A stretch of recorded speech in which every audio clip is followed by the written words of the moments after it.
Royal Commission into Defence and Veteran Suicide is now in session. Please be seated.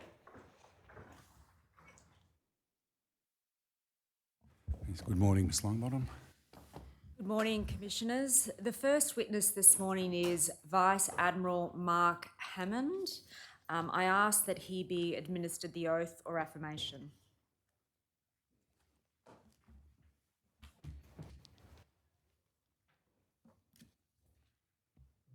Do you, Mark Hammond, solemnly declare and affirm that the evidence you shall give will be the truth, the whole truth, and nothing but the truth? Yes, I do. Thank you. Can the operator please display the tender bundle?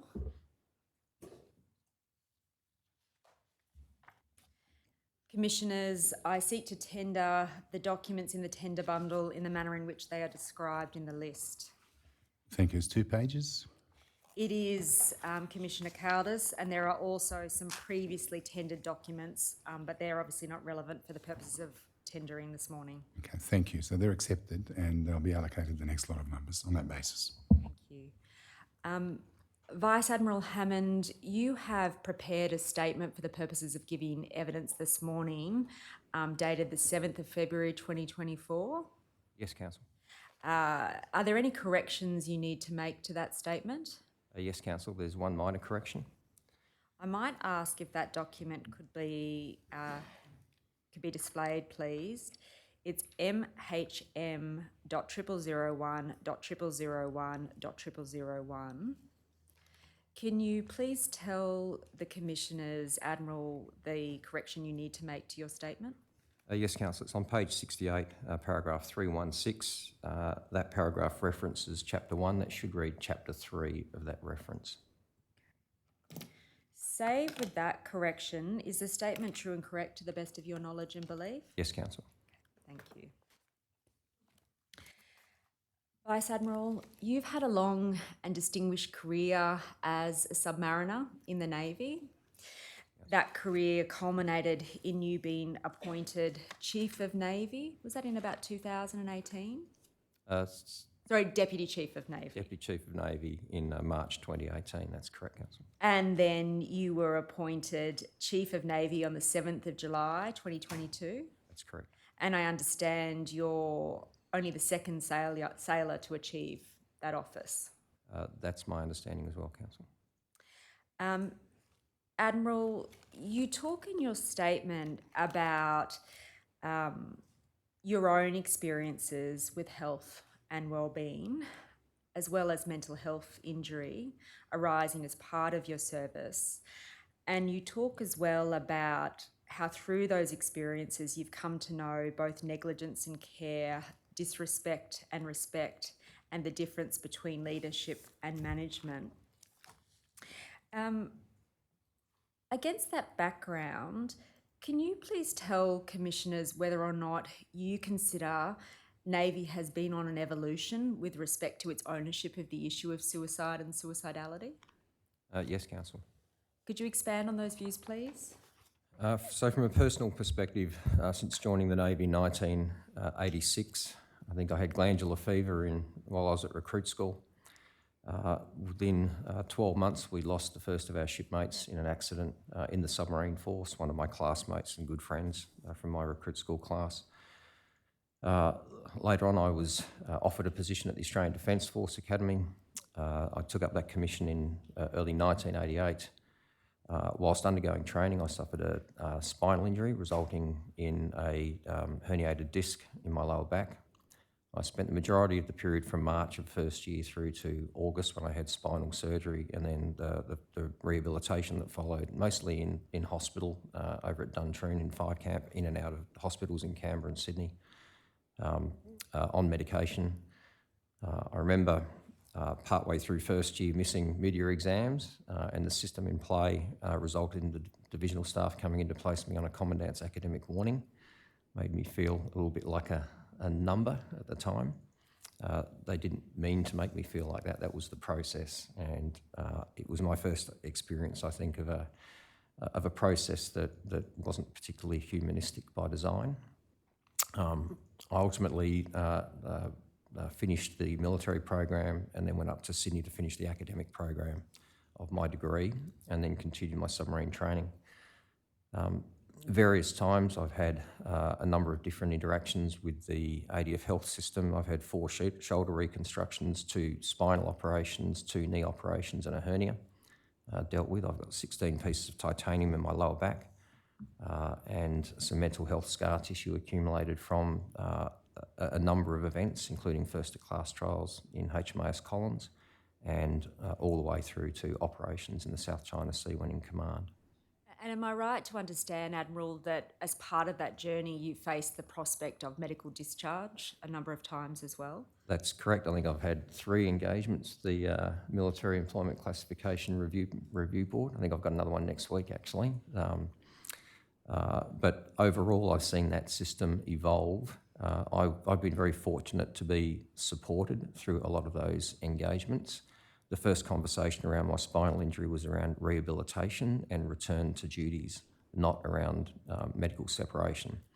Didn't mean that I wasn't anxious about it, and I had my first engagement with a mental health professional in 1988 when I was having nightmares, some of which I think was fueled by the medication and cocktail that I was on, but clearly the anxiety about the impact on my career.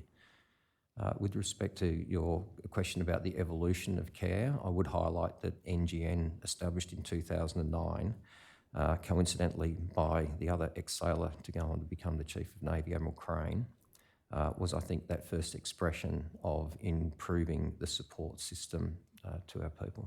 And can I just stop you there? You touched upon your engagement early on in your career with mental health professionals. One of the things that has been a feature of the course of evidence before this commission is the stigma, members' fear, and really, quite frankly, the realistic prospect that mental health conditions may affect their capacity to serve. Do you have any observations you could make to commissioners about what Navy could do better in that respect? Yes, Council. I'd start by saying that we need to normalise the conversation around mental health, just as we've normalised the conversation around physical health. When I speak to a leadership group, a cohort, for example, at the War College a few weeks ago, or a senior leader promotion course like the Capstone course, I'll ask for a show of hands as to who suffered a physical injury as a result of their service or during their service, and invariably many, many hands go up. When I ask on a volunteer basis if people would like to indicate whether or not they've had a mental health injury as a result of their service, a few hands go up. When my hand goes up as well, a number of others come up. I think that's a key part of normalising the conversation, particularly amongst senior leaders, but at all levels of the ADF. We talk about shoulder reconstructions. I've had a few. We talk about knee reconstructions. We need to be able to talk about the mental health challenge, because the sooner you talk about it, the sooner you can start putting support systems in place and normalising it. And just in terms of that mental health challenge, in your statement you acknowledge that there is more that can and should be done to address suicide and suicidality within the Defence Force. I just want to take you to some observations that Air Marshal Chipman made during the course of the roundtable about Defence's ownership of the issue of mental health. I can take you to it if it's necessary, but I might just read it out to you. He said during the roundtable, I think I can say a personal experience, and I think this reflects Defence more broadly, is that we didn't believe Defence had a problem. I think we told ourselves we didn't. We read the ARW reports and they said to us that suicidality in Defence is lower than the national average, and therefore we didn't have a problem, and we saw it as a DVA issue to address, not a Defence issue to address. Does that reflect your own views? Yes, Council, it does. I'm in full agreement with Air Marshal Chipman. And in terms of Defence coming to an acceptance that the ownership of the issue of suicidality is not just one for DVA, it's one for itself, what point in time, or what in your view marked that shift? I think I've been there for a while, obviously for personal reasons, but I've also got a number of friends who've served in Afghanistan in particular. Some colleagues who experienced mental health injury from Operation Resolute, particularly in the period where we were recovering bodies from the waters around Australia, and also in the submarine force, where the risk of counter detection on operations is quite often a source of anxiety and sometimes scar tissue. So I think I've been there for a while. What I would highlight is that there have been consistent attempts to try and contemporise the military experience against cohorts in non-military environments. I'm not sure that's helpful. I think the military experience is different in so many different ways. The issue we need to focus on is building as quickly as possible the safest psychosocial environment for our sailors, soldiers and aviators in all respects. We have done similar reviews of material nature. For example, the Coles review into the submarine availability. We improved the sustainment and support system to get better availability out of our submarine force. We did it for the surface fleet with the Rizzo review. This Royal Commission is the opportunity to improve the psychosocial scaffolding and the safe working environment for our sailors, soldiers and aviators. And would you accept, Admiral, that improving that psychosocial scaffolding is important, not just to reduce the incidence of suicide and suicidality amongst those who are currently serving, but also to address the stem of suicide and suicidality amongst those who transition out? Yes, Council, and their families. And that is Defence's responsibility now. It's not DVA's responsibility alone. It's my view as the Chief of Navy that I'm responsible as the custodian of this role for the stewardship of the wellbeing of all sailors, officers, and to the greatest extent possible their families, both in service and post-service. That might be a convenient juncture to shift to or clarify rather, your specific accountabilities with respect to the matters that are relevant to this Royal Commission. You say in your statement that the nexus between your role as Chief of Navy and suicidality, mental health and wellbeing lies in your overall command responsibility for Navy and its people. Now, am I right to understand there are a number of documents that go to define your accountabilities? One of those is your charter letter. Just for the record, if you could say yes or no. Yes, Council. Another of those is the strategic accountability table that there was the initiative of the Associate Secretary Yiannopoulos. You'd agree with that? Council, I'd characterise it differently. The strategic accountabilities table reflects my accountabilities that are set out in the charter letter. I do not believe it has directive authority. What do you mean in terms of directive authority? It just records what you are directed to do by virtue of your charter letter. That's correct, Council. Okay. So you view your charter letter then as being your principal direction in respect of both your responsibilities but also your authorities? As delegated to me by the Chief of Defence Force, yes, that's correct, Council. Look, and I can take you to it if necessary, but would it be a fair characterisation that the charter letter doesn't include any specific accountabilities you have with respect to those topics of suicidality, mental health and wellbeing? It is a high-level document. That's correct, Council. It does explicitly in the 2023 version call out my responsibility to prioritise the wellbeing of our sailors and their families. And I think that's a welcome addition. But even that, first question, why do you say that's a welcome addition? I think it's the first time the word wellbeing is mentioned, and it includes families, because families are a very important part of the support system. In fact, we derive our power at sea from the strength at home, which enables our sailors and officers to serve. So that's why I welcome. And do you have any insights as to why that addition was made to your recent charter letter? That draft was socialised with my office.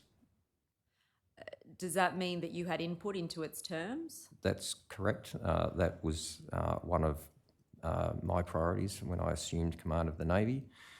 The CDF was very collaborative in the design of these directives to make sure that it reflected the accountabilities both as we saw it and as we needed it, but also the changes last year of the inclusion of the Chief of Personnel construct. It also talks about an obligation to achieve outcomes with and through our people, which is Can I just unpack that with you? You say that it was a very welcome initiative. Am I right that your new charter letter was delivered in about December of 2023?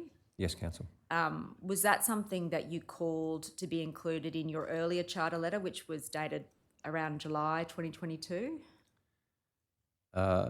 No, Council. I had, although I had input into the 2022 version, let's just say that I was settling into the role, so my thinking wasn't necessarily as well evolved as it was by the end of 2023. And in terms of that specific reference to wellbeing in your 2023 charter letter, that document was issued around the time that there has been this establishment of the Chief of Personnel, who was assuming a centralised role in some respects with respect to those issues of mental health and wellbeing of members. Air Marshal Chipman gave evidence yesterday about how he sees the position now as being one where he holds responsibility for those topics of suicidality, mental health and wellbeing for his group, but he doesn't necessarily have authority with respect to taking steps to better the situation of his members. Does that reflect your own thinking? Yes, Council, it does. He talked about a shared accountabilities model. And can you explain to the commissioners how you see, or what the barriers you see in discharging your own responsibilities with respect to health and wellbeing in circumstances where you don't have complete authority over that topic? Yes, Council. The shared accountabilities model as part of the integrated One Defence system is going to require significant teamwork. It's a new model. It is a journey that we've only just begun in many respects.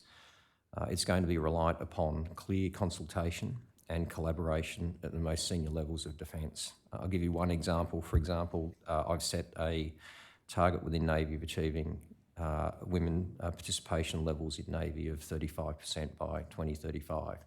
I can't get there unless Defence Force recruiting are providing more than 35% of women into the intakes of the Navy College and Recruit School.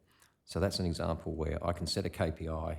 I wouldn't like to be held to account against achieving it because I don't hold the levers that are essential to achieving that outcome, for example. Now, Air Marshal Chipman said, despite the fact that he didn't have all authority, he considered that this was a necessary evolution of the defence enterprise. Do you agree with that? I think if you put yourself in the position of the Chief of Defence Force and you try to see the ADF people system, it is elusive. There are elements in Navy, in Army, in Air Force. If you're looking for areas to optimise the workforce investment, to remove areas of duplication, to improve areas of harmonisation, it's almost impossible to see without a fused picture. By centralising the workforce system, we have the opportunity to illuminate those efficiency opportunities, to leverage the strengths of one system of one organisation, apply them across the enterprise where they exist. So I do think it's an important evolution, but it's going to require all of the Defence senior leadership team to work together to achieve those outcomes. And then can I just examine that with you against the background of that example you just gave about the KPI for which you were concerned you might be accountable because you don't have the authority to implement it. First of all, in terms of resolution of issues like that, how do you see that working in practice, particularly in the context of the Defence Committee system? So I think getting back to the comment that the integrated design is relatively new. It is something the Defence Strategic Review called for Defence to pursue in 2023. So it's early stages in that redesign, in that journey. I would see the Defence Committee, which is our strategic committee for defence, as being accountable for setting some of those key measures of effectiveness, key performance indicators, those stretch targets, and then harnessing the strengths of the entire organisation to achieve them. So directing and sequencing activities in a prioritised matrix to be able to achieve those key measures of effectiveness, key performance indicators. But if we just drill down into that particular example, if you have a KPI of 35% that you need some cooperation from the Chief of Personnel to achieve, you are not getting that cooperation. Who do you go to and how do you get that resolved? Firstly, Council, I would say that General Fox is a great collaborator. So I'm not seeing that problem. In fact, General Fox and I were classmates at the Australian Defence Force Academy. We've known each other for 36 years. I think the issue is less likely to be about collaboration. It's about managing expectations. For example, if our success in attracting women to the Royal Australian Navy sits at about 30% overall, we're not going to markedly shift the participation rate over time. So ensuring that understanding exists at the Defence Committee is really important. But if we perceive a new initiative, for example, if Navy wants to pursue a different initiative to try and move the needle in achievement of that outcome, and the Chief of Personnel disagrees or doesn't see it as a priority, I believe that we have an escalation path to have that conversation with the Chief of Defence Force, and they can then make the determination around prioritisation of effort and resources, etc. And that prioritisation comment is one that's really material to what I want to explore with you. Let's shift from a KPI about recruitment to a KPI about an issue concerned with mental health. No doubt there is an intention to take a collaborative approach between you and Lieutenant General Fox, but there may be questions of competing priorities, of resources and the like. What do you see the challenges as being in able to achieve what you need to achieve in Navy in the face of those competing priorities? Council, I'd start by saying what I need to achieve in Navy will be set for me by the Defence Committee largely. So there are expectations of the workforce and there are directions to me from the Defence hierarchy. So where I find myself in a position that I feel that I'm unable to achieve a KPI, I need to be able to express that concern to the Chief of Defence Force. And at the moment, those conversations happen at the Chief of Service Committee and they can be escalated if need be.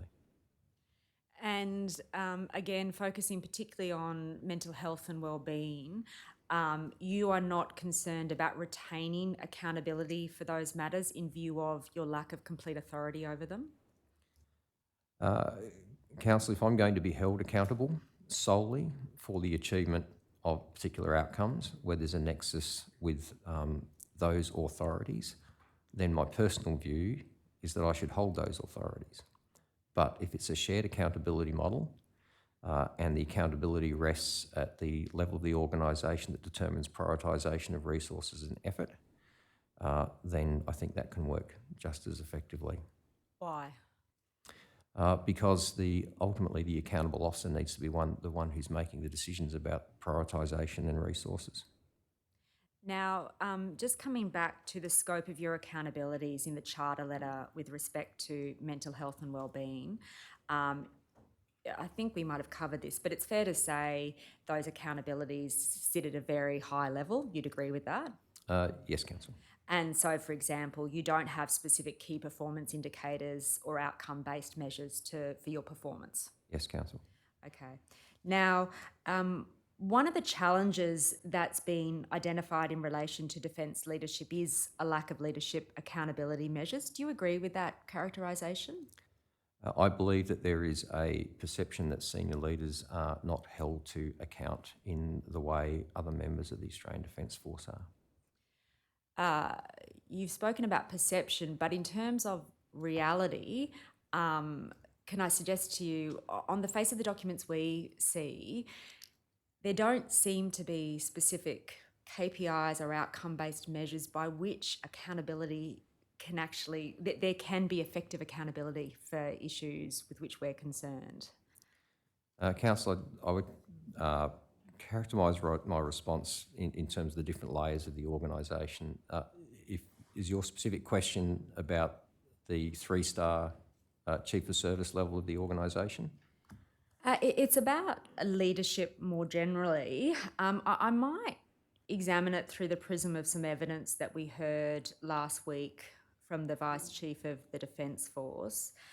If the operator could please display tender bundle document, transcript day 88 at 88-829 across to 88-830.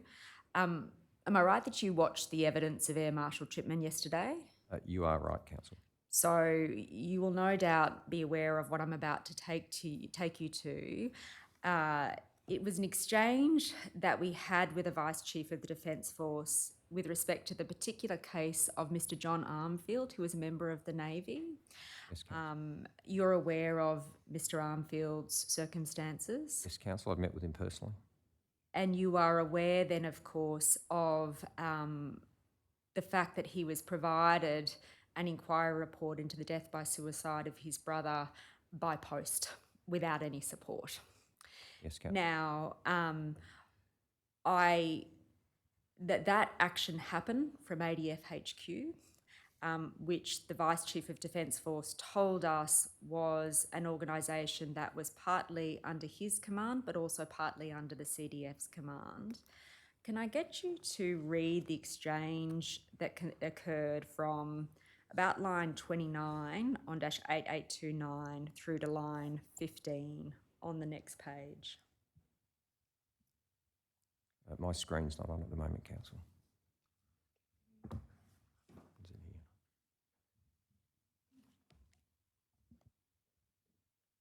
Well, just give it a minute. It might be a technical issue.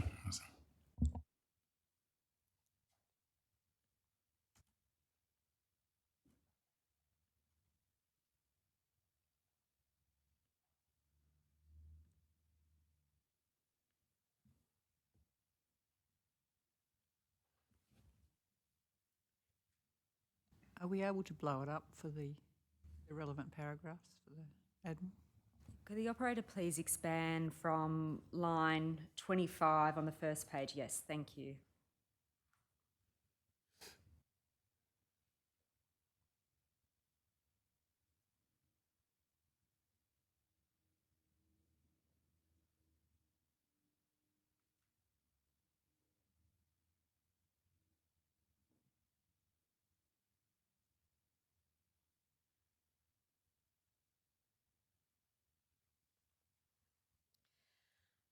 And the effect of the exchange, as you can see, is, well, authority to release that report rests with the CDF. So I naturally asked the question, well, is he ultimately accountable for it? And the response was, well, no, I wouldn't put it quite like that, but he might have had some awareness.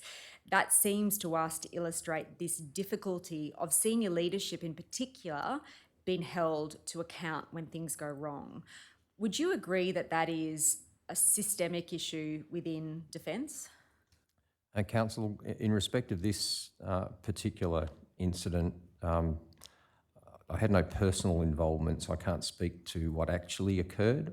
What I would say is that that is a question that you should put to the CDF.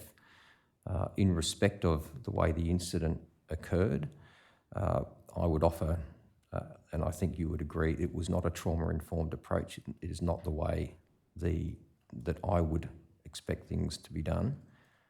And my preference, and I know the system has improved, but I would prefer engagements of a sensitive nature with Royal Australian Navy sailors and officers to be managed by the service headquarters with support from ADF headquarters. And no doubt I can engage with the CDF about that, but that really wasn't my question. My question is, this seems to be illustrative of a lack of accountability measures when something goes wrong. You'd agree with that?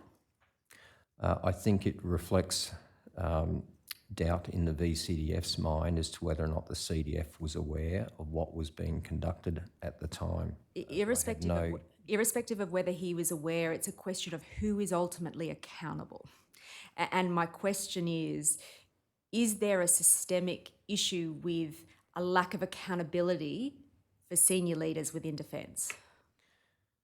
Is it a systemic issue, Council? I don't believe so. In this particular instance, I met with Petty Officer Armfield at my request last year, and I personally apologised on behalf of the entire department for the way this document was delivered to him.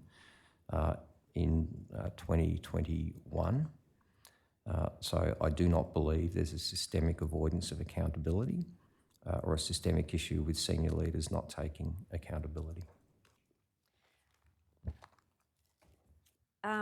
Can I, just in terms of that issue of accountability, I might move on to what Mr. Yiannopoulos told commissioners about the reasons behind creating the Strategic Accountabilities Table.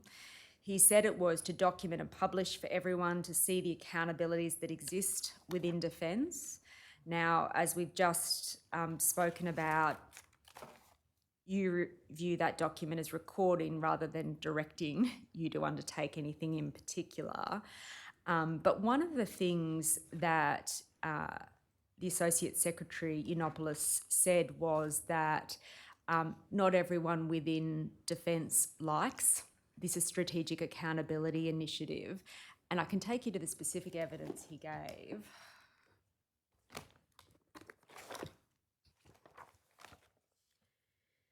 He said, I would assess the accountabilities are clear, but there are parts of my organisation don't like them. And so when they don't like them, they refer to them as unclear.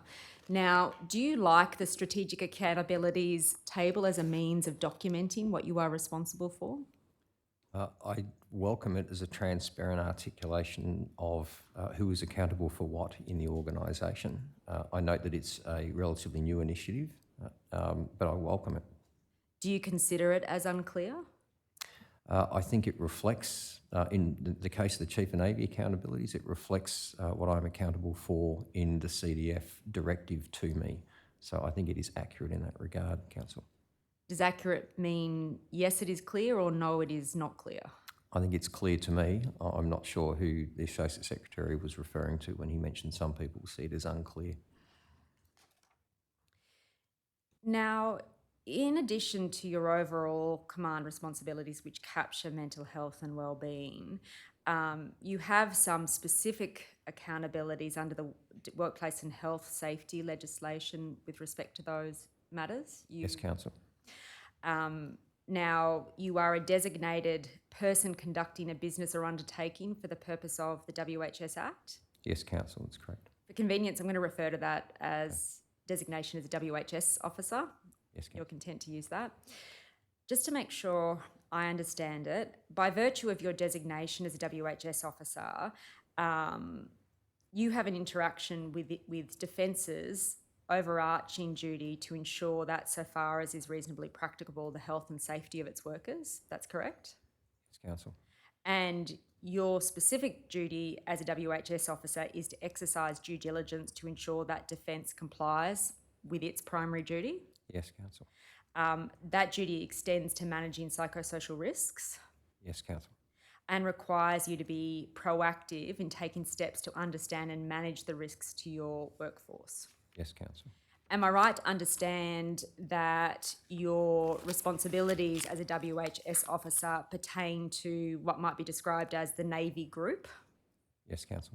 So that would incorporate members who are under your direct command at any given point in time as Chief of Navy?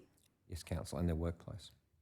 Now, I want to unpack with you how you discharge those obligations, and really specifically on this issue of accountability. I can see from your statement that you have an overarching responsibility, but there are those under your command who have some more specific responsibilities with respect to managing matters like suicidality, mental health and wellbeing. Is that a fair characterisation?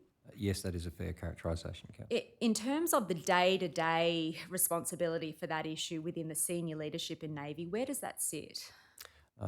Council, that sits principally with the delegations that I sign in writing to my Rear Admiral cohort that work for me in Navy, the Deputy Chief of Navy, who is also dual-hatted as the Head of Navy Personnel, Training and Resources, the Fleet Commander, who, as I mentioned, exercises command over those personnel and commissioned units and deployable teams in Fleet Command, scattered across Australia.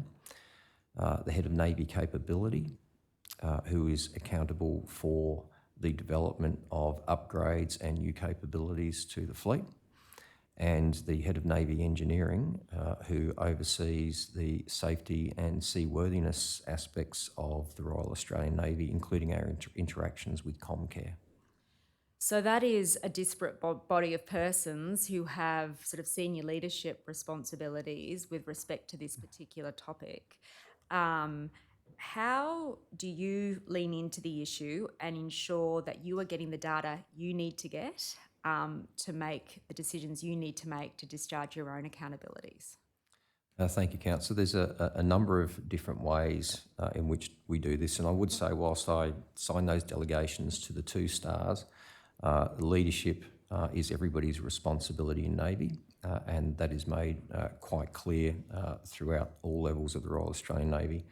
The reporting frameworks within Fleet enable reporting to the Fleet Commander through the Fleet Safety and Environment Board and the Fleet Command Board, which gives the Fleet Commander the opportunity to fuse inputs on the physical state of the fleet, the psychosocial state of the fleet, risks and issues from a seaworthiness and resourcing perspective, etc., and then make recommendations into the Fleet Command Board for consideration by all of his subordinate commanders, the commander of the surface force, the submarine force, the commander of the training force also sits in on that, the patrol boat force, etc. The Fleet Commander then has an escalation path to me through the Navy Safety and Environment Board, which I chair in Navy Headquarters, and the Chief of Navy's Senior Advisory Committee, which I also chair in Navy Headquarters. So there is a governance construct across the 2 headquarters, Navy Headquarters and Fleet Headquarters, and an escalation path. That is backed up by senior officers walking the deck plates. My Warrant Officer of the Navy principally exists to enable me to understand the issues across Navy by getting out and talking to our sailors. He's supported by a network of command warrant officers and ships warrant officers who have a similar responsibility, and that network is a live network. It is designed to communicate, collaborate, and raise issues of interest to the Fleet Commander and I. And in terms of that governance structure, what forms of structured briefings do you receive about issues concerning mental health, wellbeing, suicide and suicidality? And how frequently do you receive those? In a number of different ways.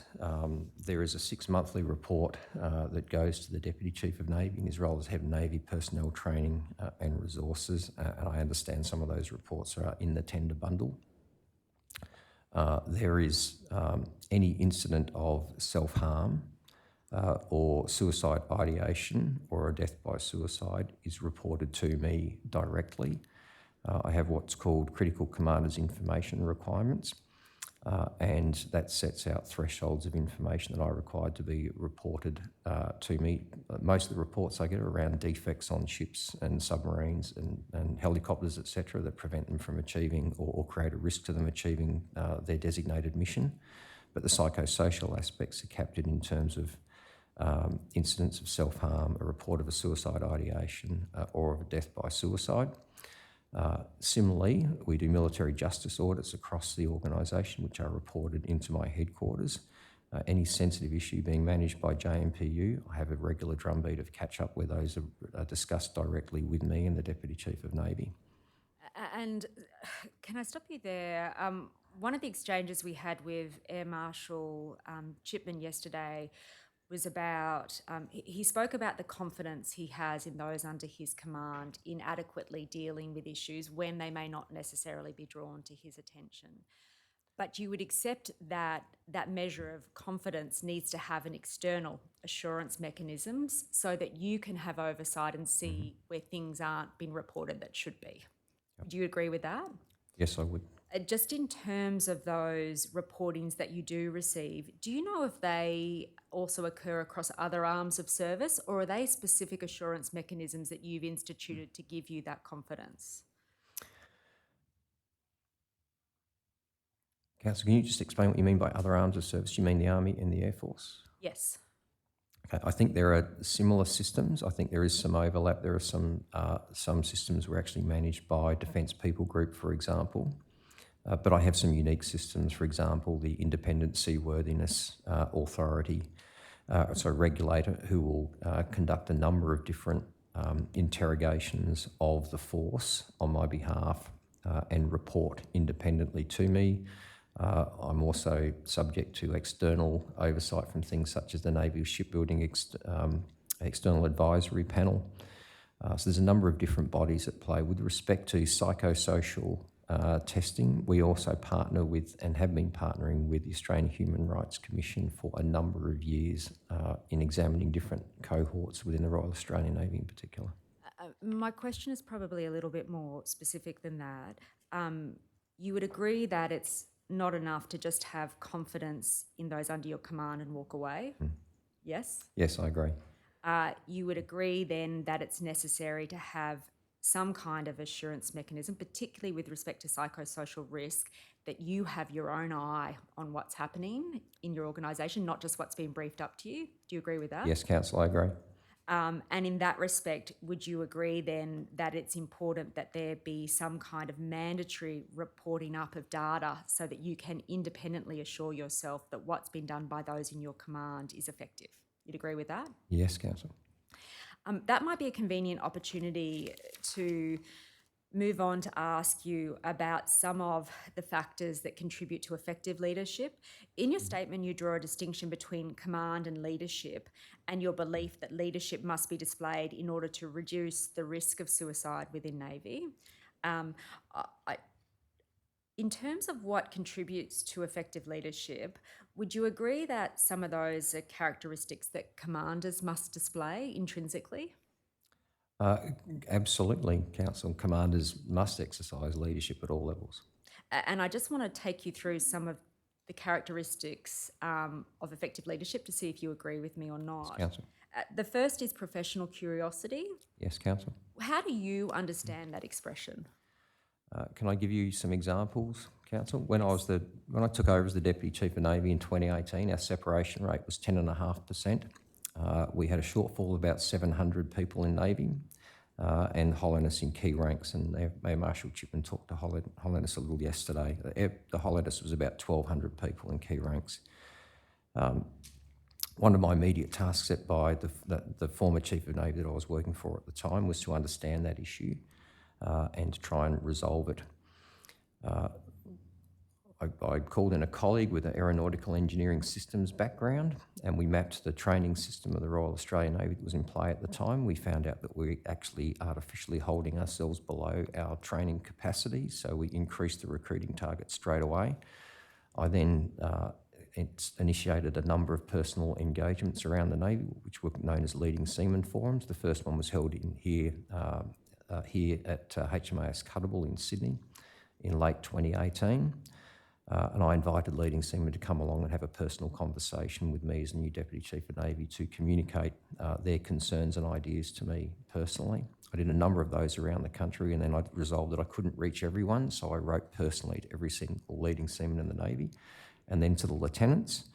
And ultimately, we initiated a number of different reforms and initiatives, and 2 years later, we were 1,800 people stronger and a separation rate of 6.5%.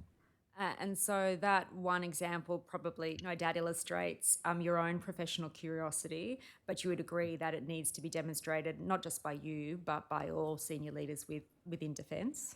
Yes? I agree, Council. Similarly, and again, I think this is illustrated by your example, effective leaders need to be proactive in addressing known issues as they arise. Yes, Council. They also need to own an issue. So it's not just enough to enact a solution. They also have to make sure that it's been effectively implemented. You'd agree with that? I agree with that, Council. Are there any others you'd identify? Yeah, there's probably a few more. Only recently I've directed one of our Rear Admirals to walk the deck plates of a couple of particular ships where I had concerns about the material state and performance of contractors. When I assumed the role as Chief of Navy in 2022, I was sensitive to a bit of a trust deficit between deck plates and junior ranks in Navy, and frankly the Australian community and the senior leaders of the Royal Australian Navy. I called all of the admirals together, regardless of whether they were serving in Navy or the other groups, and we developed an Admiralty commitment statement, which we all personally committed to. It is values-based. It's available on my website. It sits on my desk and outside my office. And it's effectively a call to arms to all admirals in the Australian Navy and the Australian Defence Force to meet that code of conduct, that commitment on a day-to-day basis to set the example. I also shifted the motto for the Chief of Navy standard from to lead, which, as I said, is everyone's responsibility, to service before self. I believe in people talk about servant leadership. I actually believe that senior leaders should adopt a custodian leadership role. This is an important office for the nation of Australia. We occupy the seat for a short period of time. Our job is to do everything humanly and legally possible to leave it in a better state, particularly for our sailors and their families when we finish our job. And so how would you distill that example into a characteristic of effective leadership? Certainly leading by example and holding ourselves to accountable to the same standards that we expect of our sailors, soldiers and aviators. Now, coming back to the factors that contribute to effective leadership, you'd agree that there also need to be some tools at your disposal, for example, timely data, Yes, Council. expert advice where issues are outside of your skill sets, Yes, Council.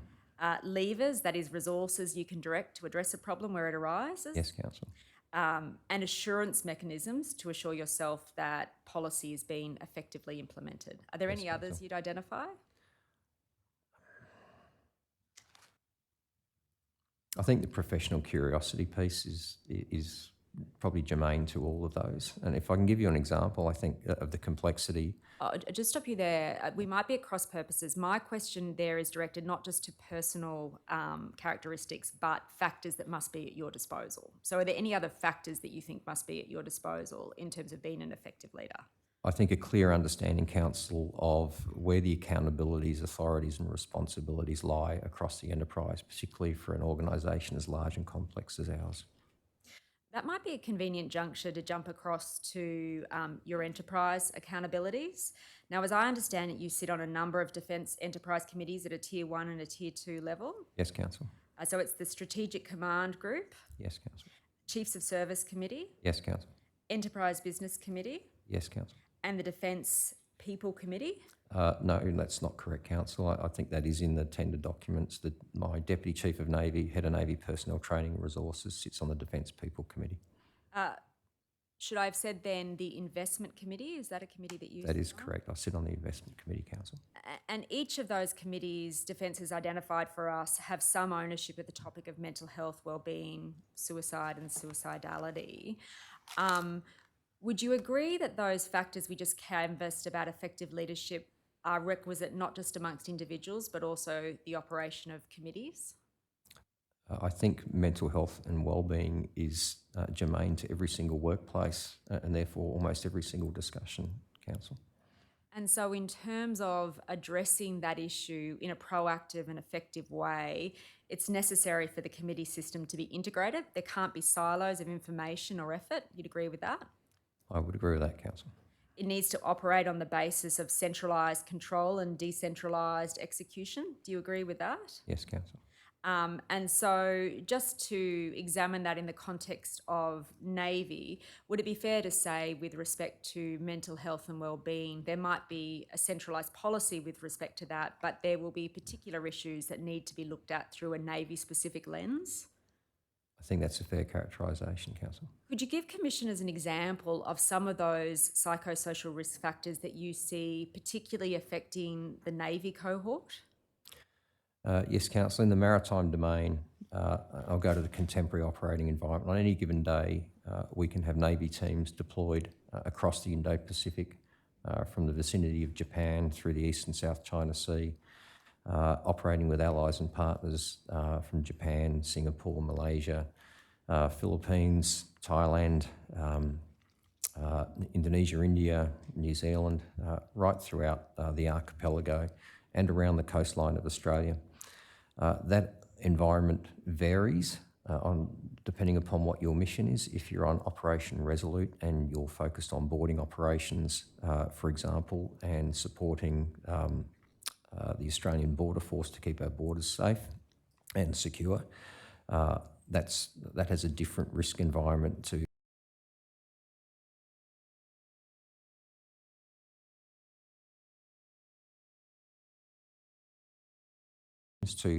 one of our surface combatants that's conducting presence operations near sensitive, strategically significant areas in the region. And so what are some of the psychosocial risks you see emerging from those particular operating environments for Navy? So the focal work that we've done, particularly around Op Resolute, speaks to over various points of time. I go back to say 2011, 2012, when we had a large number of arrivals during that period, where we had cases of illegal arrivals sinking their vessels and putting people in harm's way and ultimately deaths at sea. Sorry to interrupt, Commissioners, but an issue just arose in relation to something the Admiral gave in answer before. Could we stop the feed just briefly while I just get some Certainly, we'll stop the instructions on feed. that? Grateful, Commissioners.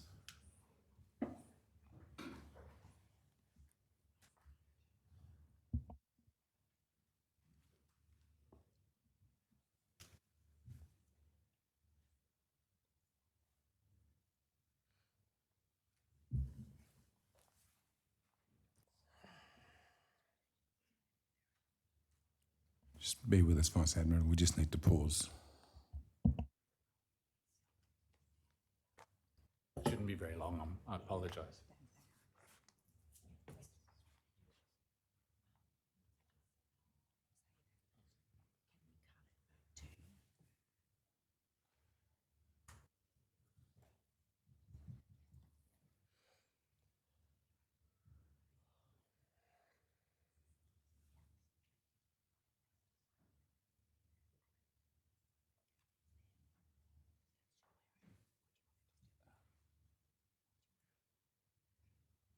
Might I just approach Council Assistant? Certainly.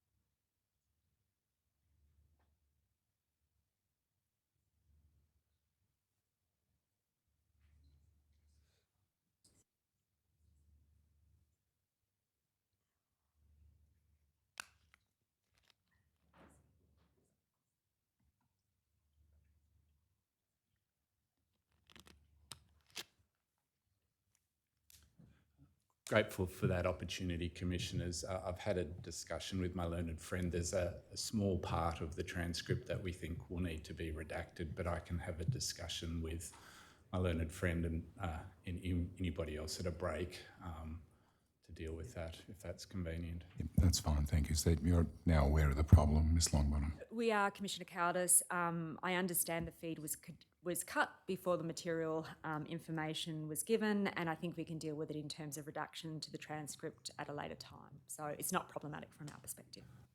When the broadcast resumes, would there need to be any redaction of the public broadcast? I don't, I'll just check that, Commissioner.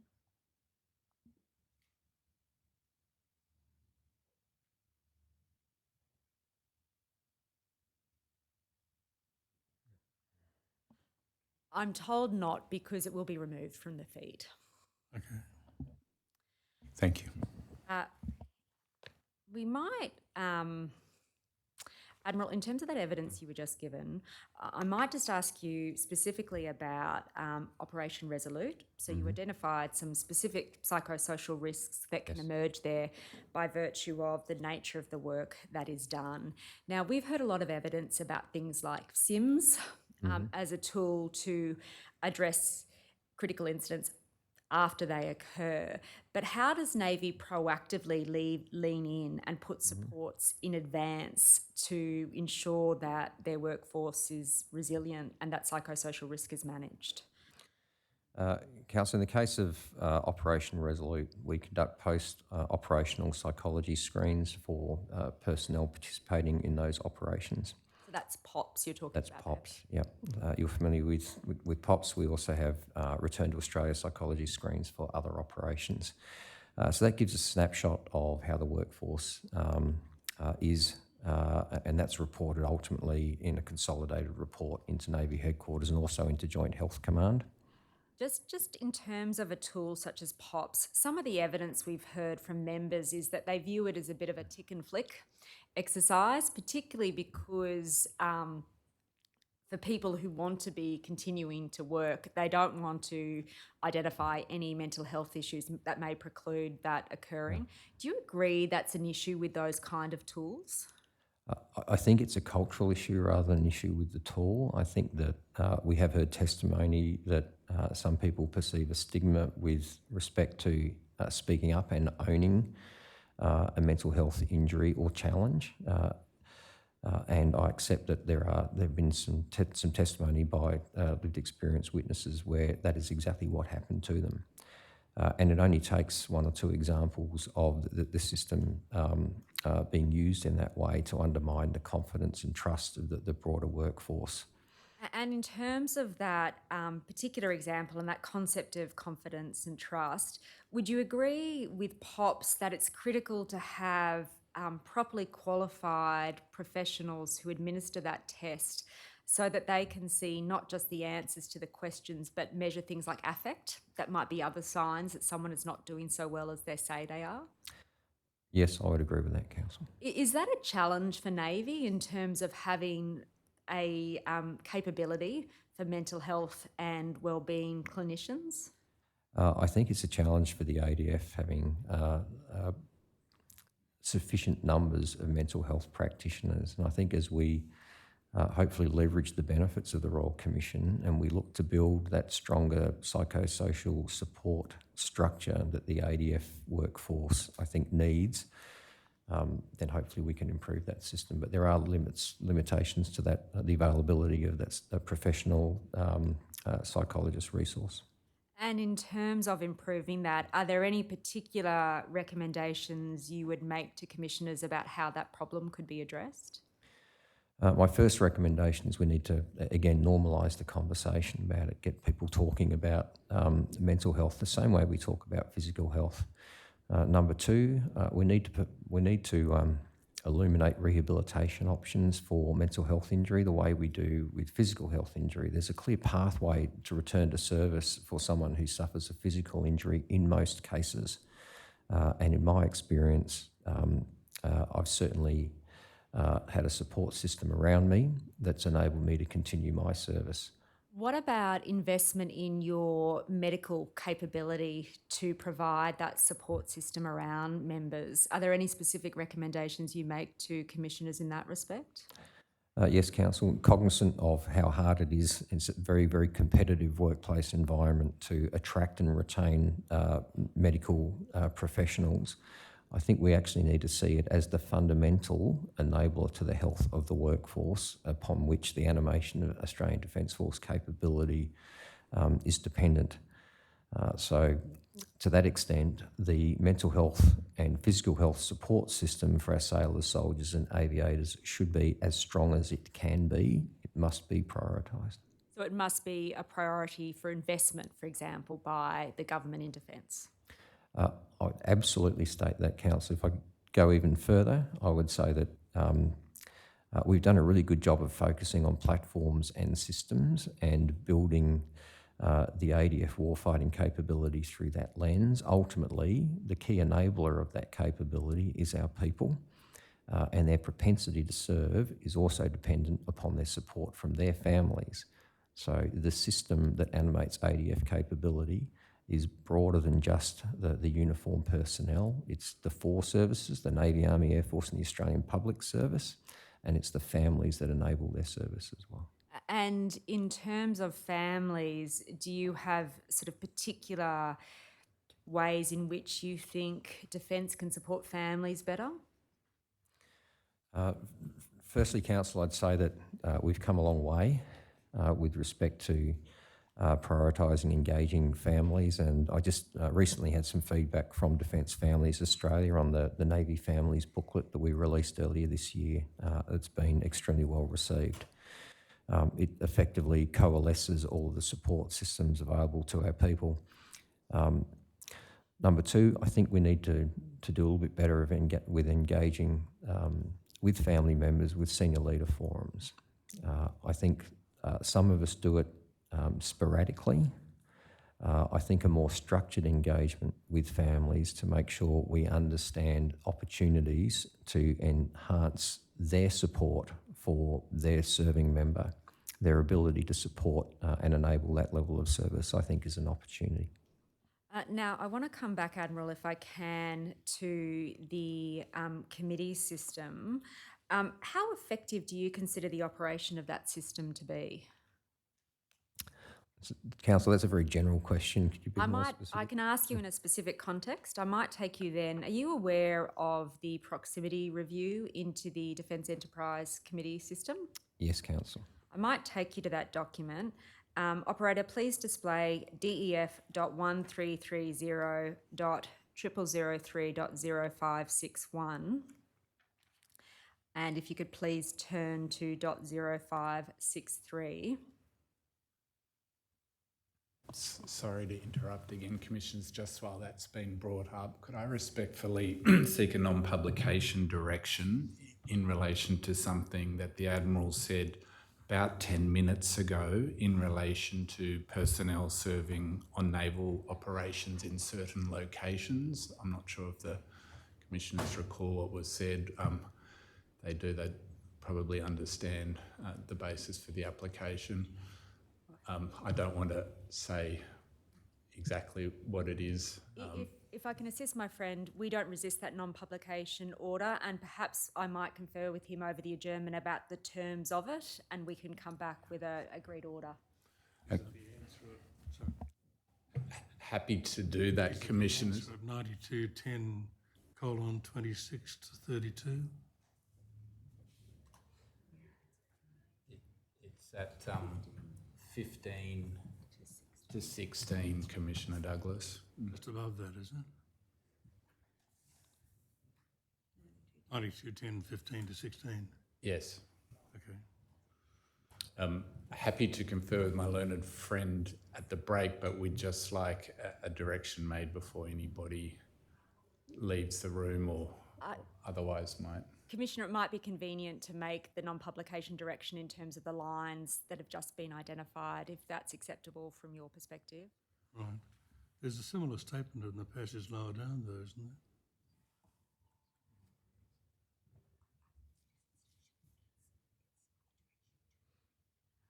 Oh, perhaps not.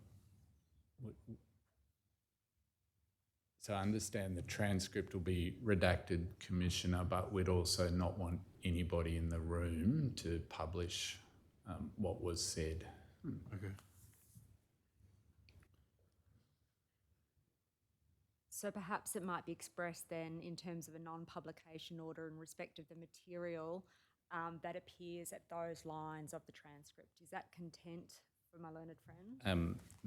That might not be of assistance to people in the room who don't have the transcript in front of them. Perhaps if it could be expressed in two ways, Commissioners, obviously in the Commission's hands, but we would respectfully suggest that non-publication direction be made in relation to evidence given by the witness at 9:51 regarding personnel serving on naval operations in certain locations. And then perhaps it could specifically be made to put beyond any doubt by reference to the transcript lines for those who have them available to them. We're comfortable with that approach. Thank you, Commissioners. Well, shall we make an order instanter in those terms, which would require members of the audience not to reveal information about naval operations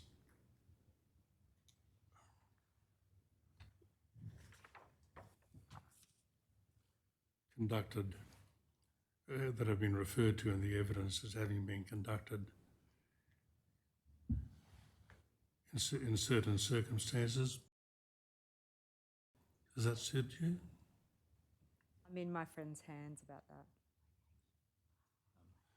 Prefer not to have the location specifically Okay. mentioned in the In direction. certain We circumstances. might have to cut the live feed as well again, Yes. please, commissioners. Yeah, we'll cut the feed now. Thank you. Perhaps you can agree on a formula. Then we can- We're very happy with it up until the mention of. Righto. So, ladies and gentlemen in the audience, if you do not repeat the evidence given by the Vice Admiral about the conduct of naval operations in waters close to the Australian border.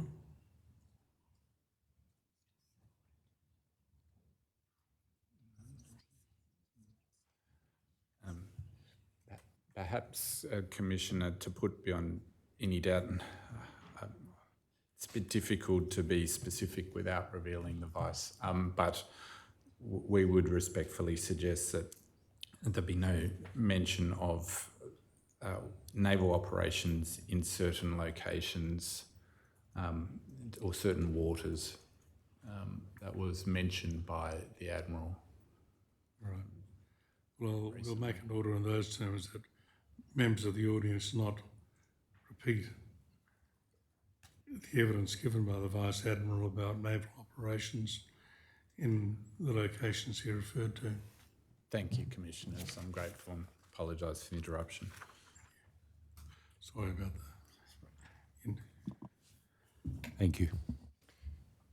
Thank you, Commissioner Caldas. Admiral, you have before you a page giving a snapshot of some of the key findings of the proximity review. I want to take you through each of them to see whether or not you agree with that characterisation. The first is that enterprise committees lack a strategic function. Do you agree with that?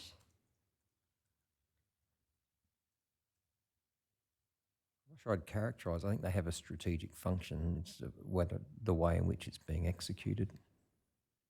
Noting I wasn't consulted on this. No, it's an independent report. Yep. Perhaps if I can sort of specifically focus that question on suicidality, mental health and well-being. So if I might just use the term topic to denote that. So do you think enterprise committees lack a strategic function with respect to that topic? I think the Defence People Committee has a strategic function with respect to health and well-being. But that's, what is that, a tier 3 committee? What about the tier 1 and tier 2 committees where there is meant to be centralised control? I think, Council, it is not called out as a specific function. So in that context, I would agree. Enterprise committees lack a risk function collectively and independently with respect to that topic? With respect to that topic, I'd agree, Council. Enterprise committees are not efficient or effective decision-making forums with respect to that topic? I think with respect to mental health and well-being, I think it comes up incidentally. I don't think it's a standing agenda item. So yes, Council. Enterprise committees are failing to take an enterprise view of that topic? Council, I think since this report was submitted, the Defence Culture Blueprint has been through some of those committees. So I think in that context, there's examples of it taking an enterprise view of related matters such as the Defence Culture Blueprint. So I would partially agree. And I think that there's a context here that this report was written at a certain point in time, and there have been some developments since that report was written. So that's what I'm trying to strike a balance with. And my questions are really directed to understanding whether or not those comments still apply. Okay. And so I think you've just said, look, you think culture is an exception. What about the other matters that fall within that topic? Would you agree with that proposition? I think with respect to psychosocial wellbeing issues, there have been a number of discussions that I have observed at the Chiefs of Service Committee and I have observed discussions at the Executive Business Committee that are related. So I think that there has been a shift since this report has been written. So there have been some discussions, but would you characterise those discussions as illustrating a systematic, proactive approach being taken to psychosocial risk, or is it more ad hoc than that? I would say we're not there yet, Council.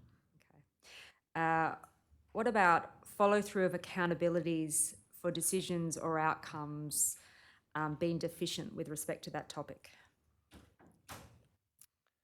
I think the advancement of the Defence Culture Blueprint through those committees and its publication is evidence to the contrary of that statement, Council. So let's exclude culture then. What about the balance of matters falling with respect to that topic, and particularly psychosocial risk? I think there's more than we could be doing in that regard, Council. So is that a yes, that the committee system is deficient in that respect? I think there's an opportunity to elevate some of those issues from the Defence People Committee to the Executive Business Committee or to the Chiefs of Service Committee. I think on occasion we're doing that well. I think there is room for improvement, particularly as we look to build a stronger psychosocial support system for the ADF. Defence achieves outcomes through predominantly a bottom-up approach with respect to that topic. I think the items that are put before the committee are generated from within the system as opposed to a pull factor, if that's what you're talking about, Council. Well, I mean, Bottom up? but from the sort of examples that you've just given, I mean, I hear you saying things like the Defence People Committee seems to be where a lot of these things are being discussed, and obviously lower level committees that sit beyond that. My question really is, to what extent are those Tier 1 and Tier 2 committees, you may not be able to speak to the Defence Committee, but the EBC Committee, the COS Committee, are they setting the agenda and the strategy that is then being executed as opposed to relying on efforts happening below them? Does that make sense? It does, Council. I would say it's a bit of both. It is the conversations around psychosocial well-being have been, they've gained a lot of momentum since the Royal Commission started. Would it be fair to say that there is still a degree of siloing and overlapping in terms of the approach that's been taken to those matters within the committee system? I don't know that it's siloing or overlapping. I just don't think that we've systematised the monitoring and reporting from the Defence Committee down through all the layers with respect to psychosocial wellbeing, structures, systems, reporting, etc. I think there's more that we can do. And could I link those observations you're making about the committee system to that question of priority and the extent to which mental health and wellbeing is a priority for Defence?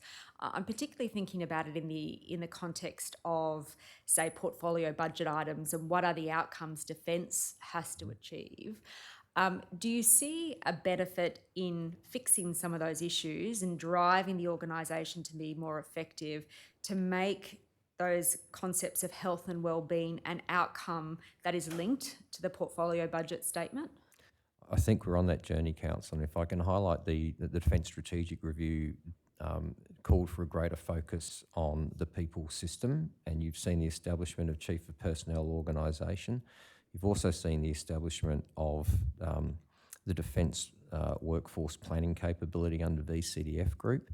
If you go back to say 2018, for example, there was no strategic workforce design capability.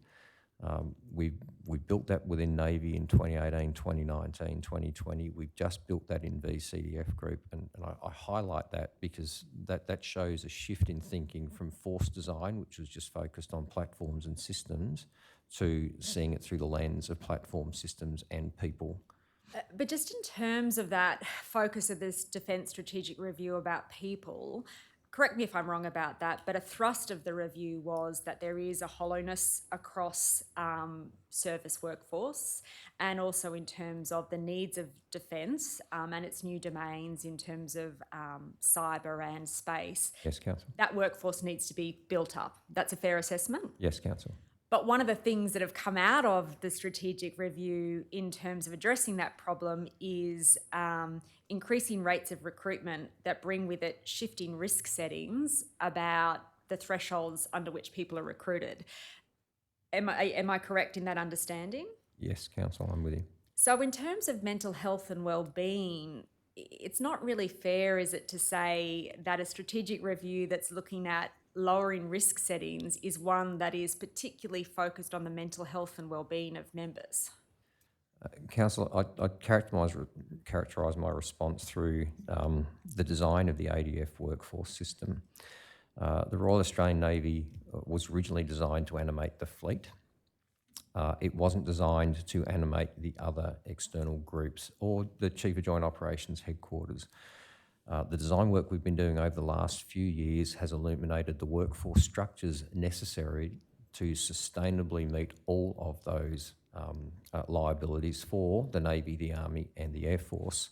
When you look at what that design should look like so that our sailors can enjoy their respite postings ashore between their seagoing commitments, so that we can sustainably animate all of the positions in joint headquarters and in the various headquarters positions in Canberra. When you look at that system and then you resource it over time, you'll retire that hollowness, that workforce hollowness and those shortfalls, and that will have a definite positive psychosocial and wellbeing outcome.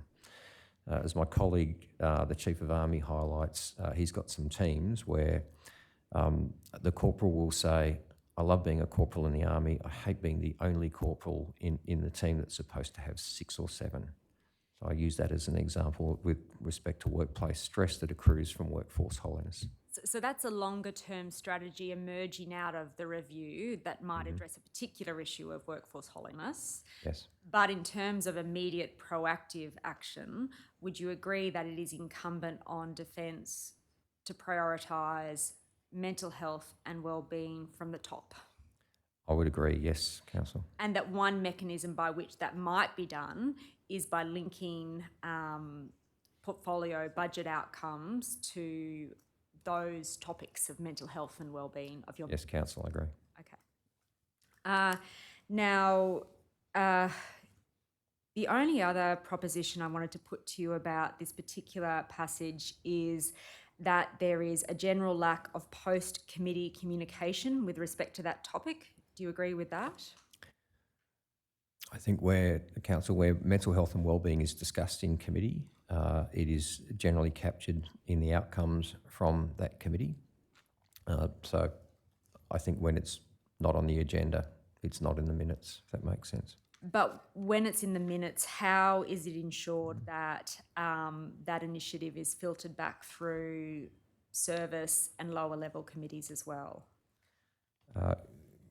Council, I would say that there have been a number of improvements in that regard. I think it's a fair observation at the time this report was written, and I think it's still a fair criticism to a certain extent, but I would highlight that there are now weekly summaries of initiatives communicated to the senior leadership team by the Associate Secretary, for example. And I welcome that as an initiative. There's been a determination to improve internal communications and try and cut through some of that stovepipe and stratification challenge that you mentioned before. Now, I just want to shift slightly, but still on the topic of how the enterprise operates, to a program that you initiated during your tender called the Navy People Wellbeing Program. Yes, Council. Can you give Commissioners an overview about what that program was connected with? Yes, Council. Commissioners, the Navy Personnel Wellbeing Program was initiated in recognition that an injured sailor or officer landed from their seagoing unit would be taken from their environment with their friends and support system, their divisional system, into an environment where the system is accountable for their rehabilitation. It was an observation from my own experience of falling between the cracks, where I've been landed for a physical injury or for surgery, etc., or for illness during my career. And it is something that I observed from conversations with our workforce in those leading seaman forums and lieutenant forums. So the whole point was to provide a team that could provide oversight of and care for those individuals who were on a pathway to rehabilitation to return to service, and to make sure that we were being proactive about supporting those sailors and officers. Now, you say in your statement it took a while to get going. Why was that? Anything new in a big organisation takes a while to A, stand it up, B, communicate its existence, C, develop operating procedures, and then gain the trust of the workforce in engaging with it. So that's why I think it took a little bit of time to get going, Council.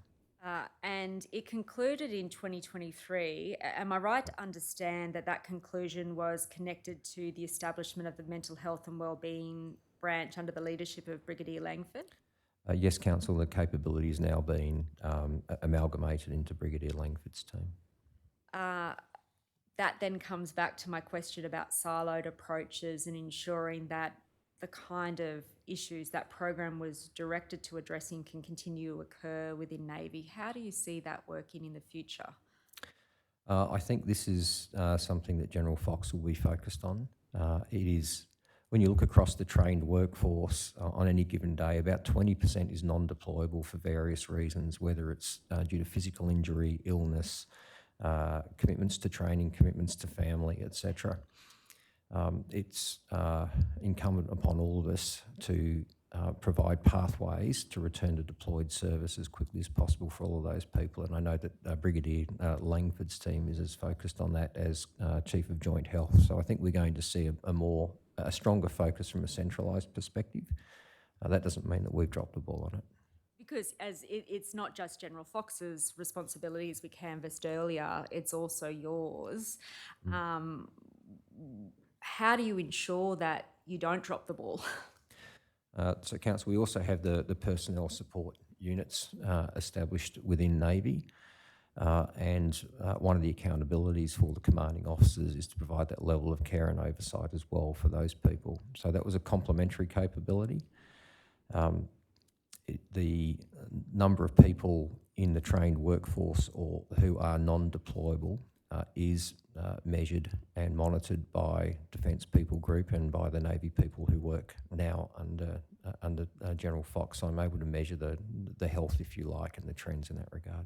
So you have a complementary capability in terms of the governance structure and in particular committees. How do you see issues of the type of that type being raised and dealt with to ensure there's an integrated approach? So I think the centralisation is now the key to the integrated approach. My obligation now is to monitor how that system works and to raise issues to General Fox and to Chief of Joint Health where they occur. So in terms of monitoring the issues, what sort of formal structured briefings will occur to enable you to do that? And where will they occur? So I think principally through the Defence People Committee. So the people who used to manage that on my behalf, as I mentioned, they now work for General Fox. But the reports now face in two directions with respect to Navy personnel. They face into the Deputy Chief of Navy, as Head of Navy Personnel Training and Resources, and to General Fox's team. So it's part of that shared accountability model, but the centralisation of resources in order to achieve that integrated effect. And in terms of that particular committee, which will be the main forum, do you see a role for that committee being escalated? And by that I mean not having the Deputy Chief sit on it, but the Chief of Navy, so that the principal responsibility holders for those topics are part of the discussion. I think, Council, where those conversations need the the chiefs to be present, they should probably be elevated to the Chief of Service Committee. And I say that because I think that's where we need to level the playing field across the organisations. I think that the Defence People Committee does important work. It has important work to do. And I'm also cognizant of all of the other committees that I'm already a member of, those commitments and my obligations and responsibilities to command the Navy. I think I, like my colleagues, are reluctant to see additional committee obligations being applied. And that was one of the outcomes of the first principles review as well. And will General Fox does she attend regularly the meetings of COSC or sit on that committee? She is a member of the She is Chief a of member. Service Committee. Okay. Admiral, we heard evidence from Air Marshal Chipman that what is central in developing an effective strategy to deal with mental health and wellbeing is policy, but also that service must enliven, deliver and engage. Do you agree with that? Yes, I do. Can you elaborate on the basis of your views about that issue? Councillor, you mean how do I enliven the issue? Well, one, how you see it incumbent on leaders such as yourself to undertake those actions. Okay, Councillor, I'll answer it from two perspectives. I've got an obligation and responsibility to the sailors of the Navy to initiate conversations around mental health and wellbeing. I also have an obligation and responsibility to the Secretary and CDF to initiate those conversations at the senior level of the organisation. And in terms of initiating those conversations, do you see a role for senior leaders in service roles to engage more about what the policy should look like? Absolutely, Council, yes. Is that happening at the moment? Council, I would say that go back to my earlier testimony around the shared accountabilities model requires and demands collaboration and consultation at all levels. Anything affecting Navy people, their wellbeing, their dispositions, etc., I expect to be consulted on. And to date, I have been consulted in that regard. Are you confident that consultation will occur in the future? I am confident with my current peers in the Defence Senior Leadership Team that they understand my requirements, my obligations, and that I think it will continue with this leadership team. It shouldn't be personality dependent though. But so I take it from your answer that you consider your confidence is based on the people who you are dealing with at the moment. It is, Council, but also if you go back to my directive signed in 2023, there's an articulation as to what I'm accountable for or responsible for leading on, and what and who I'm supported by, and who I also have to support. And so there are linkages that Chief of Personnel, for example, has to support me with respect to people policy, and I have to support her in certain aspects. So I take it then you see those directives as embedding that as an obligation rather than making it just a matter of discretion. That's correct, Council. Okay. Now I want to shift topics, if I can, to unacceptable behaviour. In your statement, you recognise that unacceptable behaviour exists within Navy. Would it be fair to say that the rates of unacceptable behaviour in Navy have remained fairly static across? Yes, Council. Yeah. Unacceptable behaviour permeates a number of aspects of your accountabilities as Chief of Navy. In particular, you're described in what's called the cultural statement as being the accountable officer for Navy culture. Where is that role documented?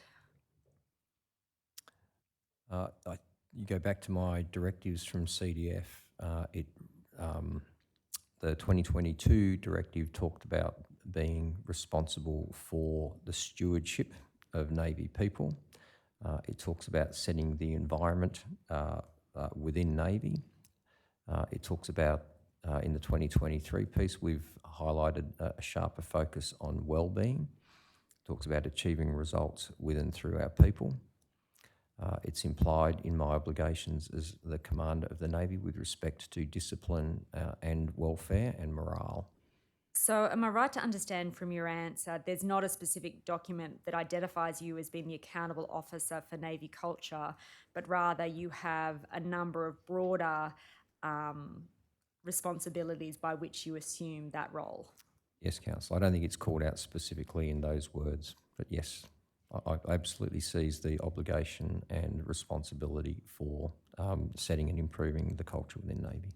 And in terms of seizing that accountability, are there any outcome-based measures or KPIs by which you or others can measure your performance with respect to Navy culture? Council, this is a really, really hard thing to measure. The trying to set targets to shift, to measure what the culture is and to change the culture is a very, very elusive concept. I'd welcome any outcomes from the Royal Commission that can shine a light on it. The way I approach the issue of culture in Navy is that I talk about setting an environment in which our people want to get out of bed and come to work because of what we do and how we do it. It's about treating people with dignity and respect. And for me, if we focus on creating that environment and we treat all people at all levels with dignity and respect, regardless of whether they're subject to a discipline outcome, especially when they're feeling vulnerable, I think then we will set the culture that we need in order to see the Royal Australian Navy thrive. So it's aspirational, but how do you measure that? How do you measure the effect that you've got? Well, is one of the challenges. in that respect, are you familiar with the Nous review that was done with respect to pathways to change? Yes, I am, Council. And I'm paraphrasing here, but one of the criticisms that emerged from the Nous review was that there weren't effective KPIs for measuring culture, and it recommended that measures be founded on the principle of what is the change you want to see. Yep. Would you agree with that as being, at least in theory, what those measures should look like? In theory, I do. Can I give you an example where it's hard though? Yeah, you can, and I will bring you to that. I just want to, before I do that though, am I right? Would it be a fair characterisation that at the moment, how Navy and Defence more generally measures performance is based on actions? I have taken this particular action rather than this is the outcome that I have seen achieved. Is that a fair characterisation? To an extent, but I would add that we see separation rates as a key indicator of culture as well.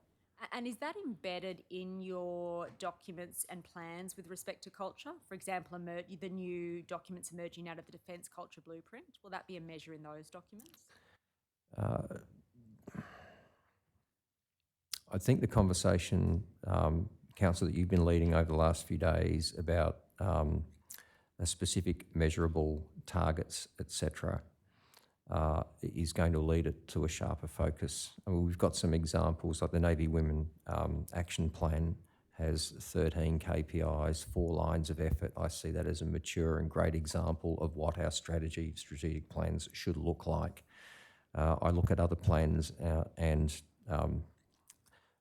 they don't look like plans, they look like statements of intent. They're good glossies, but they don't actually have key lines of effort, they don't have KPIs. So there is some work to do. I think with respect to our focus on culture, a key indicator of success is arguably a lower reducing separation rate, but that might also be an indicator of the external environment. So having a high separation rate now in an environment where Australia is experiencing record low unemployment, I think it's a long bow to say that that's because of the defence culture.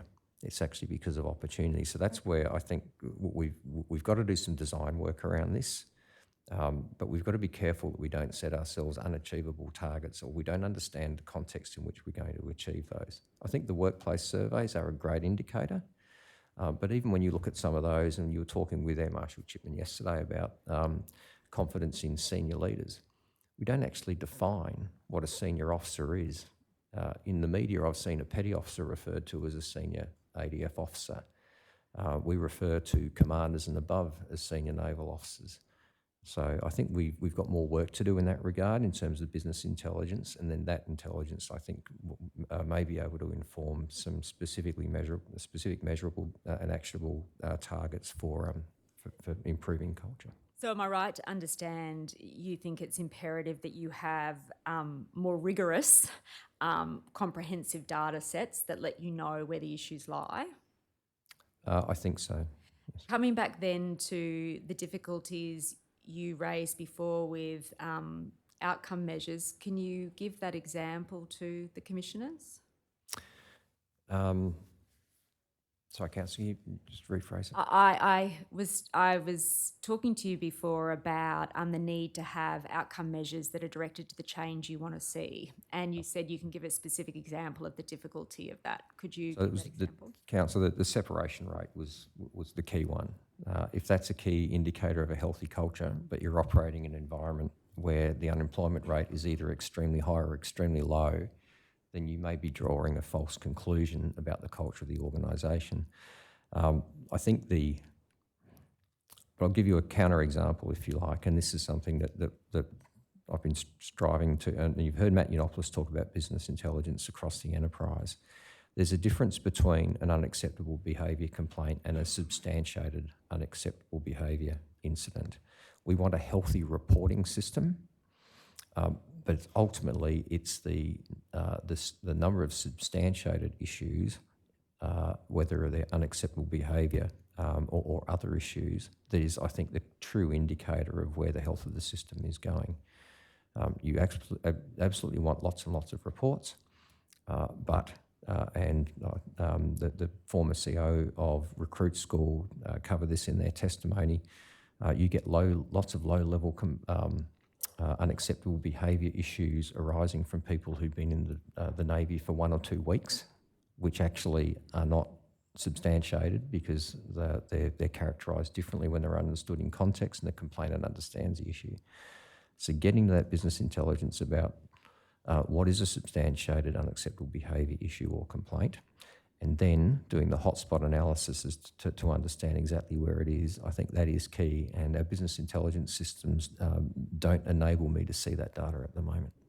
And in terms of those business intelligence systems, I take it then you agree with the view that the Associate Secretary expressed in evidence last week that you don't have a reliable and integrated data set, for example, for sexual misconduct.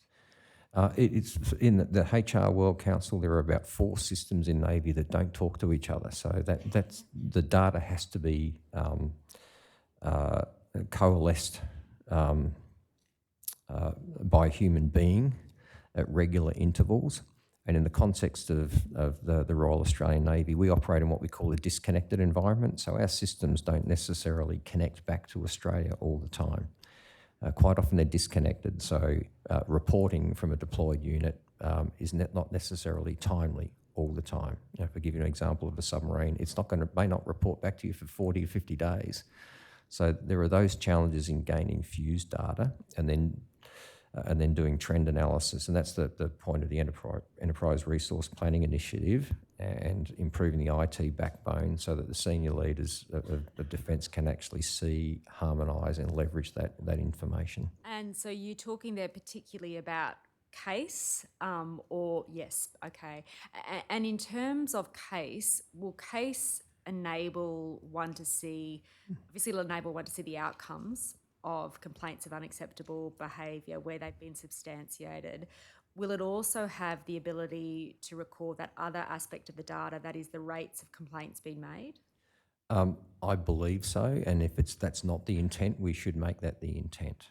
To do proper hotspot analysis, you need to understand if there's a particular command or location where there is a relatively higher incidence of complaints, and whether or not there's a relatively high incidence of substantiated complaints.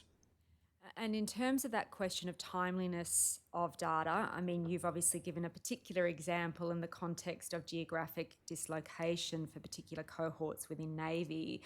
But would it be a fair proposition that timeliness of data with respect to unacceptable behaviour is an issue more broadly for Defence? Council, I'd characterise it by saying it's a bit of a patchwork. I think it is timely in many different areas, and I certainly know that with respect to my reporting network, from that CCIR space, if I set that as a requirement and I communicate it quite clearly, then I will know about it. But at the moment, we operate a layered system.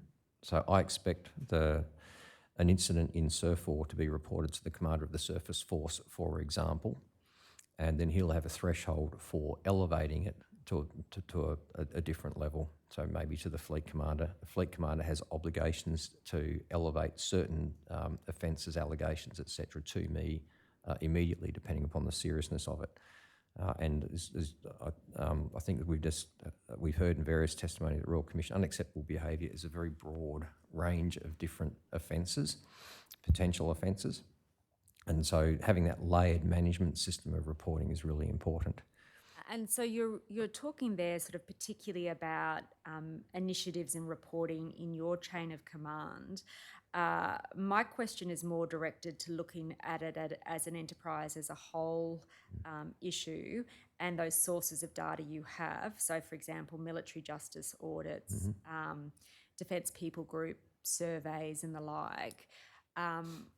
Would it be fair to say that there is a time lag in terms of those data sets that affect your capacity to address subcultures or cultures where there is unacceptable behaviour as they arise? Councillor, yes, I think it is fair to say that. For example, the Defence People report for the 1st of February usually gets distributed maybe 3 or 4 weeks later, towards the end of the month, and that's a symptom of that business intelligence challenge with respect to systems that don't talk to each other. So I think prioritising the resolution of the ICT backbone to enable us to leverage advanced algorithms for data analytics, to enable us to interrogate data in a number of different ways in a timely fashion is absolutely key to getting ahead of this. As you know, we partner with organisations like the Australian Human Rights Commission for deep dives into different communities within Navy. We've done a number of them. We're almost in a constant battle rhythm of reviews with them. They're very helpful, but again, by the time I actually see them, the ink's been dry for well over a month. And so you're always looking to an extent through a retrospective lens. So timeliness is key, and I think the systems to enable timeliness, they are in train. It's been a really challenging project across an enterprise like this, and the hardest bit's going to be that disconnected environment. You can build a system that's going to work really well in Canberra, but trying to leverage the intelligence and data from disconnected platforms like ships is going to be the last frontier, I fear. And so when you're talking about the integrated platform, you're talking there about CASE specifically? And the ICT backbone that enables the whole architecture. And how do you see that last frontier in terms of geographic dislocation, particularly within Navy and timeliness of data? How is that going to be overcome? I think it's going to an extent, it's going to rely on connectivity through satellite technology. But in certain areas, on certain operations where we don't have that connectivity, we're going to have to still live with a degree of time-late data. And in terms then, I mean, obviously one issue is the sort of timeliness of the data, but the other issue you've raised is the rigour of the interrogation with which the data is obtained. So, for example, how is unacceptable behaviour defined? What input do you as Chief of Navy or those with direct responsibility under your command have or will have into those aspects of the data set to make sure we're capturing what needs to be captured? Thank you, Council. I'm going to say it's a patchwork still. So if I go to my sensitive issues management meeting where I'm briefed on all serious allegations and issues before the courts, for example, I might see a data set that says that there are 25 allegations of unacceptable behaviour. I asked the question, how many respondents are there? Does that mean there's 25 respondents to those allegations? Or are there 25 allegations and 15 respondents because there's a number of complaints by different people? That has been a question I've been asking now for the last 5 years. I think we will get to a better outcome with a systematised approach, which is going to be enabled by enterprise resource planning. In the interim, we have to go through that data. You have to dive into it, dedicate a human being to it, in an environment where human beings are in short supply. Moving forward, though, who will be the touchstone where you ask those questions and ensure that you're getting the data you need? Will it be Chief of Personnel? It will be in the Chief of Personnel organisation. In terms of the governance, if you like, and the reporting and the measuring, etc. But that assurance responsibility will still be mine with respect to if that's what the information is saying. For example, about one of our ships, I'm still accountable for shifting the culture, if you like, in that environment. So that might be, for example, a conclusion that the command team is just not getting the job done. The Warrant Officer of the Navy might be invited to go to sea. The Deputy Chief of Navy or the Fleet Commander might be invited to go to sea. An initiative I should have mentioned earlier is a preventative control that we've trialled in the last 12 months is a Sea Rider questionnaire as well, so that when we do have, in the case of Navy, we always have people visiting our ships. We're then now invited to fill in a questionnaire about the culture of that ship, about whether or not they felt welcome and supported, whether they felt like the ship was living the defence culture blueprint, for example. Just can I stop you there? Is a survey such as that anonymous and compulsory?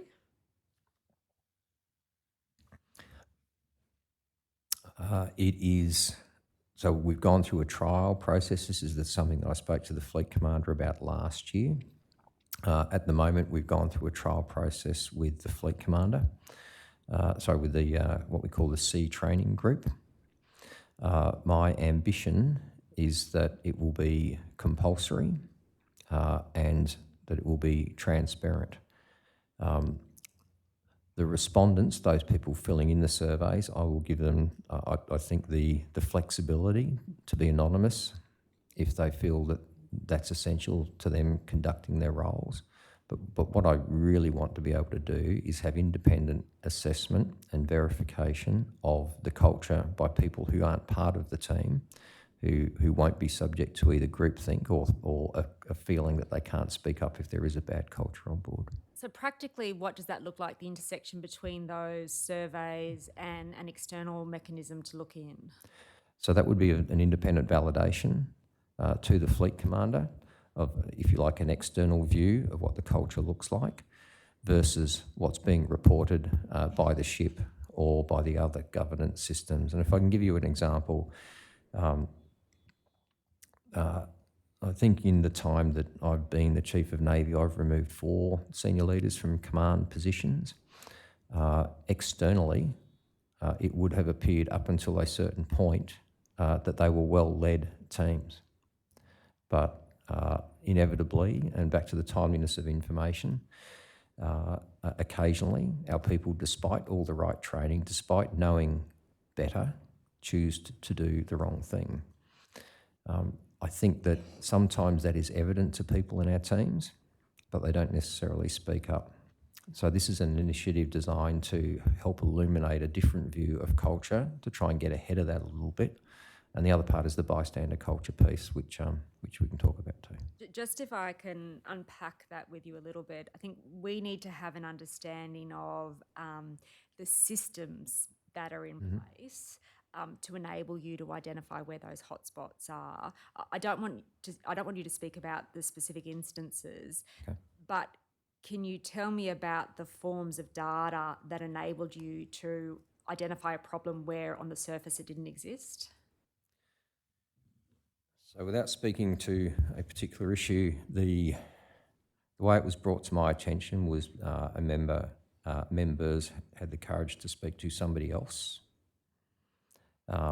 outside of that command unit. That was enough to initiate a fact-finding, and that ultimately, within a very short period of time, garnered enough information to make a decision to stand someone aside, for example. Just on that particular example, that really touches on one of the issues we are grappling with, that is the availability of a mechanism to report complaints of unacceptable behaviour outside of the chain of command. What are your views about that? Council, I've spent the last 6 years walking the deck plates of the Navy saying, if there's something I need to know about it, by email is XYZ. The divisional system has an obligation and responsibility, and commanding officers derive their authorities on delegation from me through the fleet commander. So if there are issues that I need to know about, that I have an open door approach. The right way to do it is through the divisional system. But if that is not working for whatever reason, we have command warrant officers. We have a warrant officer of the Navy who's out and about talking to our sailors all the time. And it's my hope that all of our sailors know that I have an open door when it comes to talking about these things. So would it be fair to say that your answer is yes, there should be an avenue to report complaints outside of the chain of command? Council, I would say that anyone can raise a complaint with the Defence Ombudsman, and that's completely outside of the chain of command. I have had complaints raised to me directly by email by a number of different people, and when I become aware of an allegation or an issue, invariably we trigger a fact finding, or if the members particularly already lost confidence in the Navy chain of command, I'll refer it to the Inspector General of the ADF or JMPU for further appropriate assessment. So I think there are avenues. And that example you just gave of someone having the courage to speak to someone outside of their immediate chain of command is, you would accept, illustrative of the need to have those alternative avenues, because sometimes it's too hard to go to those who are immediately in your command because they may be the perpetrators. They may be part of the problem, exactly. So I think having that enabling our people to report issues outside of their chain of command is important. I will say that most of the people, when they raise ideas to me, they engage with their chain of command first. When they are not feeling supported by their chain of command, they don't. And sometimes, so I should highlight that the real value of the Warrant Officer of the Navy is that he is a trusted sailor. And his job is to be out and about talking to our people. And so the majority of the issues that come to my attention quite often come through the Warrant Officer of the Navy as well, which enables people to communicate outside the command chain. So then obviously reporting is one means through its various form, but am I right to understand, coming back to that particular instance you've spoken about those leaders you have had to remove, that led you to see the need for a broader systematic data set that enables you to interrogate or have assurance about the culture of the Navy as well? Council, I didn't need that example to know that.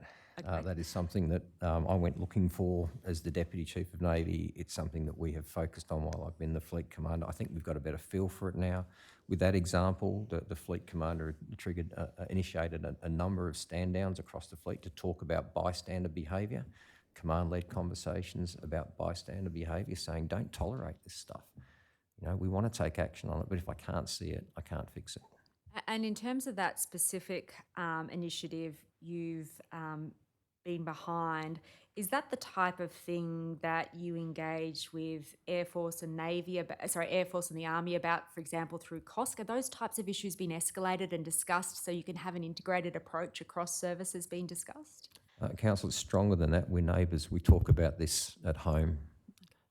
All three of us, and I count Air Marshal Chipman and Lieutenant General Simon Stewart as they're two of my closest friends at 3-star level, because we're living with similar challenges, particularly when it comes to psychosocial risk. Simon's an ex-soldier as well.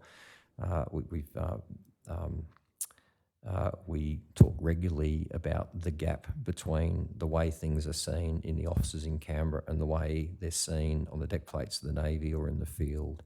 And you saw Air Marshal Chipman and the quality of his character as well. He's absolutely committed to the same things. I'm conscious of the time, but I've got a couple of more questions before we adjourn. Your evidence speaks to the good relationships of the people who currently occupy senior leadership roles, but we need to look at systemic things we can embed to ensure that these issues are addressed irrespective of who's in place.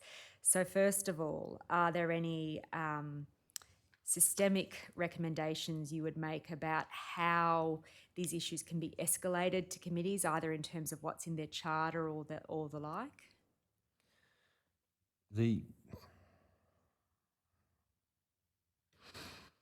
With respect to my charter and the difference from 22 to 23, one of the things that changed is my accountability for Navy personnel not in the Navy group.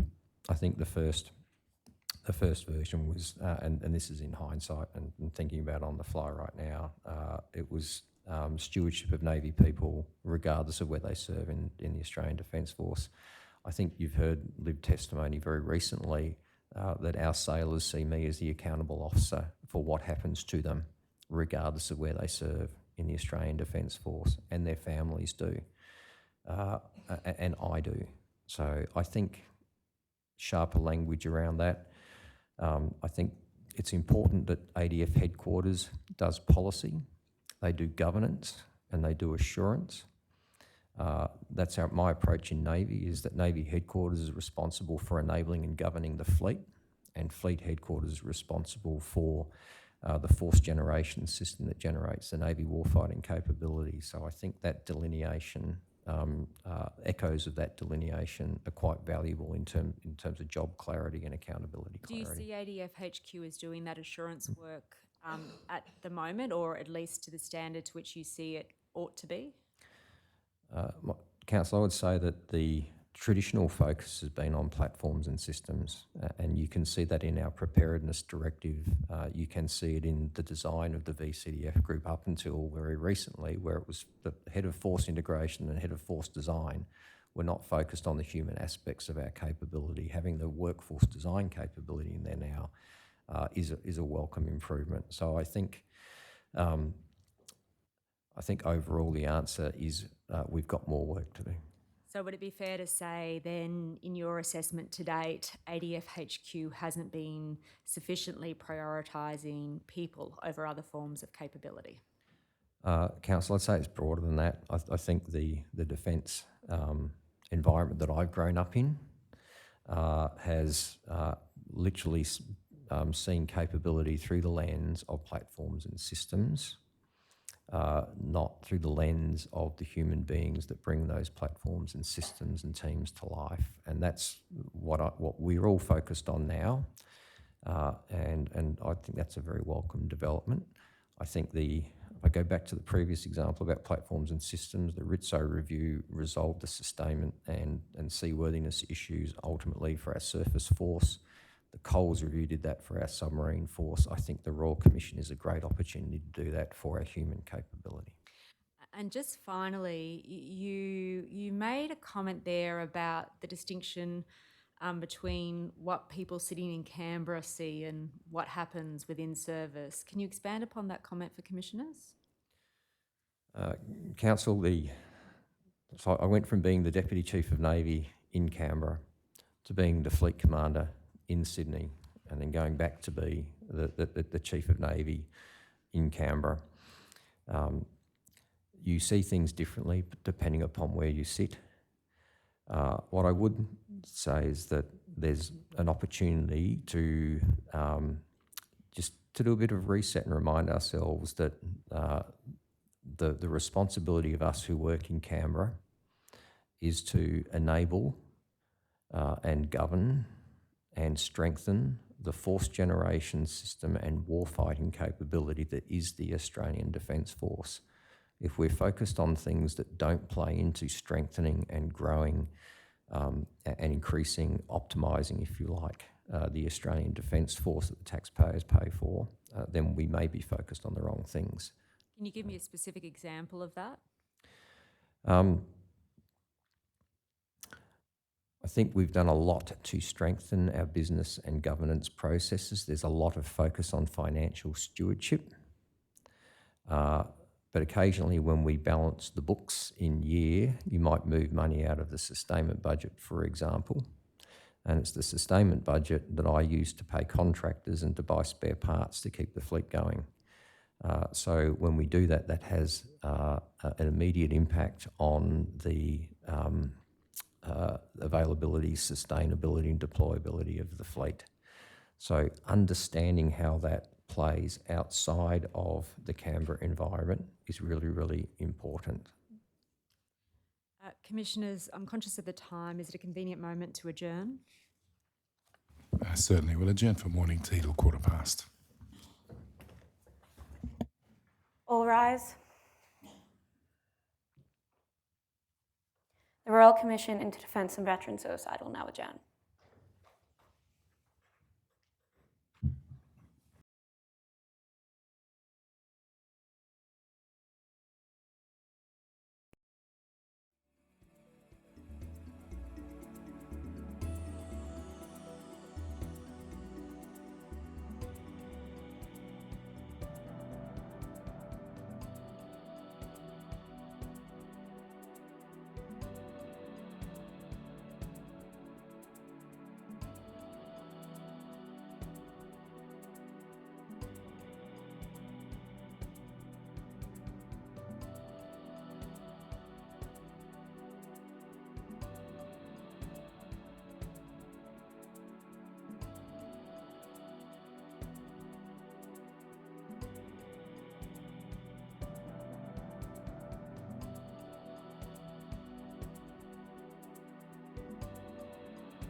Royal Commission into Defence and Veterans Suicide is now resumed. Please be seated. Thank you, Ms Longbottom. Thank you, Commissioner Cowlitz. Vice Admiral, I want to ask you some questions now about unacceptable behaviour, particularly insofar as it pertains to women. Now, you would accept, would you not, that experiences of unacceptable behaviour have remained consistently higher for women than men since 2013? Yes, Council. That more women in the Navy experience sexual misconduct than those in the Army or Air Force? Yes, Council. So you would accept then that women in the Navy are a specific cohort at increased risk of experiencing unacceptable behaviour? Relative to the other two services, yes, Council. And that this in turn supports the view that Navy is not doing enough to own that issue amongst its ranks? I wouldn't characterise it that way, Council. What I would say that the initiatives that are in place to date do not appear to be as effective as they could and should be within the Navy. Now, I want to take you to a particular initiative that has been introduced by the Navy with respect to dealing with members that have been convicted of a sexual offence. Operator, can you please display DEF.1320.0001.0025?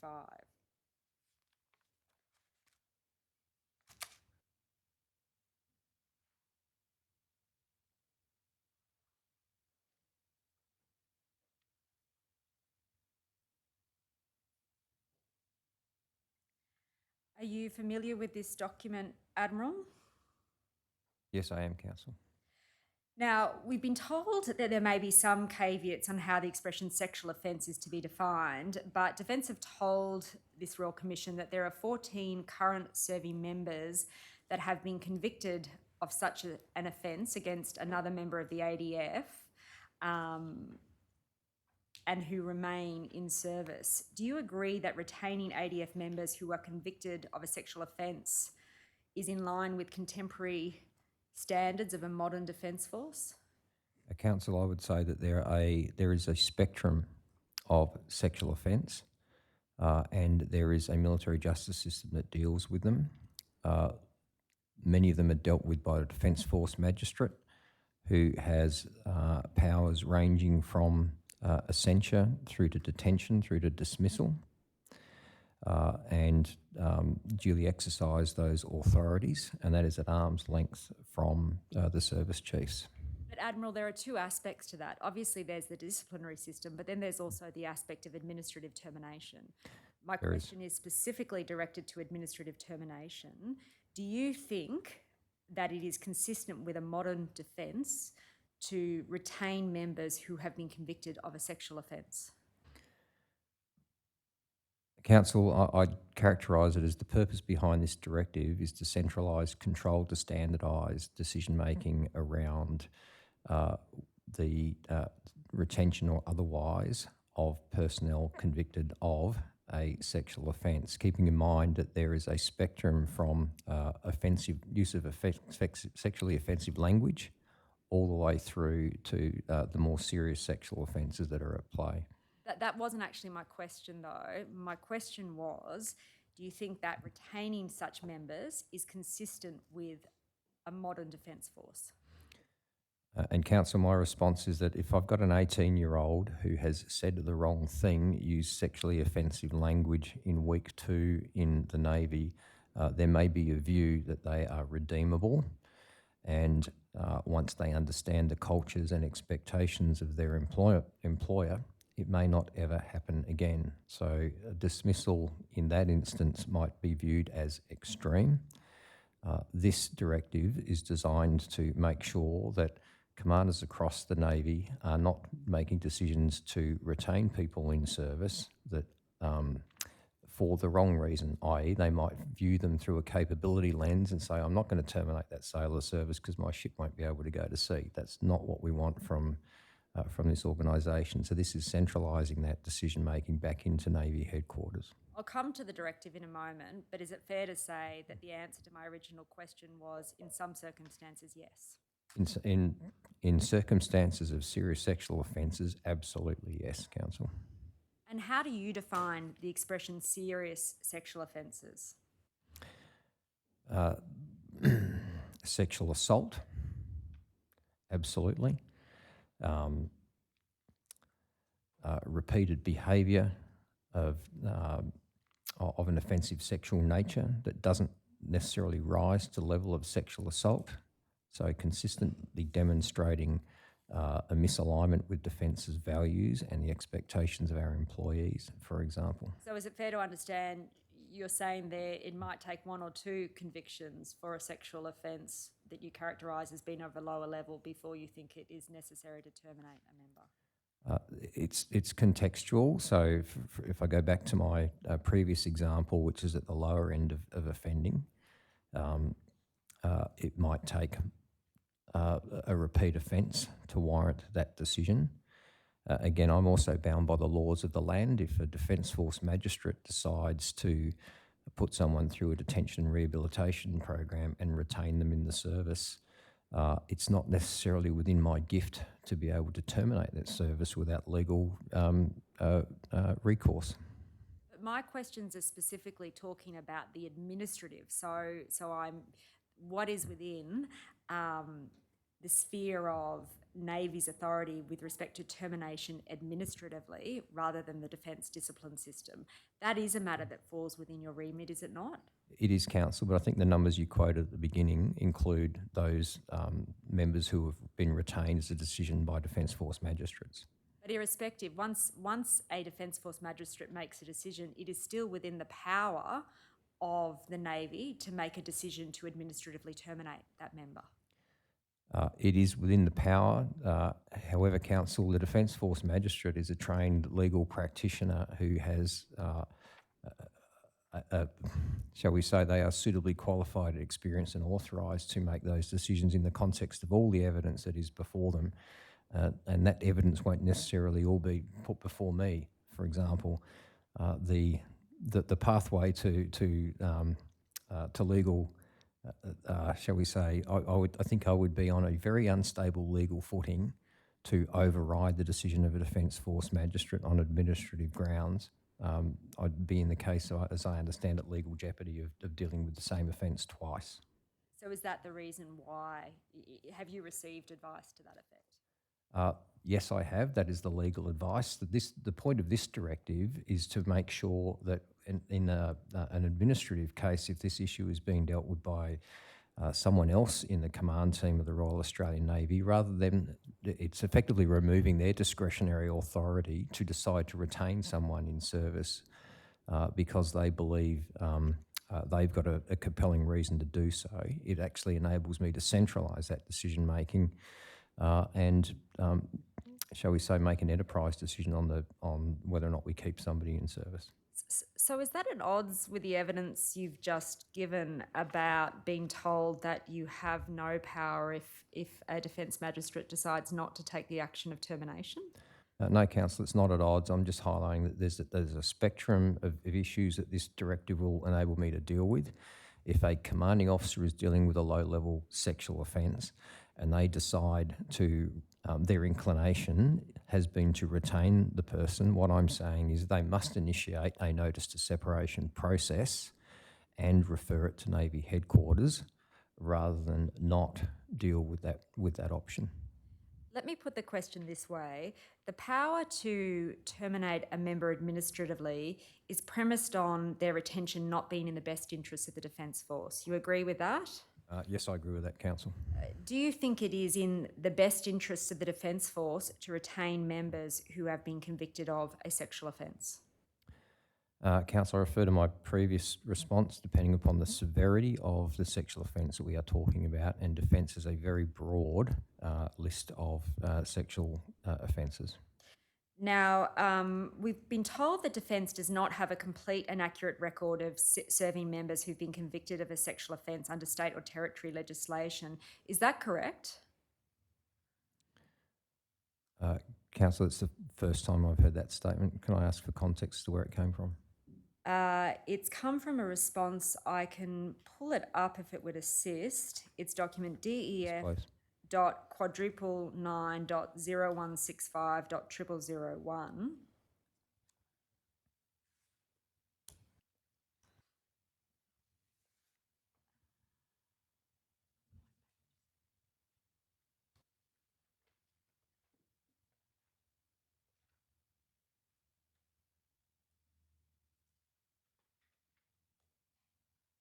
If the operator could please turn to the next page.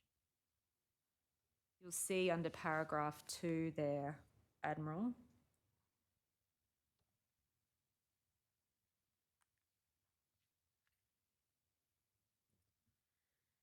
Is that consistent with your understanding?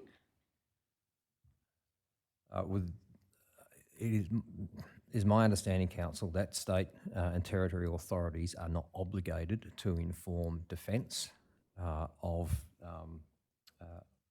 convictions So of because, defence personnel. so because they're not obligated, you are reliant on members volunteering the information that they've been charged and or convicted That is correct, with an Council. offence. Do you consider that a deficiency with respect to your capacity to manage such unacceptable behaviour amongst your members? Council, I would answer it this way. It is my wish that states and territories were required to notify defence of convictions of defence personnel. Okay. That would enable us to better manage the issues and risks arising from that behaviour. Now, if we could go then back to the directive, operator, can you please display DEF.1320.0001.0025 and particularly turn to paragraph 8.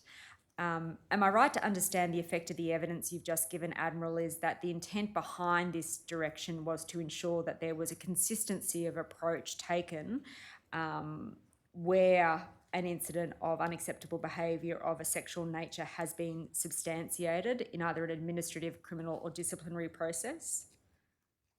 Yes, Council. Now, paragraph 8, sorry, my question, I withdraw that. Is the effect of this direction that a decision about whether to terminate a member's service rests with Navy headquarters and not command? That is correct, Council. Accepting that to be the case, which roles specifically in Navy headquarters are responsible for making those decisions? I expect that will be the Deputy Chief of Navy, Council. And would it be fair to say that the effect of this direction is to ensure that termination of the service is the rule rather than the exception when a member has been convicted of a sexual offence?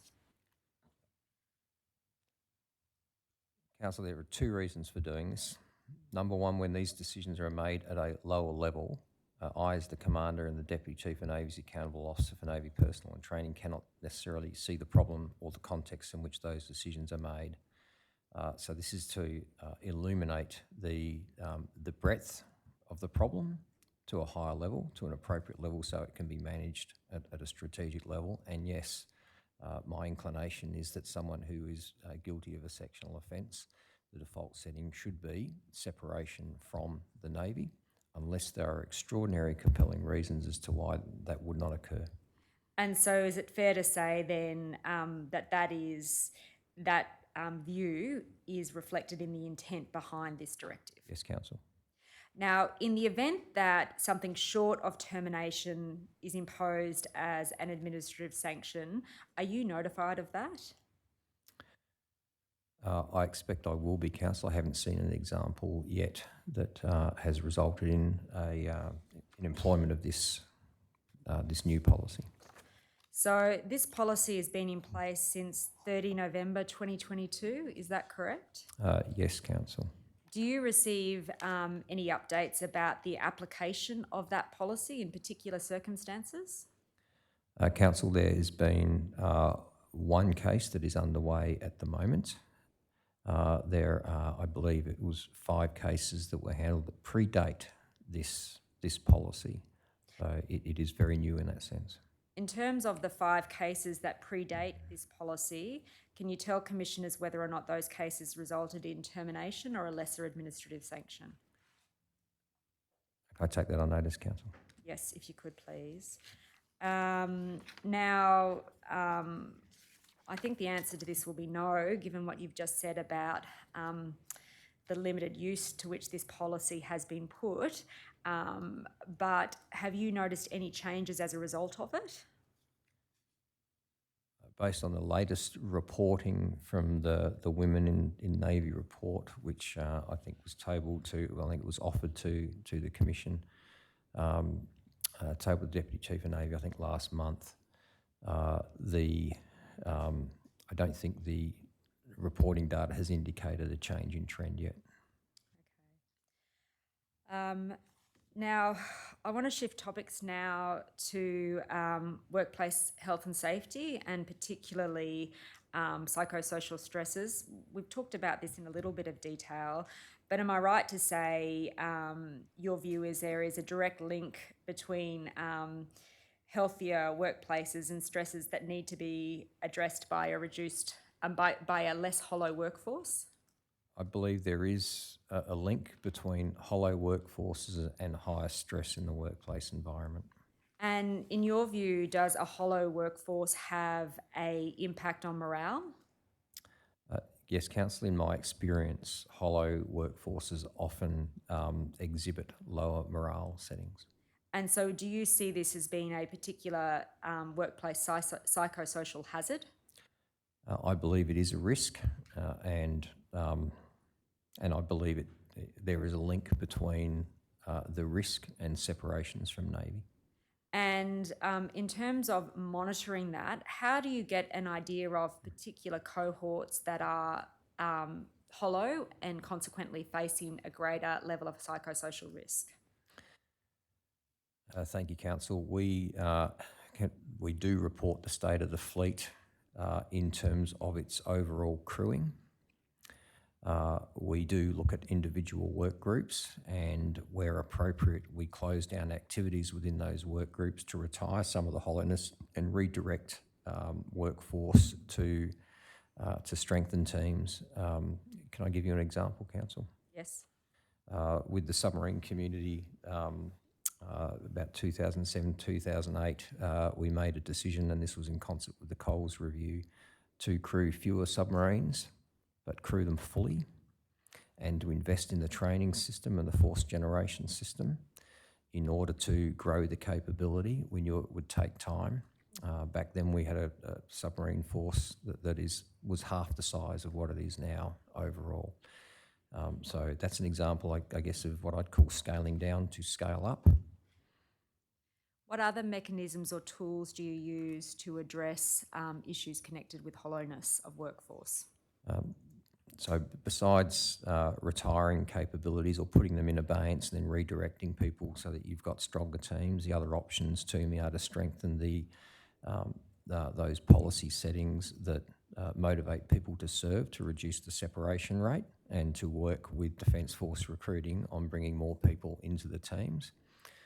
The other options I have is to talk to CDF about our ability to resource other components outside of Navy. So it's a case of moving the deck chairs to an extent, but also making sure that our people are employed where it is most appropriate to employ them, usually through a priority lens. And in terms of those efforts that are connected with recruitment, I think we've had an exchange about this earlier, but would you agree that an aspect of the overarching approach is to shift the risk settings for recruitment? Let me give you a practical example. Please. The physical entry standards that are required for someone to join the Navy. So I'd characterise it in terms of risk appetite versus the workplace environment. And I think the contemporary operating environment is very different to what it was when I joined the Navy with respect to capabilities such as cyber workforce and space workforce, the employment of remote and autonomous systems. They don't necessarily require the same standards of physical performance that we used to in the past. So is it yes or no that physical standards for entry have been lowered? The physical standards for entry in the Australian Defence Force have been changed. Lowered or highered? I wouldn't characterise it that way, Council. So the reason I say that is the standards expected for an infantry soldier carrying all that kit and covering different distances over rugged terrain are different to what I require from a cyber operator sitting at a terminal. So having one standard, one size fits all approach just doesn't make sense. The other thing that I would say is that testing fitness on entry versus testing fitness at the end of a conditioning and resilience program that's built into our training continuum are two different things. So the answer you've just given is directed to the reasons why physical entry standards may not need to be as high as they previously were. Yes. Is there for the Navy a uniform physical entry standard? There is a uniform physical entry standard for the Navy. And is that standard now lower or higher than it was, say, 10 years ago? It's different. Depends on how you define Can lower or we higher. break it down into sort of a practical example? Is there, for example, a distance you need to be able to run? I still have to achieve a run over the same distance as I had to 10 years ago. We don't necessarily expect our people to be able to do it on the day they walk into the organisation now. We work with them to build that capability, that resilience and that strength during their training. What about specifically with respect to issues concerned about individuals' pre-existent mental health vulnerabilities? Have the risk standards with respect to that upon recruitment altered? Not to my knowledge, Council. Okay. Now, I just want to move on to the briefings you've received with respect to self-harm and suicide behaviours within the Navy. Yes, Council. Am I right to understand that you have effectively been receiving such briefings since about 2018? I think that's accurate, Council. And I might just bring one of them up so we can have a look at it. Operator, can you please display DEF.1320.0001.0656? Actually, no, sorry, I withdraw that, operator. Could you display this one instead? DEF.1006.0001.0032.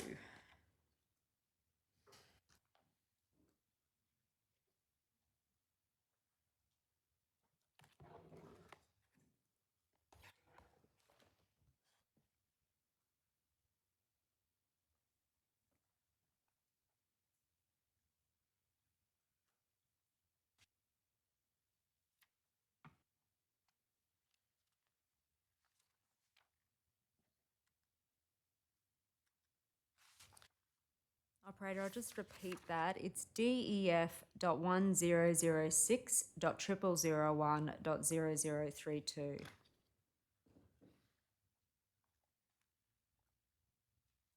While that's coming up, Admiral, how frequently do you receive these briefings? I believe the Deputy Chief of Navy receives these briefings every 6 months.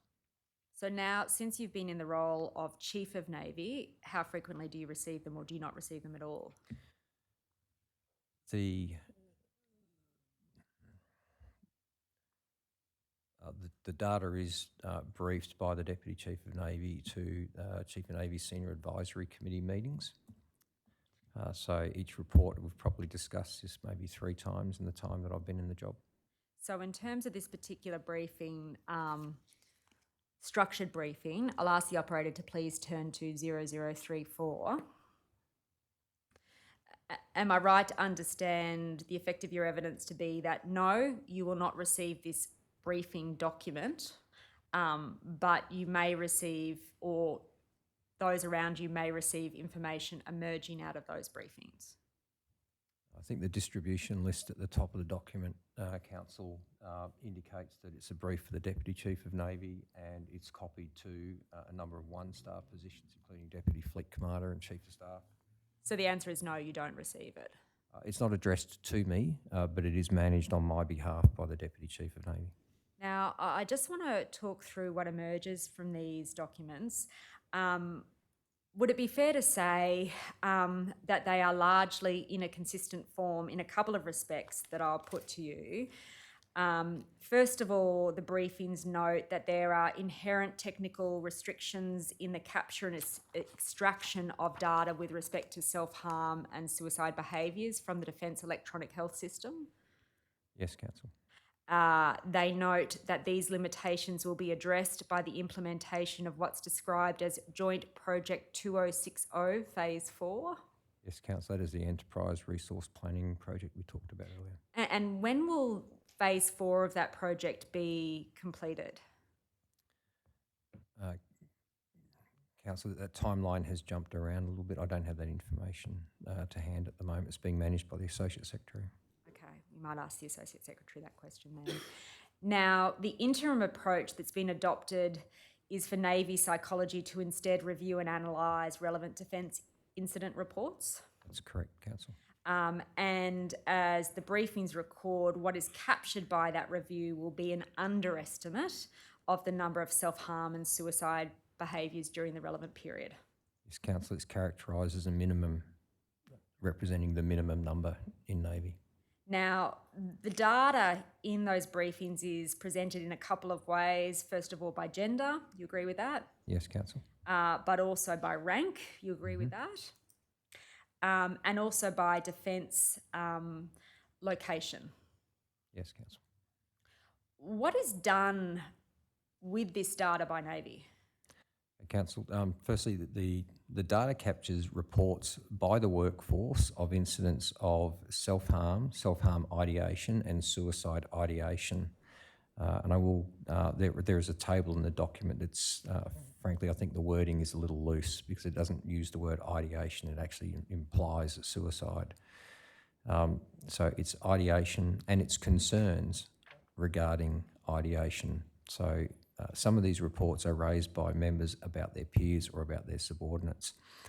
In the report, the longitudinal assessment over the last couple of years is about 40 to 45% result in no requirement for further action, and 55 to 60% on average result in an individual welfare board in order to determine whether or not there is a medium or high risk of actual self-harm or suicide. So that breaks down data in respect of individuals who are captured by this more broadly. Yes. But I might, in that respect, ask the operator to turn to .0036 and expand Figure 1. While that's coming up, would it be fair to say that this is a tool that is at Navy's disposal to enable it to identify where there are cohorts that are more affected by psychosocial risk?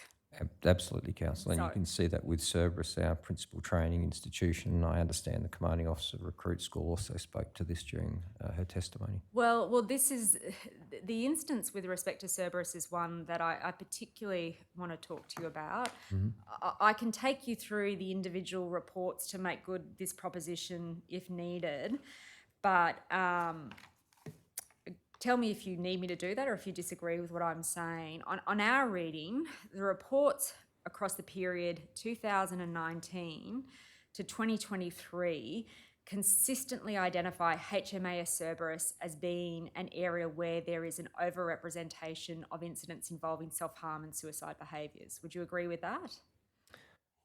Yes, disproportional to the population, Council. So, over a 4.5-year period, HMAS Cerberus has persistently been identified as being a risk area for Navy.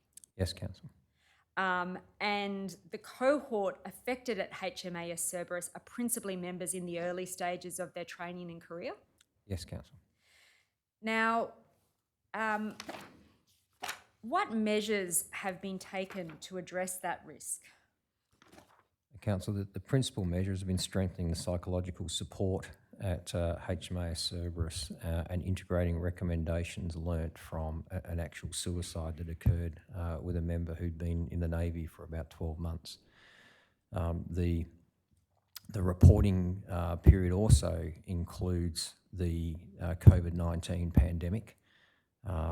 during which we took new recruits, we put them into isolation for 2 weeks, and then we took them down to the college and down to the recruit school, and they did their training stuck in a room in isolation. It was one of the, I think for the nation, it was one of the most challenging psychosocial environments we have faced as a nation. And those risks were particularly amplified for that age group that you referred to. And in the environment of leaving home and joining a new organisation and being integrated into Navy, it was a particularly challenging environment. The reaction to that was to strengthen the psychological support, mental health support down at HMAS Cerberus, and the introduction of a number of particular initiatives, which again the Commanding Officer of Recruit School has spoken to with respect to building mental health and physical resilience during the training system. But Admiral, these reports extend beyond the period of the COVID lockdown, and they tell you that both before it occurred and continuing to after it ended, HMAS Cerberus continues to experience a higher level of psychosocial risk. So whatever Yes. you're doing is not working.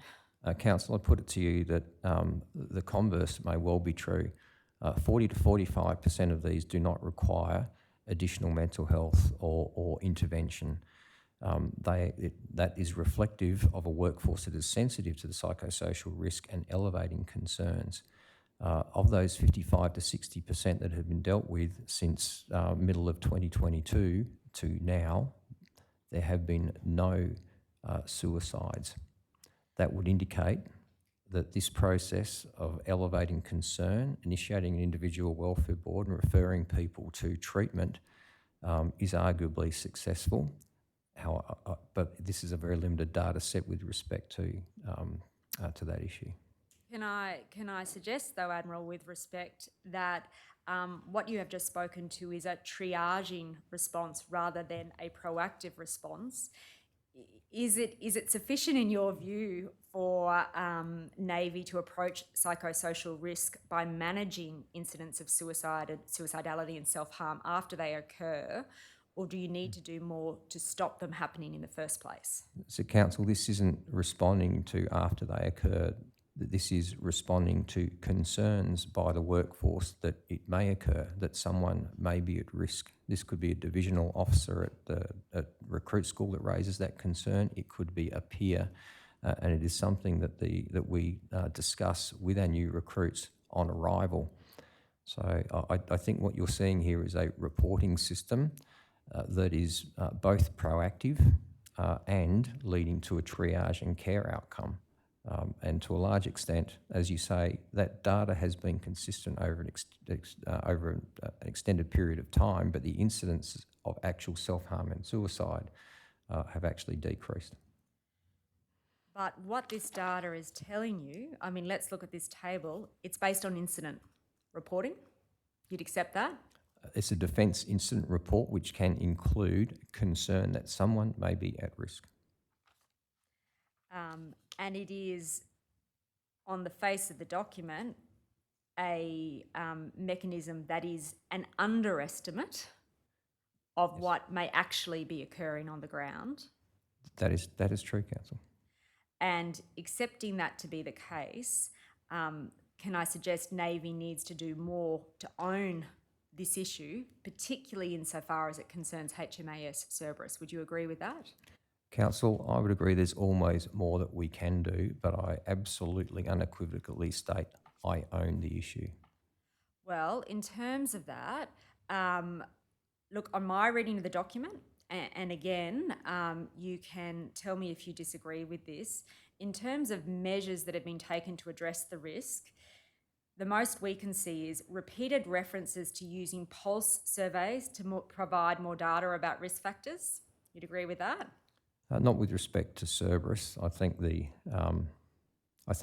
pulse survey is used across the entire enterprise. I'll take you to the part of the report. Operator, sorry, can you please expand paragraphs 13 and 14 on that page and then go across to the next page and expand the balance of paragraph 14?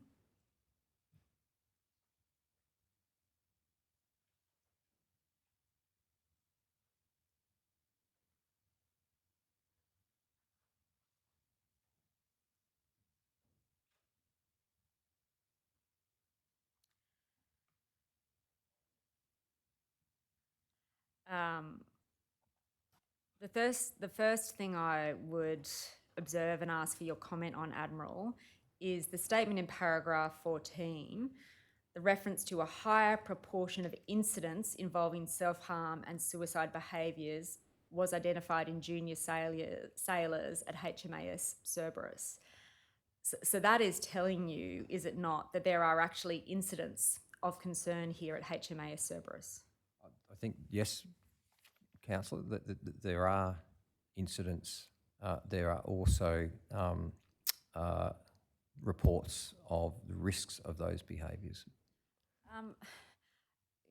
Tell me if this is a wrong characterisation, but the effect of your evidence appears to me, Admiral, to be minimising this as a source of concern based on the briefings you're receiving. Oh, Council, I apologise if that's the impression I'm giving, because that's certainly not what I'm doing. This is a snapshot, I think, of 2021 data, okay? And you're right, over the extended period, the reporting of incidents and risk, which is what this informs as a risk assessment, is relatively steady. But what the data also highlights is the number of reports that do not require intervention. That is, someone has reported something that they believe is a concern. 40 to 45% of those, when assessed by a health professional, do not rise to that level. So that is a reflective of an organisation that is sensitive to the risk and that is reporting. The other 55 to 60% result in an individual welfare board, and we can go to that, I think it's on an earlier page. It's spelt out in all of these briefs, and it's always to say about 55 to 60% go to individual welfare board. There's then an assessment done as well, whether or not there is a medium risk or a high risk, and there is a treatment strategy that follows that. What I'm saying is that in response to these concerns, the number of psychologists present at HMAS Cerberus has now doubled. The focus on mental health and wellbeing at HMAS Cerberus has increased. And although we are still testing the atmospherics around the risk of suicide ideation and self-harm, we've seen a decrease in the number of actual events. So it's a little bit more complex, and I own the loose language I spoke to my team about this week with respect to the table, which actually implies that all of those reports are actually self-harm or suicide. They're not. They're measuring the risk of that occurring in that establishment. And in terms of measuring risk, it has told you consistently from 2019 to 2023 that HMAS Cerberus is at a level of elevated risk. You'd agree with that? Because we bring people from all over Australia, from all different environments, from the multicultural melting pot that is Australian society, and we bring them into a different environment, and we introduce them to defence values, and we introduce them to our signature behaviours, and we challenge them in ways that they haven't been. So that is... Stop you there. That may be the reason why, but is it a yes or a no to my question? I think that cohort during that period of time are at increased risk, and we are sensitised to it, and we are dealing with it. But if Navy is dealing with it, to be frank, Admiral, on the face of these reports, you'll see there they refer to additional data gathering approaches such as the administration of a Navy Pulse survey, and there are repeated references across the board to the training environment and selection processes, but those levers do not appear to be diminishing the level of the risk. So don't you need to do something more? The way I'd answer that, Council, is there are limitations to minimising the risk upon entry. It's how you manage the risk during that initial transition phase. And what we're seeing is a better outcome overall with these measures in place. It is something that we are actively measuring. Again, this is a point in time in 2021.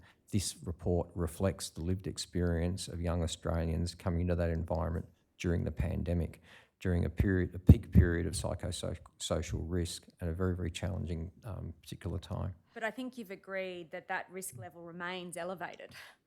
So it's omnipresent, I think, with part of the recruiting and onboarding system. It's something that we can't take our eye off. And can I take you in that respect to one of the observations that's made in this particular briefing at .0033?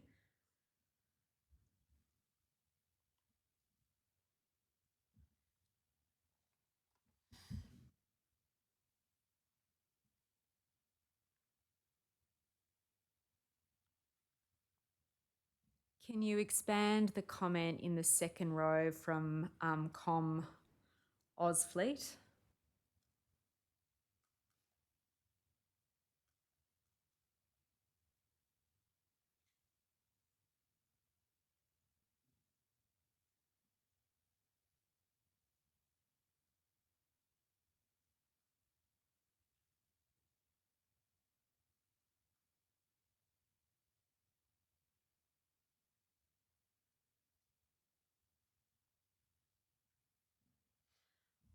The question they're asked is the one I posed to you, Admiral.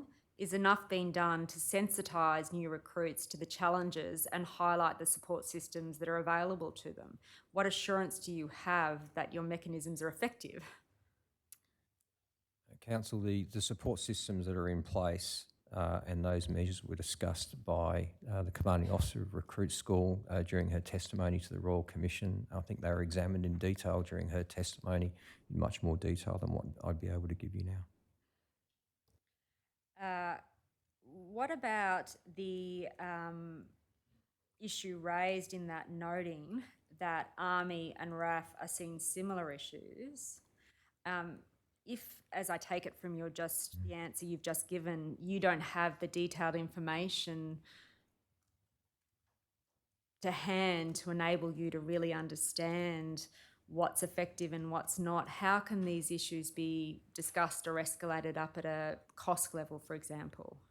I wouldn't say that I don't have that information to know whether or not they are being managed. I think the statement there, although any incident is unacceptable, the absence of high-risk instances is notable. And again, the report was written during the pandemic. So this is evidence of an organisation that is testing the risk. It is asking questions about whether or not there is more that can be done. And the response to that question about, I wonder if Army and Air Force are seeing similar issues and whether they have more effective controls in place. I think I was the commander of the Australian Fleet that posed this question. That would have gone to the Deputy Chief of Navy of the day and would have been discussed with Army and Air Force. I don't recall at the moment what the response was. Can I clarify something, Ms Longbottom, while we're at this point? Of course. Does the Cutterbowl cohort we're talking about include the people who attended before going on to ADFA? So as I understand it, the Navy requires their recruits before going to ADFA to spend 9 months in training that a normal recruit would undergo, and the Navy and the Air Force don't do that. Commissioner, the Year 1 program for naval officers would be going to HMAS Creswell. That has been a similar data set to what we've been discussing here with Cerberus, but a different socio-economic group as well. So the ADFA recruits aren't in here? ADFA will not be, but the naval officers who come through our Year 1 program, they go to the Naval College first. They are reflected in the data for HMAS Creswell. Thanks. I would offer that being in isolation down in Marine National Park at HMAS Creswell was a different experience, though, to what the recruits experienced down at HMAS Cerberus. So apples and oranges for comparison to a certain extent, Commissioner. Thank you.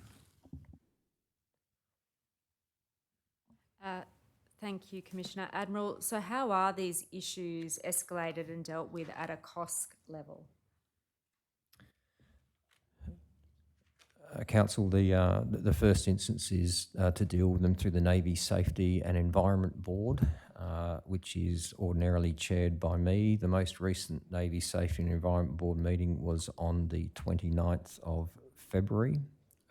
Unfortunately, I was offline with the flu. It was chaired in my absence by the Deputy Chief of Navy, and the mental health and wellbeing agenda item, I believe, is either first or second as a standing item. That's where these issues are discussed. It's where the Women in Navy Action Plan is discussed, mental health wellbeing strategies, etc.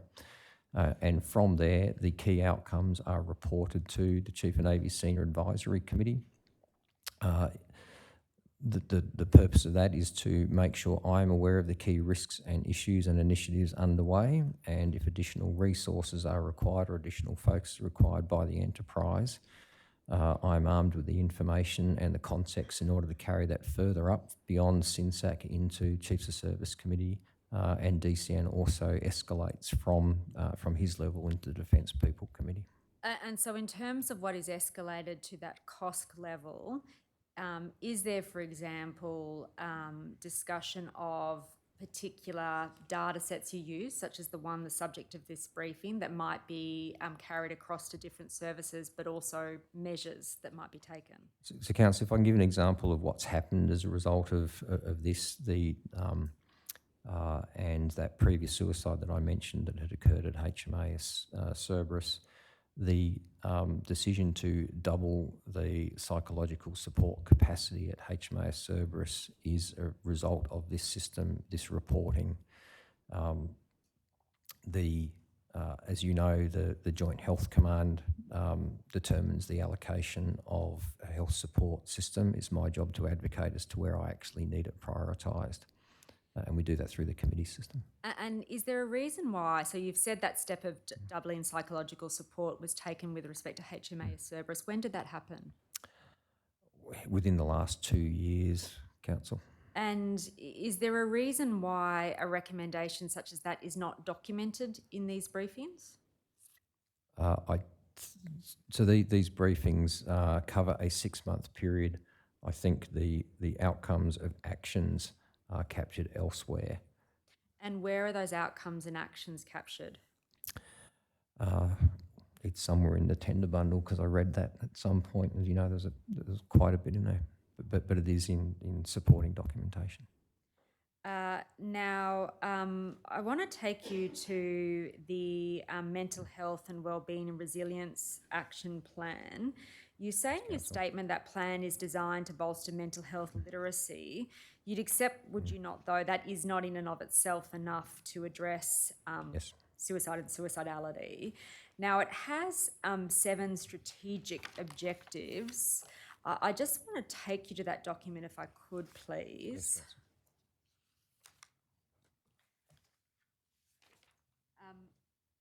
Operator, please display DEF.001.001.0908.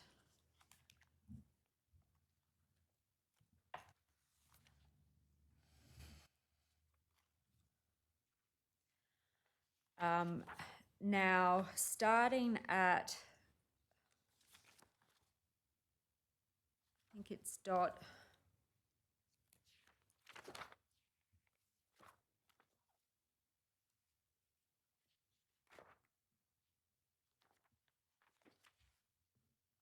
Zero 926.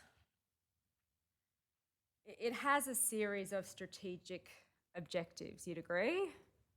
Yes, Council. And I can take you to each of them, but I might just mention them by name. It's leadership and shared responsibility, that's one. Yes, Council. A thriving culture and healthy workplace, that's another. Yes, Council.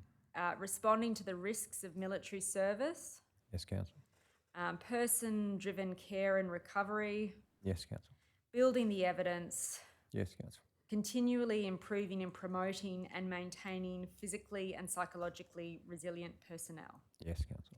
Now, this document contains some outcome-based performance measures, but I want to take you to one that is material to the reports we've just been examining.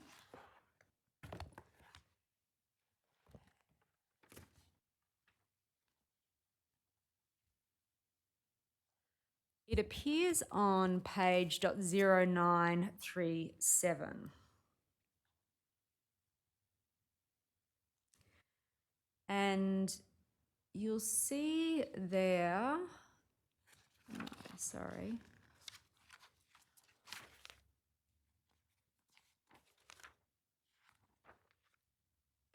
Sorry, my apologies. It's at .0927.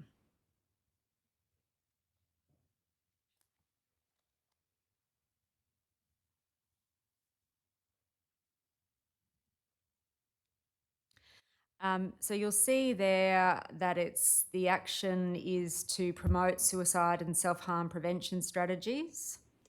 And it refers to a number of training modules, at least insofar as it concerns, amongst others, junior leaders. Yes, Councillor. Now, would you accept that, at least in the case of HMAS Cerberus, in and of itself, that training has not been effective to address psychosocial risk factors amongst that cohort?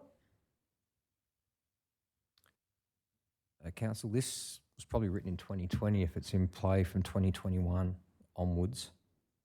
I think I'd have to have a look at the data for when we were assessing the environment at HMAS Cerberus before this document was written to be able to give you a fulsome answer. I would also offer that, consistent with my previous testimony, that we have seen, although the risk environment remains the same, the actualisation of or the realisation of that risk has not. I think we've actually seen, so that the risk environment remains static. We've got the controls in place. They seem to be effective in so much as the actual incidents of suicide have decreased. But in terms of reducing that risk setting, which I think you agree has remained static. I think I described the Environment Council as being a pervasive risk environment because the nature of the work that we actually do, particularly through Recruit School, but also through the initial entry training system down at Cerberus, it is different to what we do at HMAS Albatross, where our trained and qualified people are flying helicopters, for example. And if the environment is different, as you say, and it carries with it different risks, as you say, you need to take different approaches to lower that risk. Correct. And would it be fair to say that insofar as those measures include training, they're not being effective at the moment? I don't accept that, Council. And again, there's two aspects to this. One is the risk environment, which is pervasive because the nature of the workforce that is there, the fact that it is a training establishment and we're homogenising the multicultural injects from Australian society into a foreign environment in the context of, as we discussed, most of the data is through the pandemic. The actualisation, the realisation of that risk, which would be the manifestation through the example of a suicide, thankfully, we haven't seen those instances. So it's a high-risk environment. We've got controls in place. We are measuring those. Absolutely. Is there more that we can do? I'm sure there is, and I'm really hoping that the Royal Commission can illuminate some new options. But at the moment, I don't accept your proposition that it isn't changing. And just in terms of that concept of sort of illuminating, am I right to understand you to be saying, look, there isn't more we can do in terms of training, there isn't more we can do to address that particular No, Council, I would never make such an absolute claim. Okay. I think there's always new thinking that can be brought to these challenges and should be. And I'm hoping that the learnings and observations of the Royal Commission can illuminate some of that new thinking. Now, I want to move on, if I can, to the evidence you give in your statement with respect to the Navy Clearance Diving Trust. Operator, can you please turn to MHM.0001.0001.0001 and turn to paragraph 344.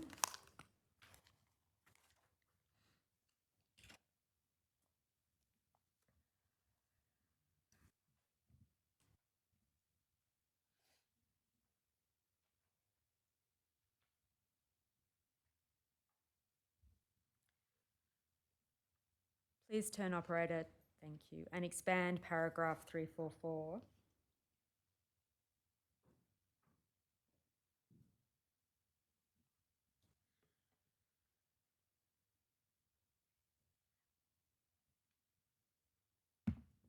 Admiral, you refer there to several of the Trust's positions and beliefs in relation to key issues. What specifically are you talking about there? The response of Navy as characterised during that testimony in the relationship with Navy, Council. And you go on to say that it is regrettable that these concerns were not advised to Navy in advance. Yes, Council. Admiral, one interpretation of that statement is that you considered it regrettable because it creates a reputation management issue for Navy. Would you accept that? Council, what I would say is that I regretted that the Trust did not come and have a conversation with me about their misgivings, especially in the light of the way they would characterise Navy's behaviour to the Royal Commission. I don't think that's an answer to my question. Admiral, would you accept that one interpretation is that you considered it regrettable because it created a reputation management issue for Navy because the Trust went to the Royal Commission rather than speaking to you? I accept that might be your interpretation, Council. For me, it's regrettable that a relationship with the Trust, which I had had as well as the Deputy Chief of Navy previously, was frankly tarnished by this approach. I would have welcomed a conversation, Council, is my point. When you say it was it tarnished on your part, do you think, because the Trust decided to give evidence before the Royal Commission? No, I think it's just I'd felt that there was a partnership in play. Certainly my time as the Deputy Chief of Navy, keeping in mind that the interaction was between the Trust and Vice Admiral Noonan, my predecessor.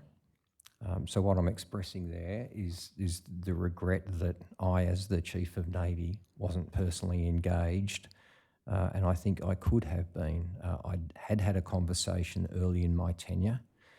It was a very positive engagement, but that certainly wasn't the positive engagement that I had with the Trust did not come across in that testimony, and that's what I regret. Did you reach out to Mrs. Goldsworthy following her giving evidence? I think it was in hearing block 9 in Perth. I considered it, but I also was conscious that I would be giving testimony, and I didn't want to see I didn't want that to be perceived in a negative light, or I think my view was that it was best that I'd come and appear before the Royal Commission and we deal with this in this hearing block. But you have reached out to others who have given evidence before this hearing block, before this hearing, and I'm referring specifically to Mr. Armfield. So why did you take a different approach with the Trust? Because one is an independent entity, an advocacy group, and the other is a former member of the Royal Australian Navy, which I feel a personal obligation to as the Chief of Navy. And can you just, what was your specific concern about the damage of speaking to the Trust before you came to give evidence? What were you concerned might be said or done in that respect? I wouldn't characterise it as damage. What I would say is that the Trust made their position very, very clear. They made it clear in a public manner. I've expressed my regret in my statement. The great work that we have done with the Australian Human Rights Commission and their report that was tabled to Navy in 2021 has basically been overlooked. And what I detected from that testimony was a reluctance to engage with Navy, and that is their right to do so. Well, you would accept, though, would you not, that the Trust is is an important organisation with whom the Navy should have a productive relationship? Yes, Council, and I've expressed my regret that we don't now. And am I right to understand your evidence to be that, irrespective of that important relationship, you felt it was imprudent to speak to the Trust before you came to give evidence here today? I thought it could be misinterpreted. I'm wary of a perception that I might do something just for the optics of it. and that's not how I operate. And can I also say, Council, I've been extraordinarily busy on many other things, and whilst that relationship is important to me, it's a two-way relationship, and it takes both parties to want to walk into the room to have that conversation. Well, let me then talk to you about particular aspects of the evidence that Mrs. Goldsworthy gave. You're familiar with that evidence? I'm familiar with the report that they commissioned and with the Trust's evidence. And that report included a survey, or a substantive part of it was a survey that had been Yes, undertaken by the Trust. The evidence Mrs. Goldsworthy gave was that when she approached the Navy about the proposal to undertake that survey, she received major pushback. Do you agree with that proposition? Council, what I would say is that the former Chief of Navy and Australia's most senior clearance diver and former President of the Clearance Diving Association, Vice Admiral Crane, gave immediate feedback in his capacity to the Trust that there were issues with what they were proposing to do. The Navy advised that there were ethics requirements that must be met with respect to anything that qualifies as human research involving Australian Defence members. There's a defence policy and there's a DVA policy that we are bound by. That was communicated to the Trust. That risk, I think, was acknowledged, but the Trust developed their survey absent seeking that ethics agreement. I think it was also evident that they felt that they had a requirement to get the submission in, and that waiting the 6 months for that ethics approval was problematic. I think the submission was made to the Royal Commission with about 12 months in hand. Now, Mrs. Goldsworthy also gave evidence that she took from the conversation she had with Navy that if that work was progressed, it would potentially damage the Trust relationship with the Navy. Is it fair to say from the evidence you've just given that it has in fact damaged their relationship? Council, so that was a conversation with my predecessor. I can't speak to that. I would say that the relationship with the Trust that we're talking about here is based upon the absence of interaction with me prior to the testimony given at the Royal Commission, which paints a certain picture, and it paints a picture of Navy in action. And frankly, when it comes to the clearance diving community, nothing could be further from the truth with respect to what is the most surveyed and most analysed work group in Navy in the last 5 years. So it paints a picture of Navy in action which you disagree with. I wholeheartedly disagree with. And as a result of that disagreement, would it be fair to say your relationship with the Trust has been damaged? The last conversation I had with Ms. Goldsworthy was a very positive conversation. It was in my office. We discussed my predecessor's response to the survey, the concerns around the ethics, that the failure to gain ethics approval that can't be actually granted retrospectively. That's not a Navy policy, that's Defence and DVA policies. So we discussed all of that. I thought it was a positive conversation, and I thought the relationship was in a good shape. But following Mrs. Goldsworthy giving evidence, that relationship is damaged with you? It would appear so. Well, I'm asking for your perspective on that. You consider it damaged? I felt that, yes, the characterisation of Navy in action was unfair. Okay. Now, I just want to take you to the work that was done by the Navy, accepting everything that's said Yes, about Council. sort of the caveats you have about that. The report was provided to your predecessor in March of 2022, that's correct? That's my understanding, Council. Were you aware of the report at the time? March of 2022? No, I don't think I was, Council. When did you first become aware of the report? It would have been after I assumed the role So in with the about Navy. July of 2022. July, August, September, somewhere around about there, I suspect. And are you familiar with its contents? Yes, I am, Council. So again, I can take you if I need to, but I might just put these propositions to you.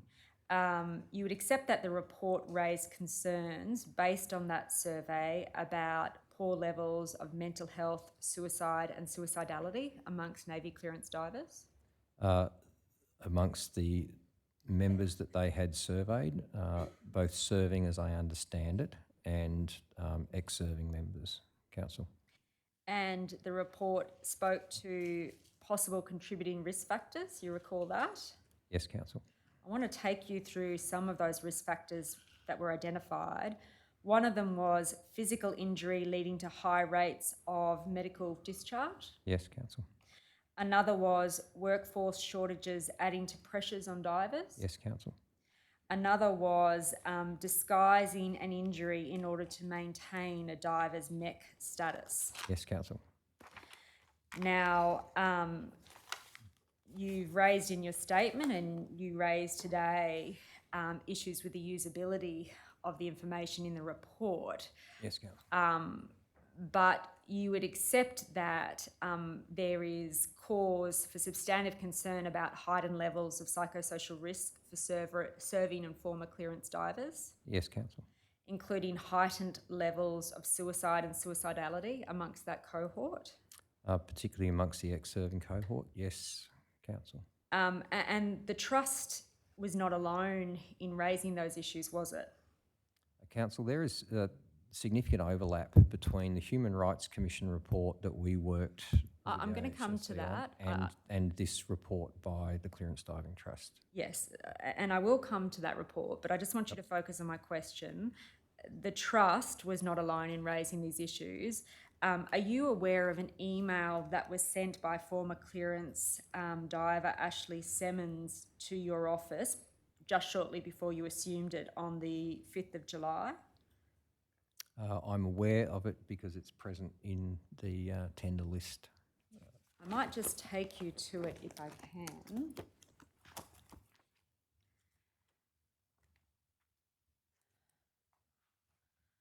Operator, can you please display DEF.1238.0001.0054?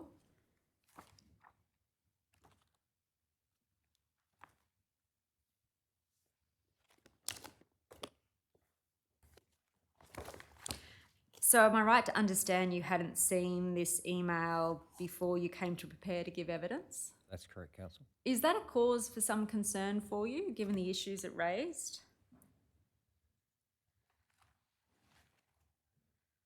Council, I have been looking, so short answer is the information there of concern? Yes, looking at in isolation. I have been looking at the clearance diving community since both Vice Admiral Mead, then Rear Admiral Mead as the fleet commander, and I got on a boat and went to HMAS Penguin, conducted an engagement with the dive school, and then paused diving at Penguin at the ADF Dive School due to concerns about diving safety.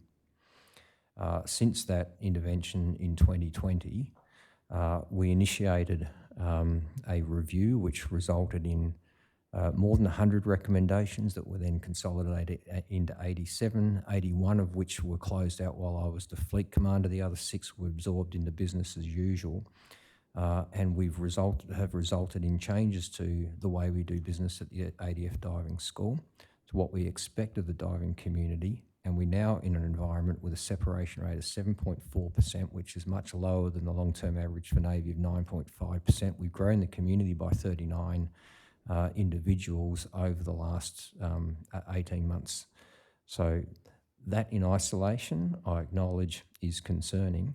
But if you want to have a conversation around the psychosocial risk of the clearance diver community as it is today, and their health and well-being, in an environment where we have had fewer injuries at that dive school in the last 12 months than at any period prior to the intervention, then I welcome that conversation, Council.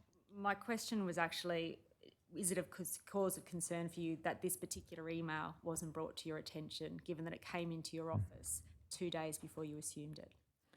Council, I imagine there were multiple documents in my office the day that I assumed command that were not presented to me in my first few weeks in the job. And in the context of triaging this information vis-a-vis the actions that have been underway at the ADF Diving School and across the diving community in concert with all the recommendations we've implemented from the Human Rights Commission report, I'm not surprised that it wasn't pushed to me in the first instance. But Admiral, I mean, in the context of Mr. Armfield, you spoke about the sense of obligation you had to him as a member. This is an email in which a clearance diver is raising issues about his own mental health and suicidality. You'd agree with that? Yes, I do, Council. He's talking to you about the concerns he holds for the mental health and well-being of that community more broadly. You'd agree with that? He was communicating that to my predecessor. I'm unsighted on what response he received from my predecessor or his chief of staff, who was a clearance diver. But the issue didn't end with your predecessor. This was 2 days before you came into office. I understand your point, Council. And he also raised concerns of the absence of a response from Navy that addresses the actual issues affecting that cohort. Council, again, I'm unsighted on what response the sailor received before I came into the office. Was there a response that you're aware of?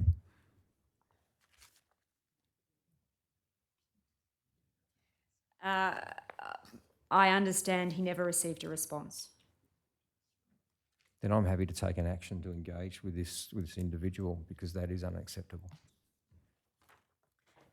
Now, I want to take you to some of your own material that touches on concerns about clearance divers.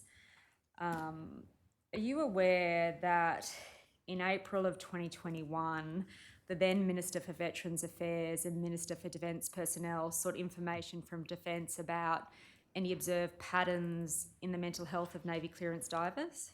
I understand there is a document in the evidence bundle. Have you seen that document before you came to prepare to give evidence? No, I hadn't, Council. I might take you to it if I can.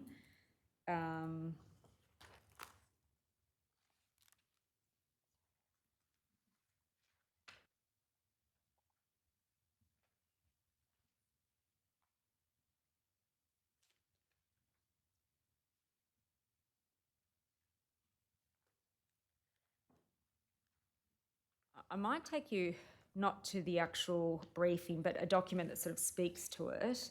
Operator, please display DEF.quadruple9.0097.0001 at .0022.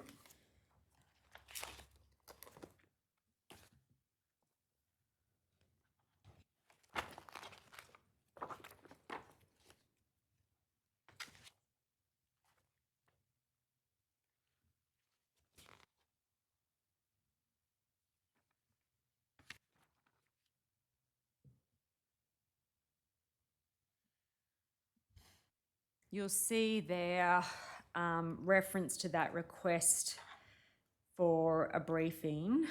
Firstly, as we've engaged on observed patterns of mental health of Navy clearance divers.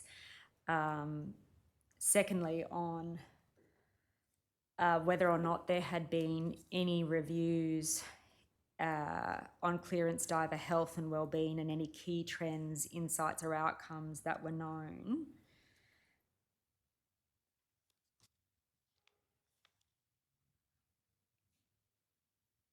Yes, Council, I can see the brief.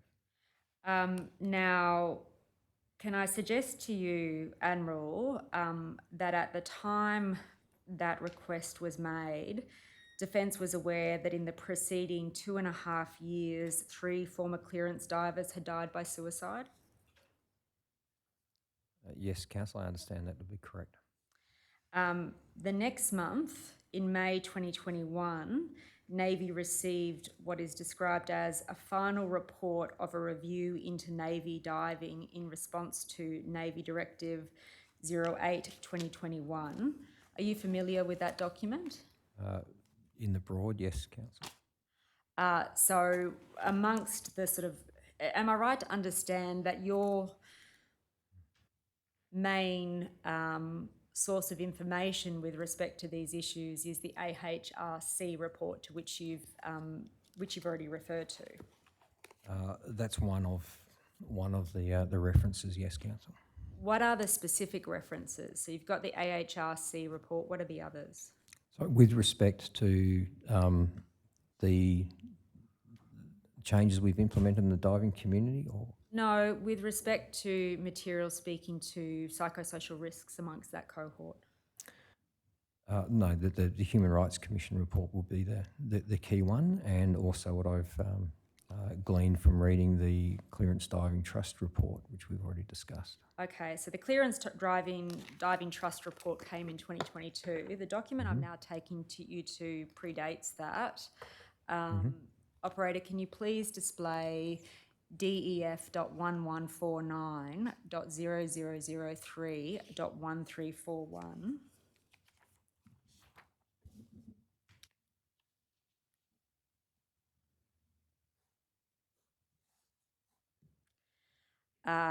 And can you please turn to .1342 and expand paragraph 2B?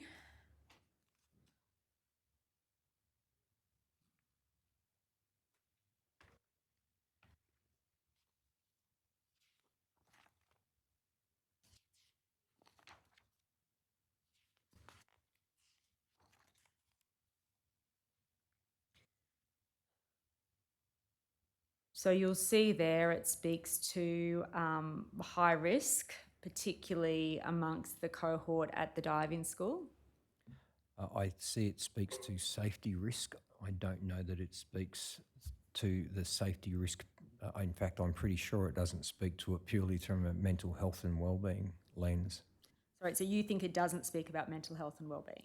I actually think that's part of it, but I think the focus of that statement is around what the clearance divers do with respect to the risks around being underwater, breathing mixed gas, doing some of the advanced operations we expect them to do in a pressurised environment. Okay, can I take you then to .1350 of that document?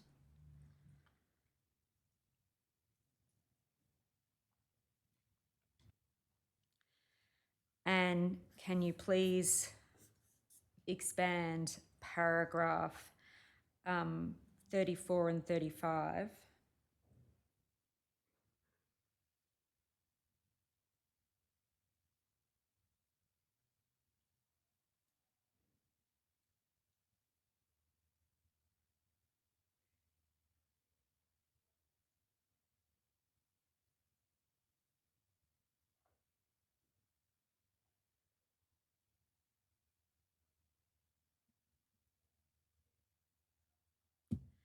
Yes, Council. You'll see there, Admiral, amongst the things that were identified in this document, which is the Navy's own document, was that Navy divers suffer high rates of medical injuries, Yes, Council. that the cohort was affected by workforce shortages because of particularly training injuries, Yes, Council. that there were significantly higher medical separation rates for Navy divers compared to other cohorts within Navy. Yes, Council. And last but by no least most important, there was a discernible trend of mental health issues, particularly amongst those sustaining a physical injury leading to a MEC downgrade. Yes, Council. I suggest to you, Admiral, that each of these issues raised in the Navy's own report were the very same issues that were raised in the Trust report that came a little over a year later. You'd agree with that? Yes, Council. Can I speak to what's been done No, prior to the Trust report landing? I will come back. I'll give you an opportunity to answer that in a moment. But in terms of engagement with the Trust, going back to Mrs. Goldsworthy's evidence, rather than engage with the Trust about the issues it was so desperately trying to deal with and bring to your attention, which your own evidence substantiated, Navy sought fit to focus, and I'm using your own words here from your statement, the applicability and the usability of the information in that report. Now, you would accept, would you not, Admiral, that that is regrettable that Navy elected to take that approach? Sorry, Council, the Navy is constrained by policy. It's not set by Navy with respect to what we can action with respect to human research, and that is what the Clearance Diving Trust report is governed by. So That's not my... that doesn't stop me from doing a desktop analysis, comparing that to the Human Rights Commission report and all the recommendations that were already in train, many of which have been implemented. So whilst the Clearance Diving Trust gives a snapshot through the cohort of people they've engaged at, the reality on the ground is that the training system that has been in place, the clearance diver aptitude testing that was being done, was breaking our people. And that's borne out in this statement, it's borne out in the Clearance Diving Trust report.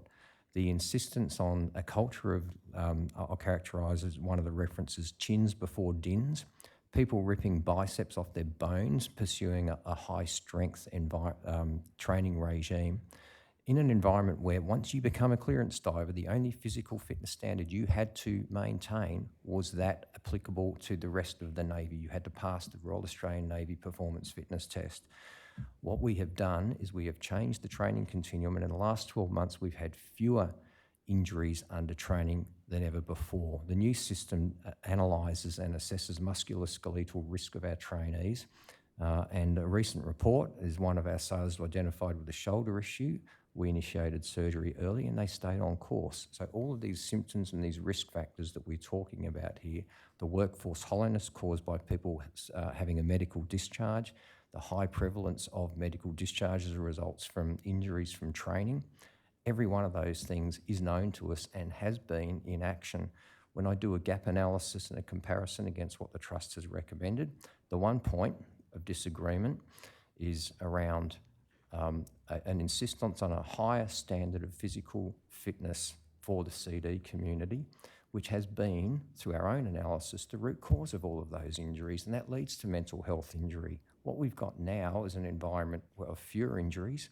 We are growing the clearance diver capability, and we're also transforming that cohort to be operating increasingly uncrewed systems in support of their mission. So That wasn't actually my question though, Admiral. no, I understand. I'm clearly making a point, Councillor. Yeah, I understand the point you're making, but I do need you to answer my question, and that is, do you accept that it is regrettable that in 2022, when the Trust came to you, knowing that its members were dying by suicide at an unacceptable rate, and you had this information, I'm not saying you personally, but the Navy had this information before it, rather than engage with it about those issues, it went away and said, well, look, you know, your work doesn't meet ethics standards, so it's not going to help us. Councillor, I've met with Ms Goldsworthy, I've met with the Trust, I've explained the initiatives that we had underway, I've talked about the Diving Clear report, and my testimony,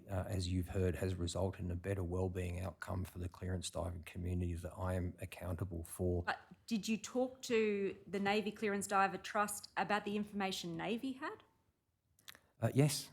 So you talked to the Navy Clearance Diver Trust about materials such as...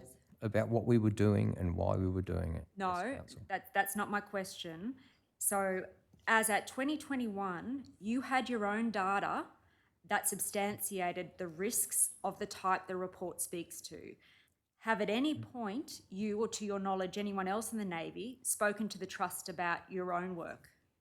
I believe that has occurred, but we've also been talking to the clearance diver community, and one of our senior officers sits on the Trust. So as far as I'm aware, this has been transparent to the Trust, Council. So as far as you are aware, Navy has told the Trust its own research shows them each of the matters that are identified in paragraph 35. And what we have been doing about it, Council. I understand you are very keen to talk about what you have been doing, and I will give you an opportunity to speak to that, but my question is more confined. Is it your testimony that Navy has communicated to the Trust the information contained in paragraph 35 of this report? No, Council, that's not my testimony. I can't be that specific. Now,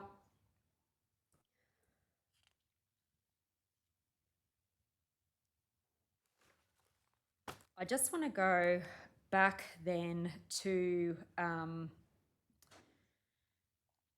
the very next month after this report was provided. That's on the 24th of June 2021.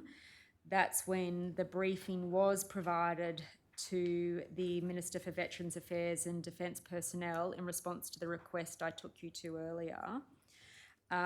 Operator, please display ACA.1001.0002.1344.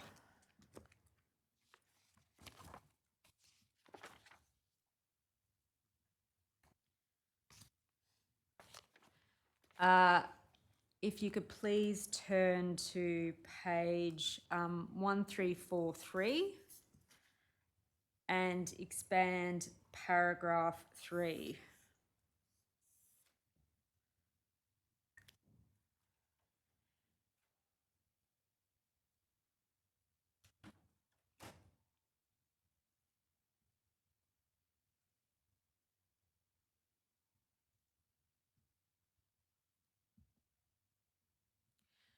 Admiral, were you aware of this document before you came to prepare to give evidence? No, Council, I don't believe I was. You'll see in paragraph 3 there, it identifies 5 suicides and 1 suspected suicide since 2001. Yes, Council. And I'm paraphrasing, and tell me if you disagree with this proposition, but the effect of that paragraph is to dismiss the significance of that number, stating that it was not possible to infer whether this represents a higher number when compared to other service groups over the same period. So that is the statement in there, yes, Council. And I suggest to you that it is really diminishing the significance of that data. Council, I'm not sure who the originating authority was for this brief to government, but I will give you my view, and that is that any suicide of any person who has served in Navy at any time is an absolute tragedy and should be understood in its full context. And given that, would you accept, Admiral, that it's concerning that this briefing made no mention of the report Navy had received the month before, which indicated to it, amongst other matters, risk factors for the mental health of the Navy clearance diver cohort? Council, can I confirm, is this a document that was signed by my predecessor, or was it released elsewhere in Defence?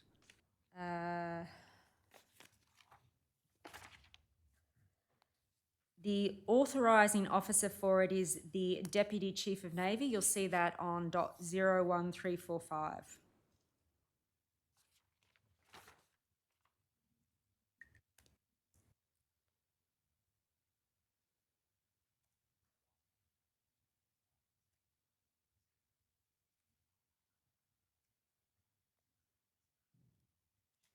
Sorry, Council, and you said the Navy received the report on what date?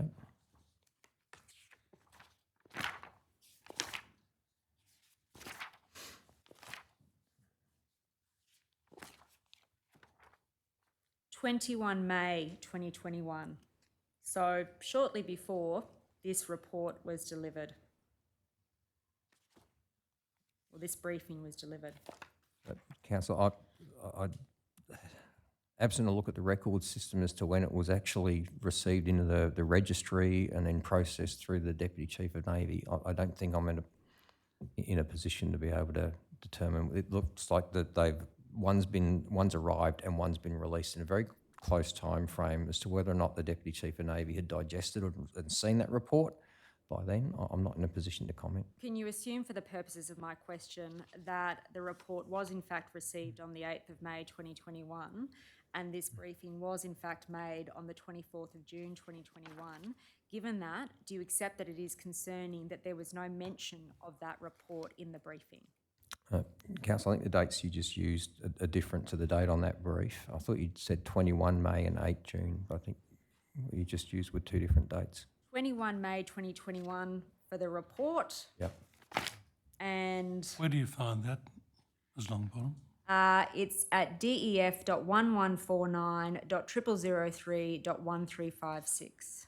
So I was just looking on the document itself, and it has a stamp dated the 9th of June 2021 at the top Well- of point 1342.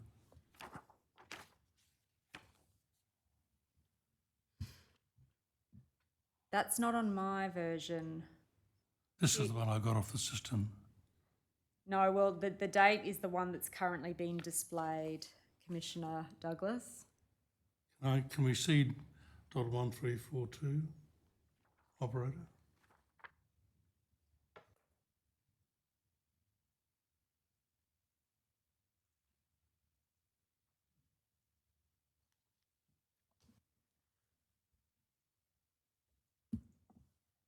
That's what I was looking at. It says 9 June 2021. That's a different document, Commissioner. So the first document is the report that identified the concerns. That's dated 21 May 2021. This is the briefing that follows it on the 24th of June 2021. Thanks. So, Councillor, I understand. So I thought you were talking about the receipt of the Clearance Diver Trust report No. into the Chief of Navy. You were talking about the internal report Yes. initiated. Okay, I understand. Accepting that to be the case, do you agree that it is of concern that that internal report was nowhere mentioned in this briefing? Can I go back to that internal report and just see the distribution list on it, please? Yes, operator, can you please turn to def.1149.0003.1341?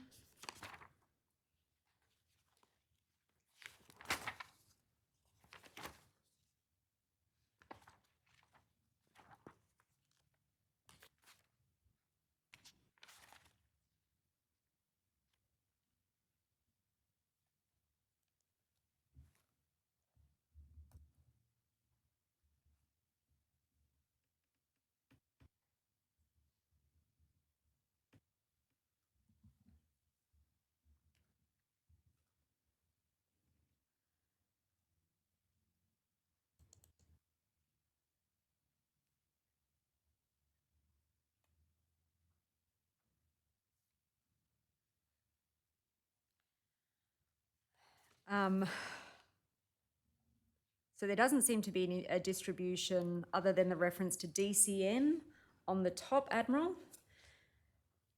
So, Councillor, I take your point that this document was signed on the 21st of May and the brief from the Deputy Chief of Navy was signed out on the 8th of June. I don't know when this was received in the Office of the Deputy Chief of Navy when he had read it. It is entirely possible that he had not seen this prior to signing that advice to government. But for the sake of my question, accepting that he had seen it, by the time he went to sign that advice, it's a regrettable admission. Would you agree? But Councillor, your proposition is that he had seen it. My Yes. point is that we don't have evidence. I understand that, but I've asked you to assume, for the purposes of my question, that he had seen it. You would agree that is a regrettable oversight. If that had occurred, but we don't have evidence that that has occurred, Council. That's not, I've asked you to assume that for the purposes of my question. Could I have a yes or no answer? If that were to be the case, then yes, that would be a missed opportunity to paint a more fulsome picture for government, which is our obligation and responsibility. Now, there is mention in the briefing, as is there is in your statement to the work being undertaken by the Australian Human Rights Commission. Now, you've spoken about that in some detail, Admiral. You would accept, would you not, that that report doesn't deal with psychosocial risk factors affecting Navy clearance divers? it addresses the issues that you talked to earlier, Council, that lead to that increased mental health risk environment, particularly opportunities to redress the training system to improve the well-being of our people. Let me take you to the document then, please, Admiral. Operator, please display DEF.0010.0001.5873.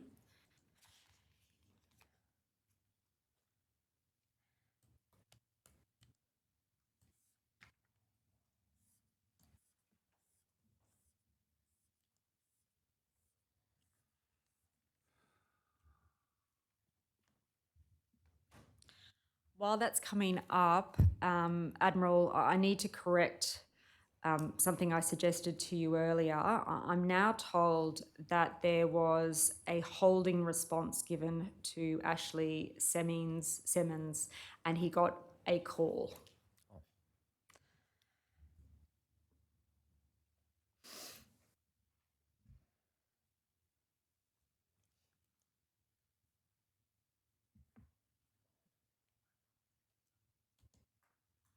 Council, can I ask, just in relation to that, was that response satisfactory in the eyes of that sailor, or do I have more work to do? I'll tell you exactly what he said. He said, I received a response via email from the Chief of Navy's staff officer saying he would get back to me, but I've never heard anything further. So I think it's fair to say it was still unacceptable from his perspective. I will take an action to follow up with that sailor. Now, if you can turn please to .0.5878.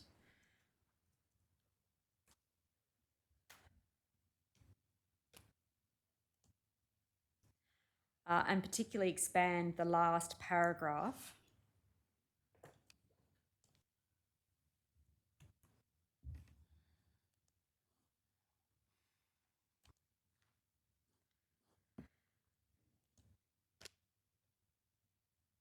Admiral, that describes the purpose of this report being to empower the clearance diving branch to define and optimise their branch in support of Navy's mission, and in so doing explore how culture provides branch's capability, the ideal branch culture, branch members' sense of place in Navy and Defence, and the leadership expectations of understanding the branch. Can I suggest to you, Admiral, that that falls far short of a report that deals directly with psychosocial risk factors affecting Navy clearance divers?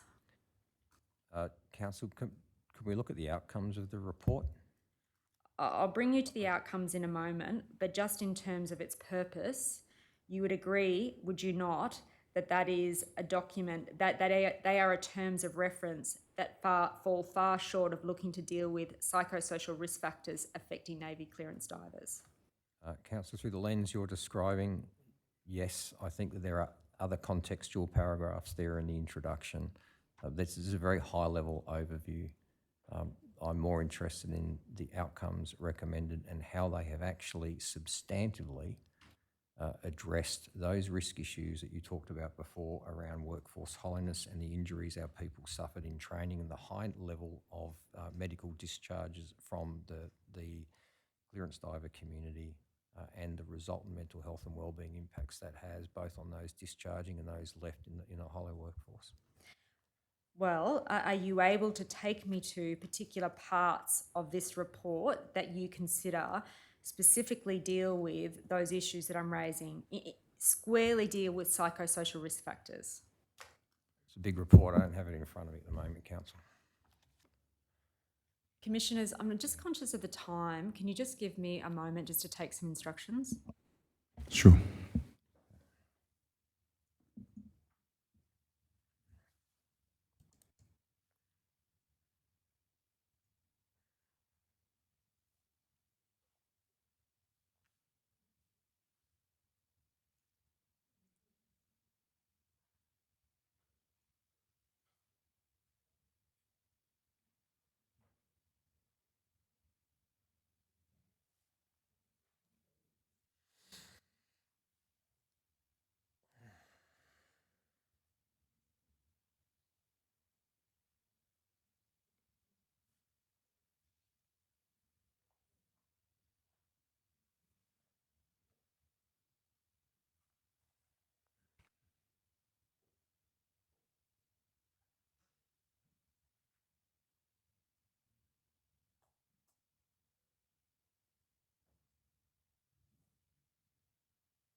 Commissioners, I'm conscious, given the time, we do need to adjourn for transcription. The Admiral was due to finish his evidence now. I understand from those that are representing the Admiral that he could stay on for a further, say, half an hour after the luncheon adjournment. We're not due to finish till 15:15 because we started at 15:15. Does that help? Can I suggest this? The Admiral has put some particular propositions that this report speaks to an issue that is of some interest to the examination. I'm in your hands, Commissioners, but I think it would be a most efficient use of time if we could adjourn now for an hour, give the Admiral an opportunity to review the report, and then my examination of him will be about another half an hour. Yeah, that should be fine. Will this affect the next witness then? It will affect the time when the next witness starts, but I don't think it'll affect the duration of the day ultimately. That's fine then, if that's the case. So we'll adjourn for lunch for 1 hour then. All rise. The Royal Commission into Defence and Veteran Suicide will now adjourn for lunch.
Royal Commission into Defence and Veteran Suicide is now resumed. Please proceed. Thank you, Ms Longbottom. Thank you, Commissioner Caldis. Admiral, over the lunch break, you were going to look at the report, just to point out to me where you think it is explicitly dealing with psychosocial risk factors. I might just ask the operator to please display the document DEF.1010.0001.5873.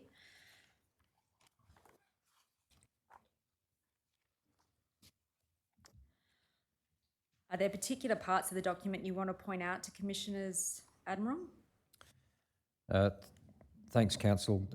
I do note for the record that the word psychosocial and psychosocial risk factors are not evident in the report. I would highlight on page 7 of the report, it's .5879, it does say that at its core this project was an investment in the branch and member wellbeing to enable divers to stay on top of the game. Branch participation in the project was high. It talks throughout the report about reducing injury rates. So those psychosocial risk factors of the causal factors around injury, etc., workforce hollowness, they are in the report. So I would offer perhaps I did not understand your question clearly prior to lunch, but in the context of psychosocial risk factors, they are addressed in the report, but not called out specifically in that language. And in terms of the recommendations of the report that touch upon issues connected with injury, I might just take you to .5896.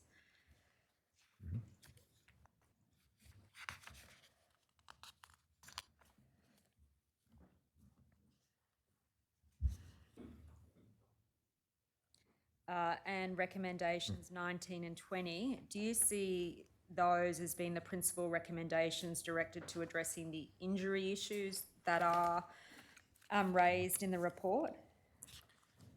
Yes, Council, I agree. Now, this report was delivered in November 2021. There is a related implementation plan from a Navy document dated the 16th of October 2023. I might just quickly take you to that if I could. It's MHM.0002.0001.0001.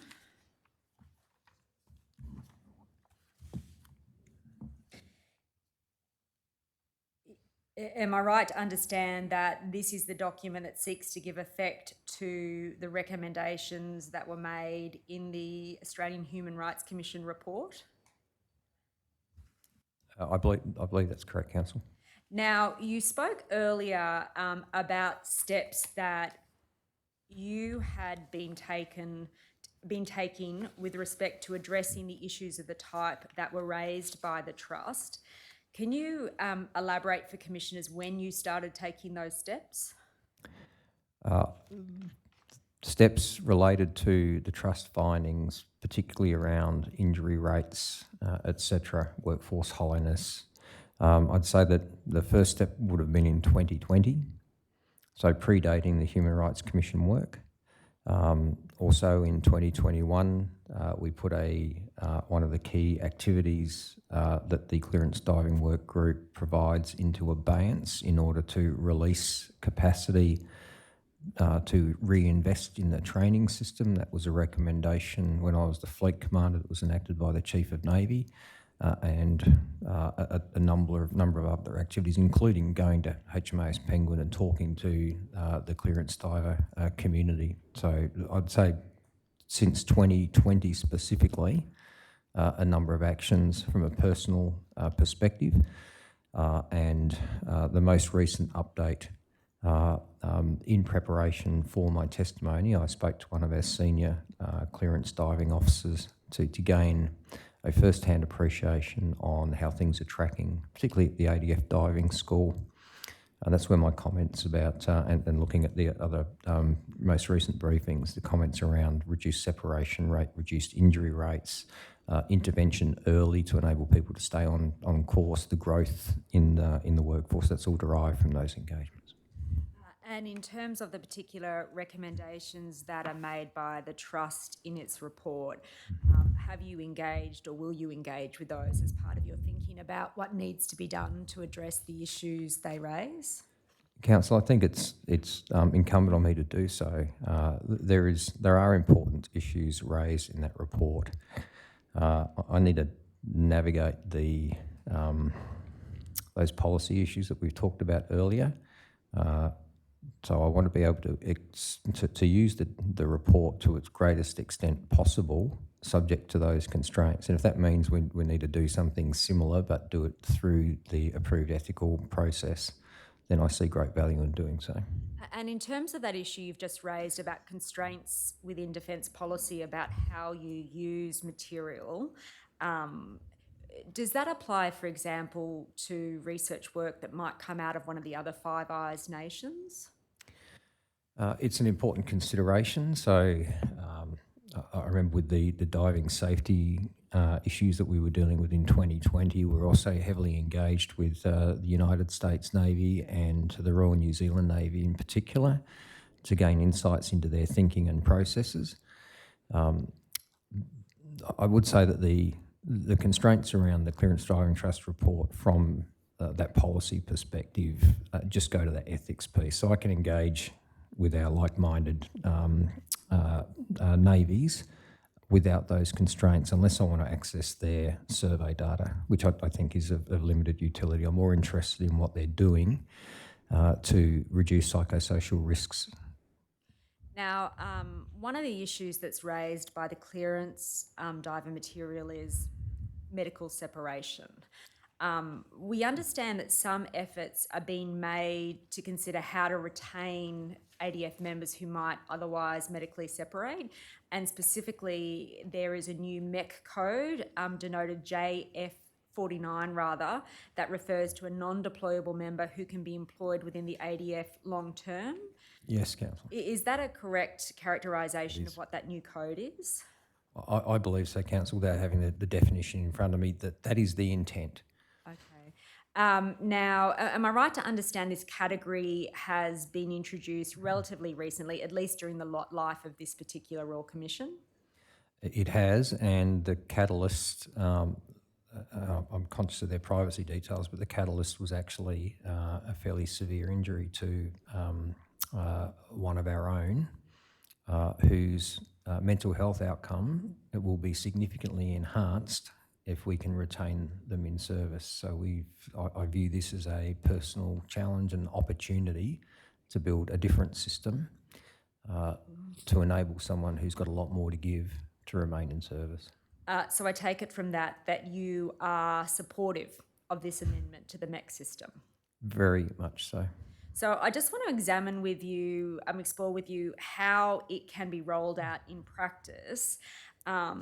First of all, am I right that application of that particular MEC category is discretionary? I believe it's very new. I think it was raised in response to this, the specific example I was talking around a minute ago. I'm unsighted on the current intent by Chief Personnel Organisation, but I submit that we're of a like mind. And in terms of that work, I take it from your answer that in some respects that is within the realm of authority of the Chief of Personnel, but just looking at it through a Navy-specific lens, has Navy done any work to consider what positions might aptly be utilised by people with that particular MEC designation? Council, my view is that there's broad applicability. I had an engagement with a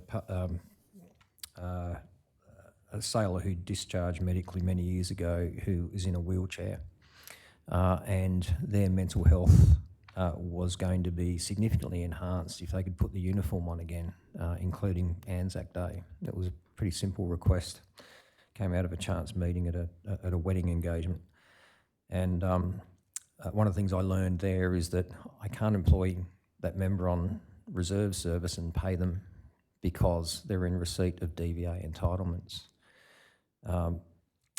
So if I can't pay someone who's been medically discharged to wear the uniform, and there are opportunities to stop medically discharging people who can still render effective service, then that's what this MEC category, I think, creates an opportunity for. And in terms of the opportunity created by this MEC category, would it be fair to say that in order to ensure it's most effectively deployed, it'll be necessary to undertake a systematic analysis of particular units or areas where people with that category can be deployed or can be posted? Council, acknowledging that our thinking is still fairly immature on this, my view is that there are instructional roles, mentoring roles, cyber workforce roles, support roles. I think if we can expand employment categories for our people who are unable to deploy due to physical or mental health injury, but we expand those opportunities ashore wherever we can, I actually think we're going to get a much better psychosocial outcome for the individual, but we're going to get a much more psychosocially aware workforce as well, and that can only be a good thing. And so in terms of that work, accepting that it's in its early days, in practice, how do you see that working in terms of the ADF governance structure? Is that something that you will personally undertake in conjunction with General Fox, or will it be managed by a particular committee? How will in practice this systematic approach be rolled out? I think the Defence People Committee has a key role to play, but I think this is something the service chiefs in particular need to lean into. But it is a whole of enterprise challenge because there will be implications for the estate. You know, we do have some establishments that have great accessibility, but we're going to have to consider where it makes sense to make those investments first up. So the implications are pretty broad. So starting at the Defence People Committee makes sense, but I envisage there'll be conversations at the Executive Business Committee, for example, as well. And can you give the commissioners some examples of some of those potential implications that will need to be grappled with? So when we look at the workforce that may be eligible for employment in this regard, you're going to, in my view, the starting place is establishments that have good mental health and medical facilities, ideally good physical training access for members who might be going through a rehabilitation process, accessibility issues for members in wheelchairs, and similarly members with prosthetics. So it's a different support system, but ultimately it's to enable us to assist their psychosocial wellbeing, but also leverage their extensive experience to contribute to ADF capability. So would it be fair to say you view a measure such as this MEC category as enhancing the capability of the armed forces? Absolutely. Now, just one of the potential categories you identified, the particular places you identified that this MEC category might be able to be utilised is training institutions. Can I just touch quickly on training institutions? You would agree that those places play a critical role in terms of the construction of military identity and the like? Yes, Council. And of inculcating the best of defence values and behaviours in your members. Yes, Council. Have you reflected on whether or not you consider Navy's training institutions are adequately staffed, or if there are improvements that can be made there? Yes, Council. I'm comfortable. Let's use Recruit School, for example. It is adequately staffed for the current recruiting achievement. When I was in the Deputy Chief of Navy role, we were in a different recruiting environment and we were maximising capacity and we were putting 150 through in an intake instead of 50 odd. That created challenges from a staffing perspective, especially when we're averaging about 10 trainees being backclassed or transferred to the incoming class. So I'm conscious of the pressure on the training instructors. At the moment, it's not an issue, but it's something that we do need to keep a careful eye on. Now, can I shift topics then to transition? This is a matter that you talk about in some detail in your statement. In particular, you emphasise the need to treat members with dignity and respect in transition? Yes, Council. And is it fair to say that your view is that that is critical to reducing veteran suicide? Yes, Council. So can I take it from your statement that you accept that transition is an issue that Defence owns that needs to be dealt better with in order to reduce that psychosocial risk? Yes, Council, it is. And I would say since the Royal Commission has begun and since we have established the Joint Transition Authority and invested effort and intellect and capability into that space, we're in the best space I've seen from a transition perspective during my career, but there's still more to be done.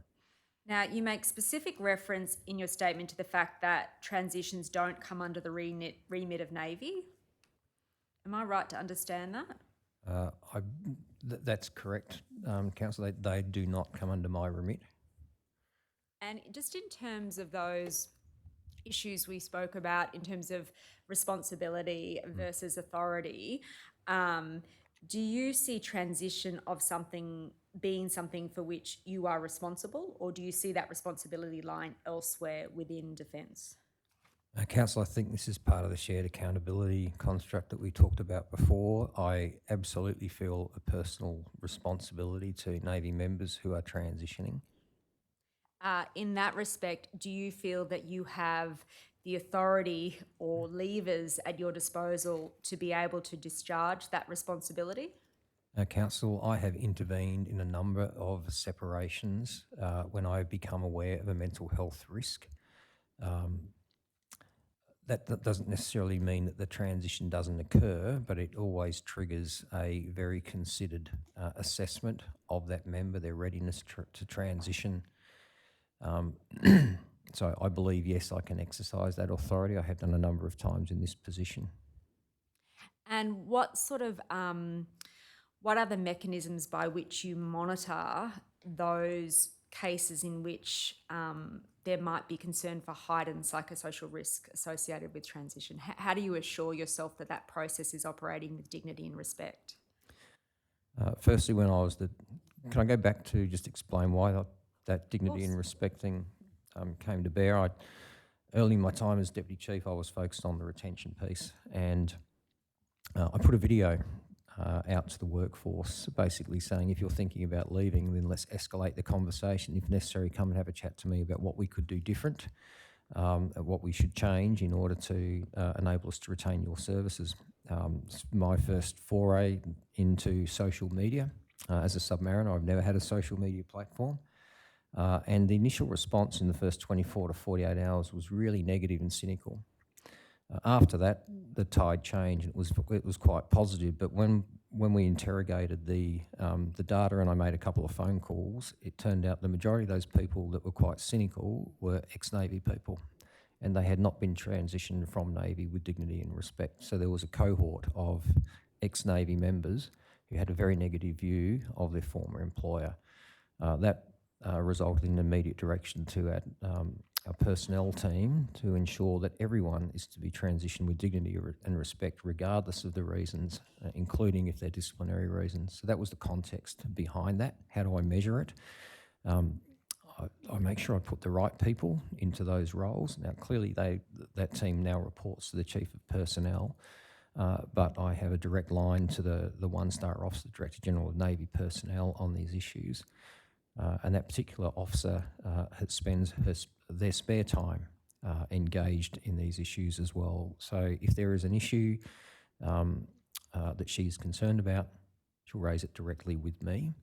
And similarly, if an issue is brought to my attention either by the member, by the member's family, or by a peer, I will raise it to her. And in terms of the earlier dissatisfaction you've just identified and the causal factors related to that, am I right to understand from your evidence that you viewed those as being personality or personnel based in terms of who was actually undertaking that process of transition? I'd say behaviour-based, Council.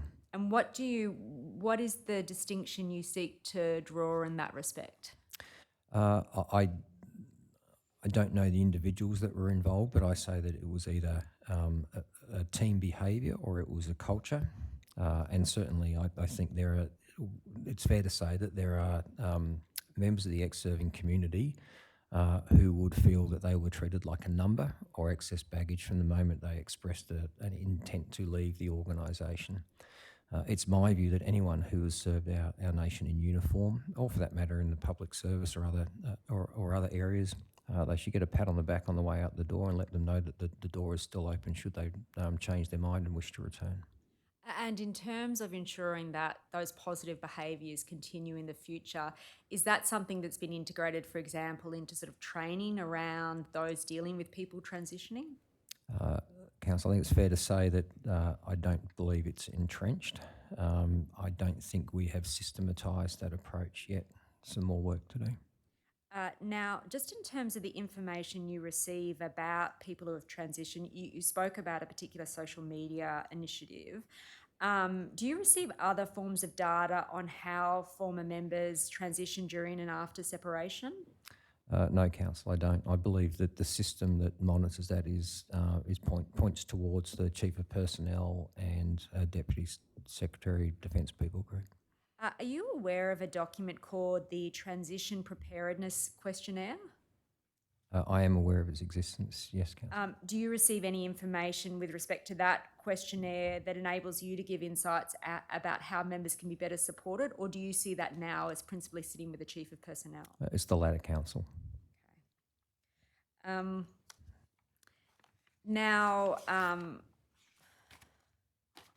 Finally, I just want to ask you some questions to the extent to which you haven't already spoken about this, about what you have learned from the work of this Royal Commission. Firstly, what are your principal learnings and takeaways? Firstly, before I answer that, can I just acknowledge that this is a once-in-a-generation opportunity to focus on the real capability of the Australian Defence Force, our people, and to build that support system to enable their well-being, to support their families, to enable their well-being, and to start reducing the risk factors that lead to suicide in the Australian Defence Force. And to everyone who's been involved, to everyone who's supported this process, the people who have supported it by showing up in the room, by viewing it, I think we all owe them a significant debt of gratitude. The learnings for me, firstly, I'm absolutely thrilled to see these conversations occurring.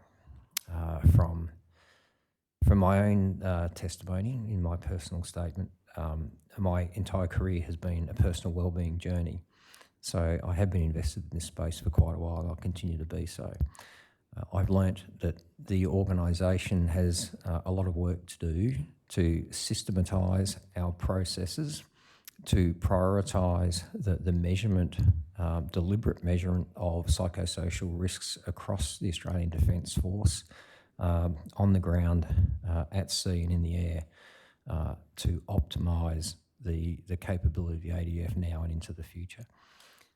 I've also learnt that, I think I'll echo the Chief of Air Force's comment, that, but I'll characterise it a little bit differently. I think focusing on comparisons between the lived experience of people in uniform and other aspects of society has limited utility. We've just got to focus on the fact that we do have a challenge. We do place our people in challenging, risky, and sometimes harrowing environments, and it leaves a mark.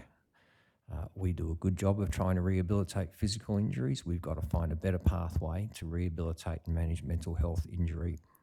Just automatic transition or a leaning towards medical separation is not the answer. It should be the path of last resort.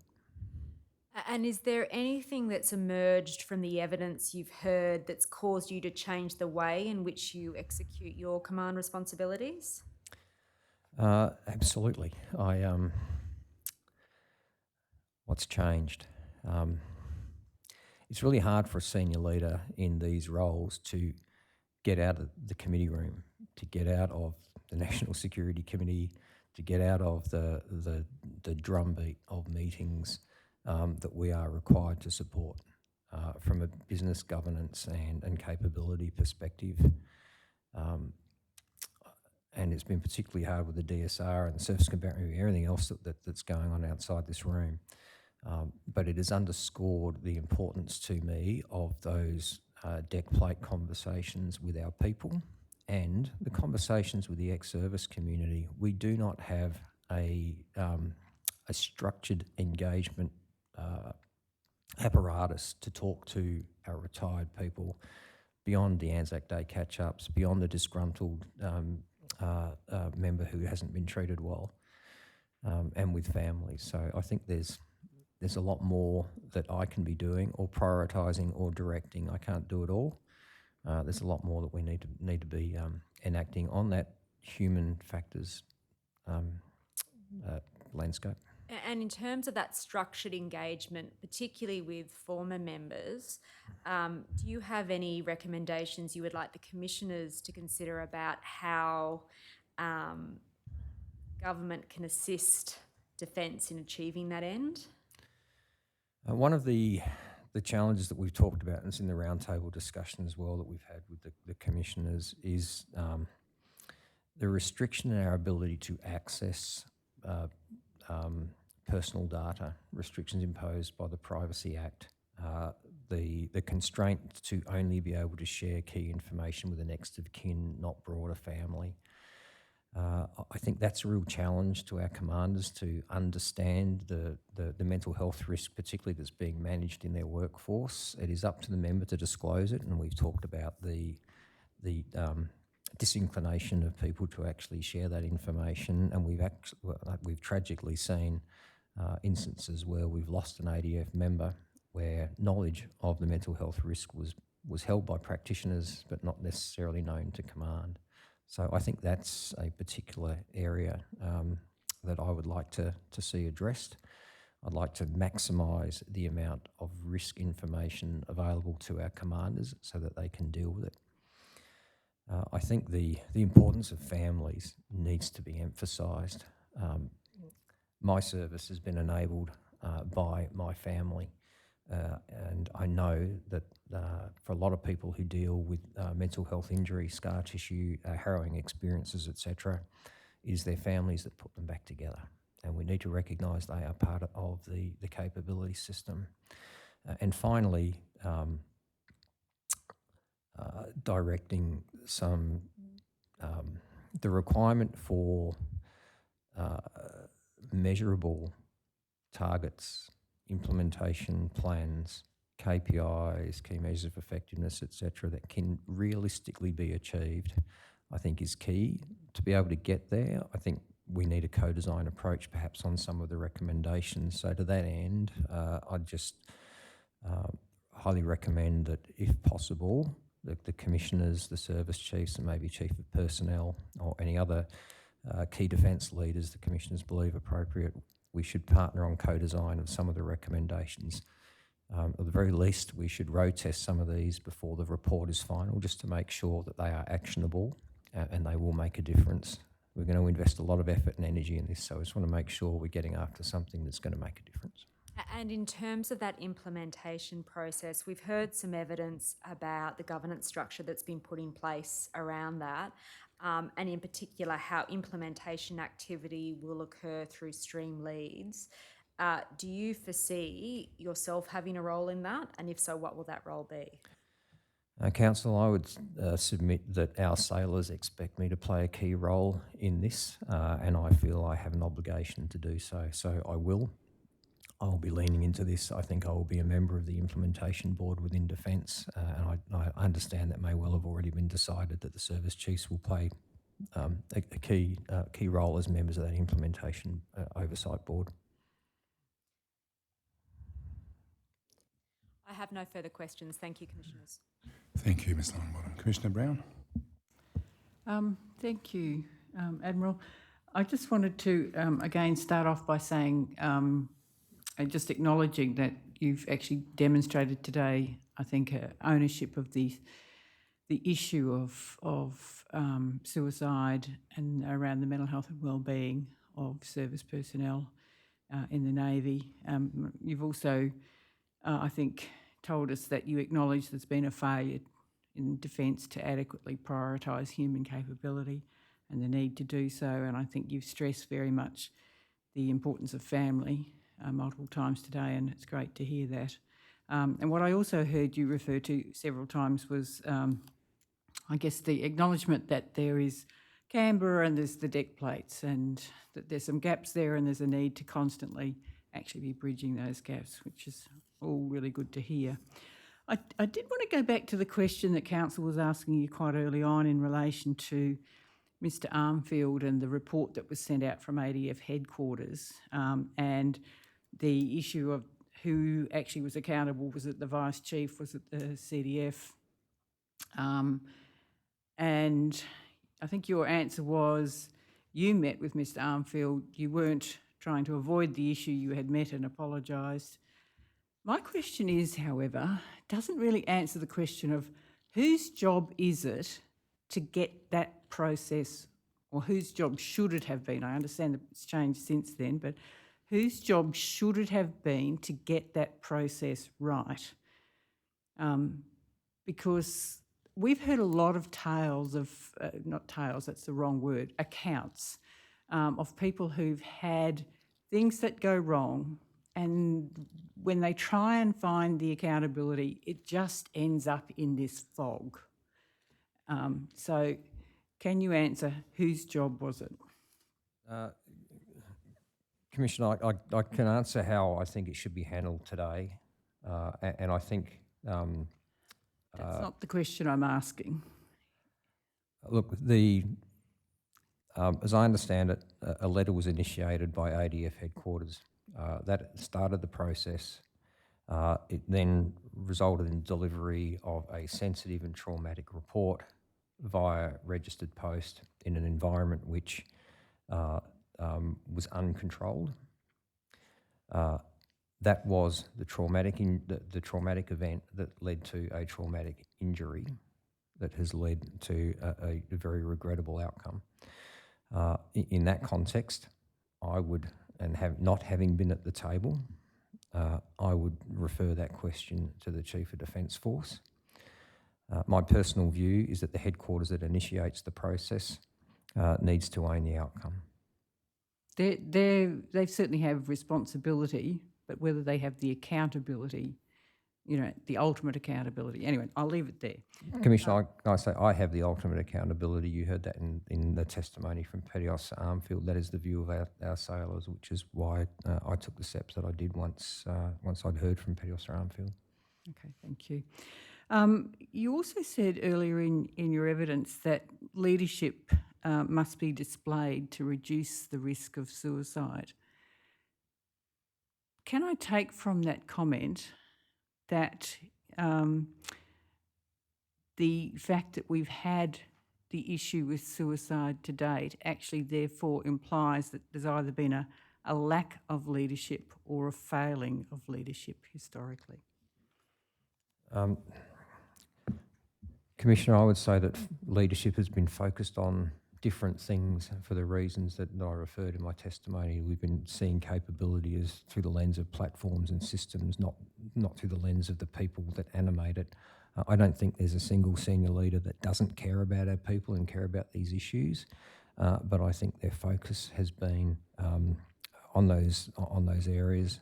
And as Air Marshal Chipman testified yesterday, I think the department was accepting of the advice in the AHRW report that consistently said that compared to general population, we don't have a particular problem.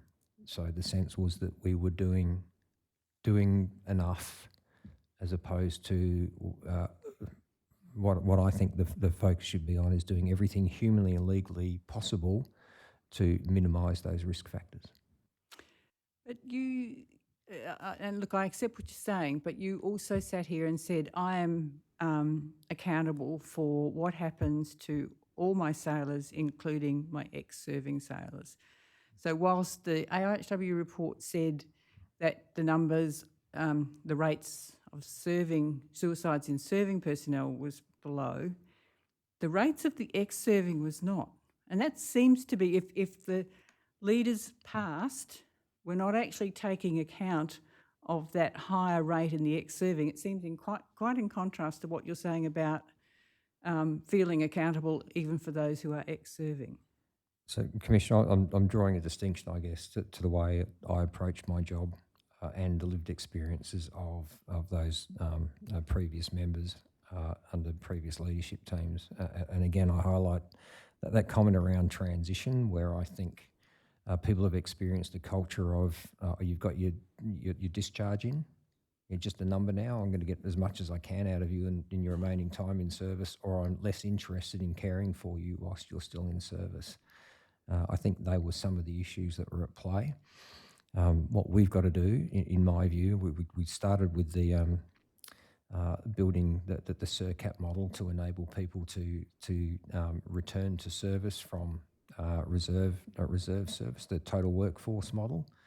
I think we need to build on the total workforce model and build a total workforce system that contemplates the psychosocial risk factors and recognises that all of us are accountable for the health and wellbeing of our people, and taking an interest when they do discharge, because we do want them to come back. We haven't necessarily built the tools to be able to do that. We haven't built all the systems that we need to do that. And whilst, yes, I feel accountable and I feel responsibilities to our retired people, my insights into their experience are based upon what they offer. So again, we've got more to realise that ambition. We've got a lot more work to do.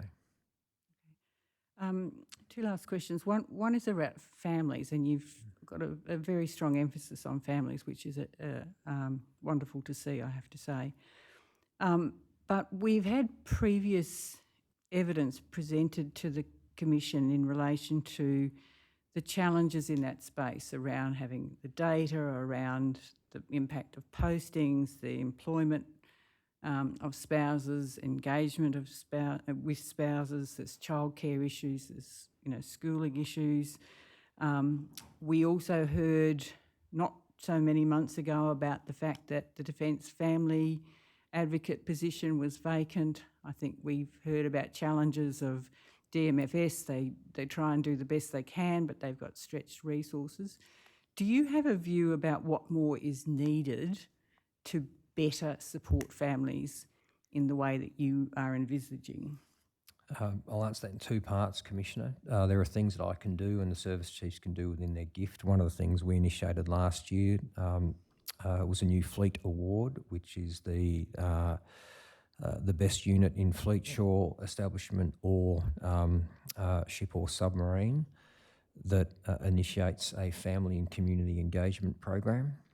Last year it was HMAS Watson that won the prize. It was the inaugural prize, and that's designed to encourage our command teams to invest in connectivity with our families and their local communities. So I think there are initiatives like that we can roll out more broadly.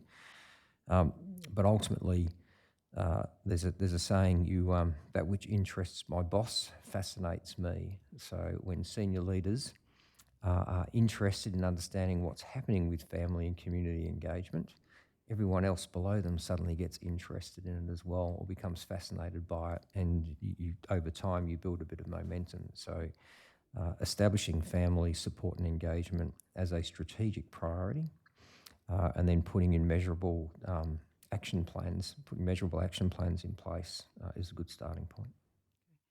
And just in the interests of equity, I asked your predecessor when he appeared before us whether he could tell me the number of suicides, male and female, of Navy personnel. Do you happen to know those figures? Commissioner, what I can tell you, I've dumped a few numbers out of my head, but there have been 0 suicides in Navy since April of 2022, and I hope that continues. I think the total number is about 49. Total in serving? In serving. And do you know the ex-serv? 55. Might need to go back and check the numbers, but thank you. Thanks, Commissioner. Thank you, Commissioner Douglas. Thank you, Admiral. You gave some evidence about the new SHAE 49 MEC category, from which I inferred that you could do it or continue serving in the reserve with that categorisation. Is that correct? No, Commissioner, it's, the intent is to keep them in the ADF in a different service category, perhaps service category 7. We need to work through the details, but at the moment I've got a member that I'm trying to return to full service who is wearing prosthetics. So did Douglas Bader. Well, when I was serving in Oberon class submarines, we had a submariner who had lost a leg being hit by a car, and we put him through we gave him a task of demonstrating his ability to perform the key roles as a member of the submarine crew, and he was able to do so, including wearing breathing apparatus as a first responder for fires, etc. So I think where there's a will, there's a way.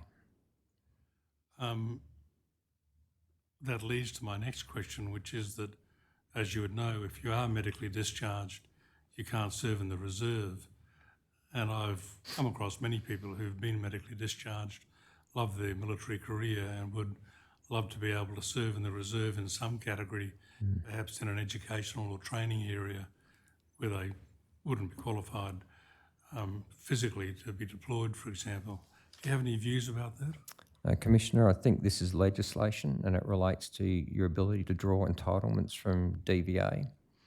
All legislation is the gift of government, as we've seen with the amendments we've been proposing to enable the nuclear power submarine optimal pathway.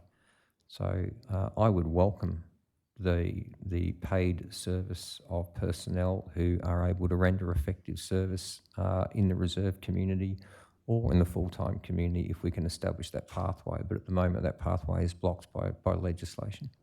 Thanks.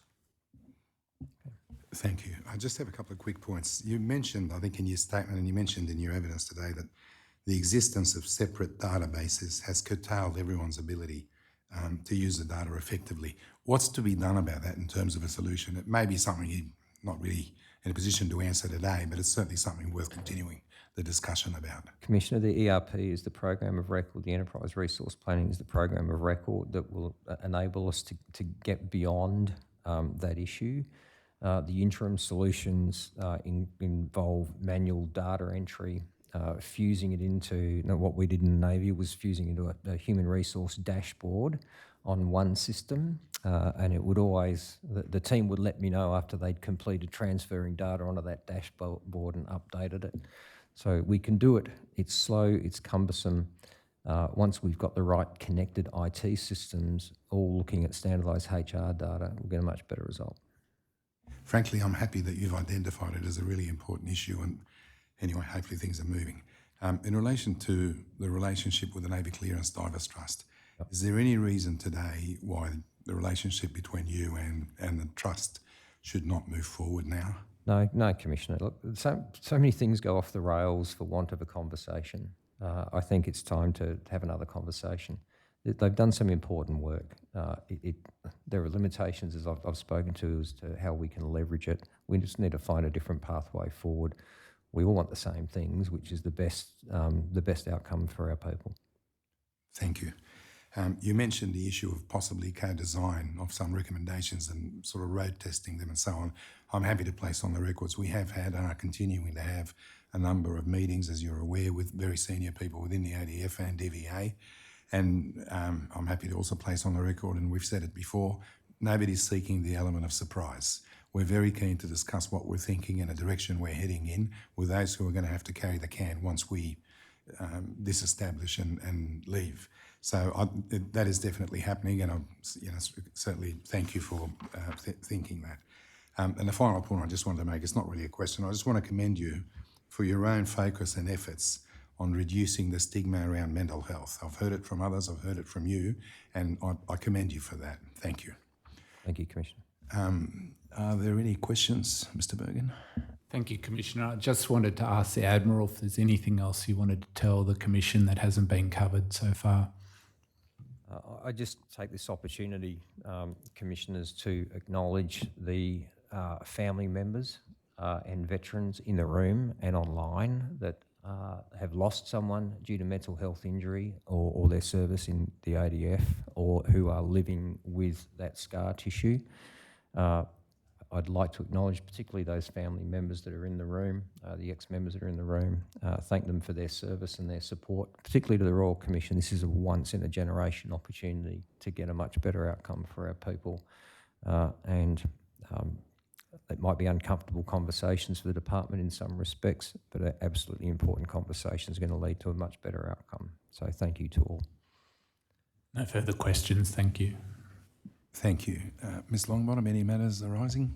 Nothing further, thanks, Commissioners. May the Admiral please be excused from his summons. Thank you for your evidence today, and thank you for the lengthy effort you put into preparing the statement and the other material. It is very much appreciated and very helpful. You're excused from your summons to appear today. If there's no other matters, I think we need to adjourn briefly for the next witness to be set up. Yes, thank you, please. Okay, we'll adjourn. All rise. The Royal Commission into Defence of Veteran Suicide will now adjourn.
The Royal Commission into Defence and Veteran Suicide is now resumed. Please be seated.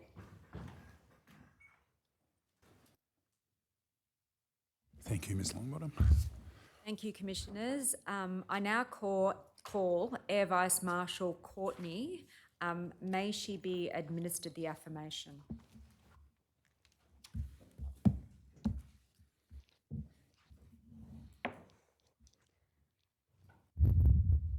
Do you, Barbara Courtney, solemnly declare and affirm that the evidence you shall give will be the truth, the whole truth, and nothing but the truth?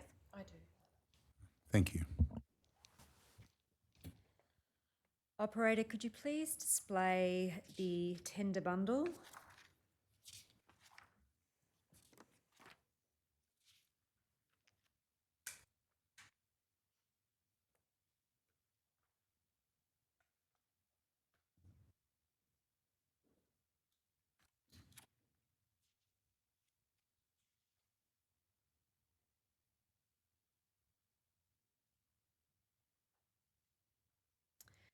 Commissioners, the documents to be tendered cover 3 pages. I'll just ask the operator to go to each of those. And then there is a final page including documents that have already been tendered. I seek to tender the documents in the tender bundle in the manner in which they are described in the list. Thank you. They'll be accepted on that basis then and allocated the next lot of numbers. Thank you. Commissioners, the examination of Air Vice Marshal Courtney today is really directed to 2 matters. First of all, the roles and responsibilities of the task force in briefing Defence on key issues that have been identified by this Royal Commission and the actions that Defence has taken over the course of the Commission to address those issues. But secondly, to look to the proposal for the implementation of this Commission's final report recommendations and how Defence currently considers it might go about implementing those recommendations, and in particular the Air Vice Marshal's role in that.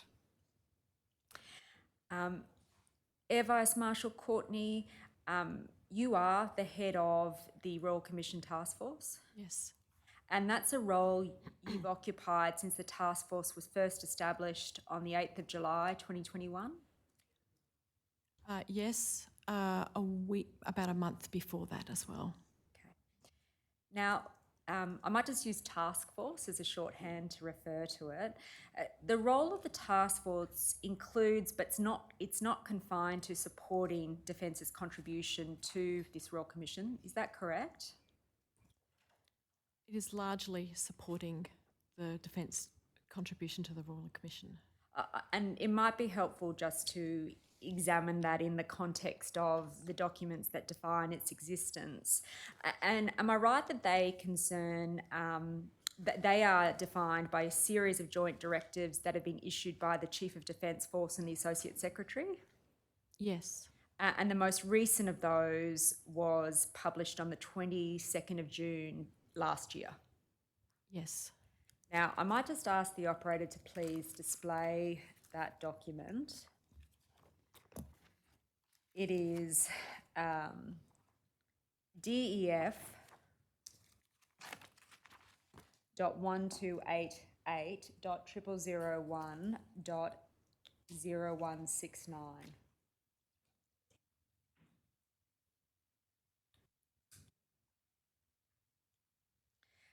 Now, if the operator could please then turn to paragraph 10, which spans .0170 and .0171.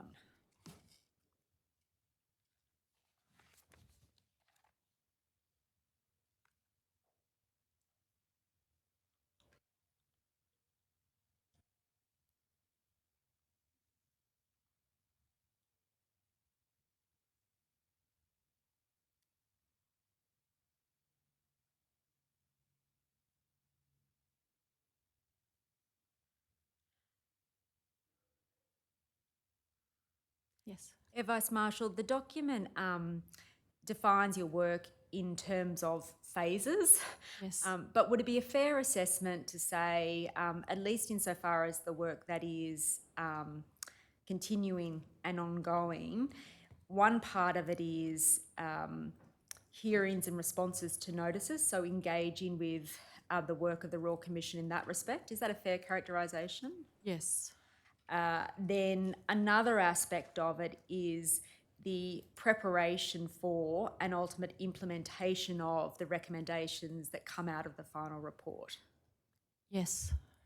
Now, beyond this direction and the one or ones that preceded it, is there a document that sets out your specific functions and powers to achieve these outcomes? This is the document that sets out my powers. Okay, so this is the point of truth in terms of what your powers and responsibilities are. Yes, Council. Now, in terms of your accountabilities, am I right to understand that you are accountable to and report to the Associate Secretary? Yes. Now, I just want to turn then, if I can, to the resources that you have at your disposal. Yes. And while that's coming up, can I just ask, in terms of discharging that accountability you hold to the Associate Secretary, is there a structured format that it takes? In what way? Well, how do you brief the Associate Secretary and give him sort of a structured update on your work, how you're discharging those particular responsibilities that appear in that joint directive?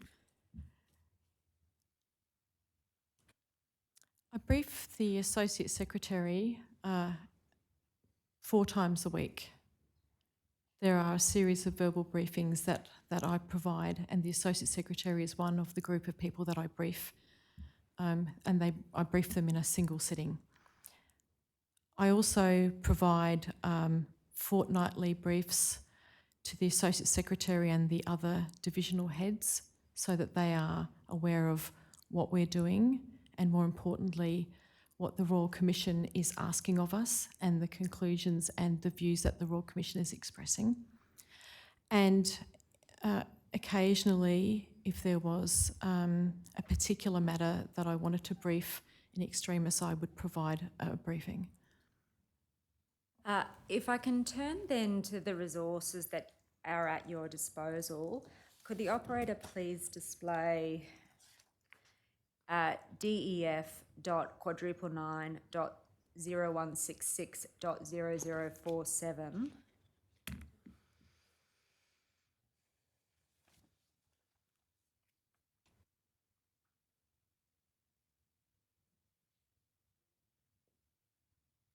And if you could please turn to .0048 and just expand table 1.1 to the end of the page.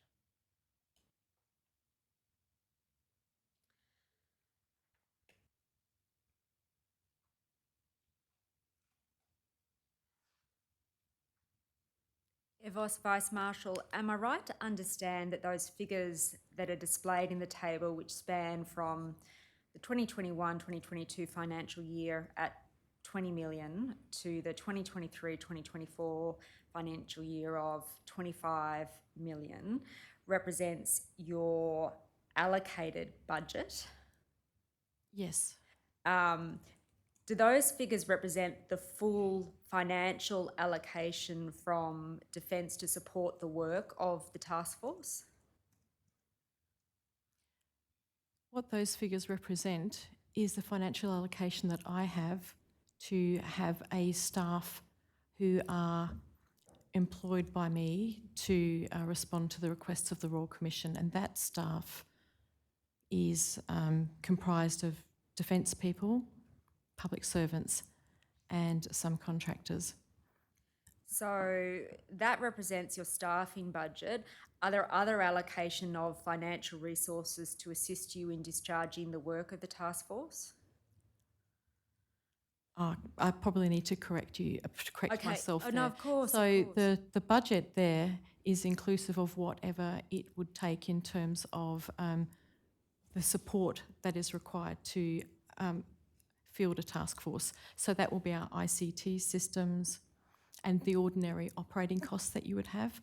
And in addition to that would be, an amount of that would be the staff component. And so, I mean, just to use the example of 2021 to 2022, that financial year, am I right to understand that the $20 million that was allocated in that year, financial year, was the full amount of financial resources that was allocated to your work?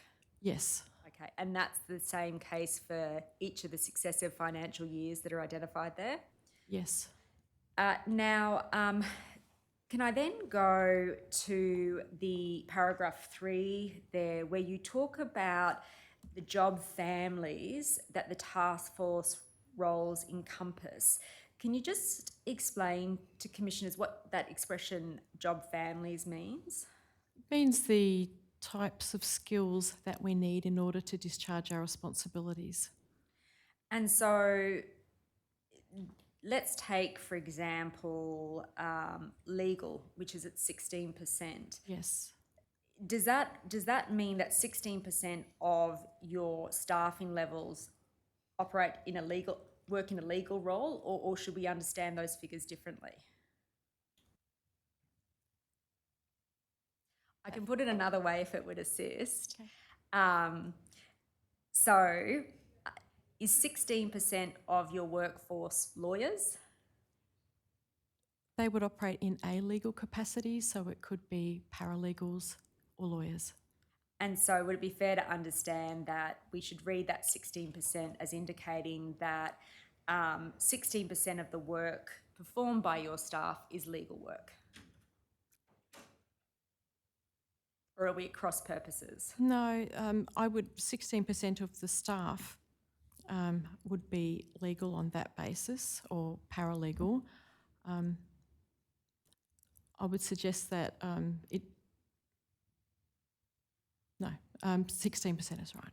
Yeah, so if we could use the another example, say media and communications, how should we read that figure in terms of identifying the proportion of your staff that are allocated to that task? In the same way. In the same way? Yes.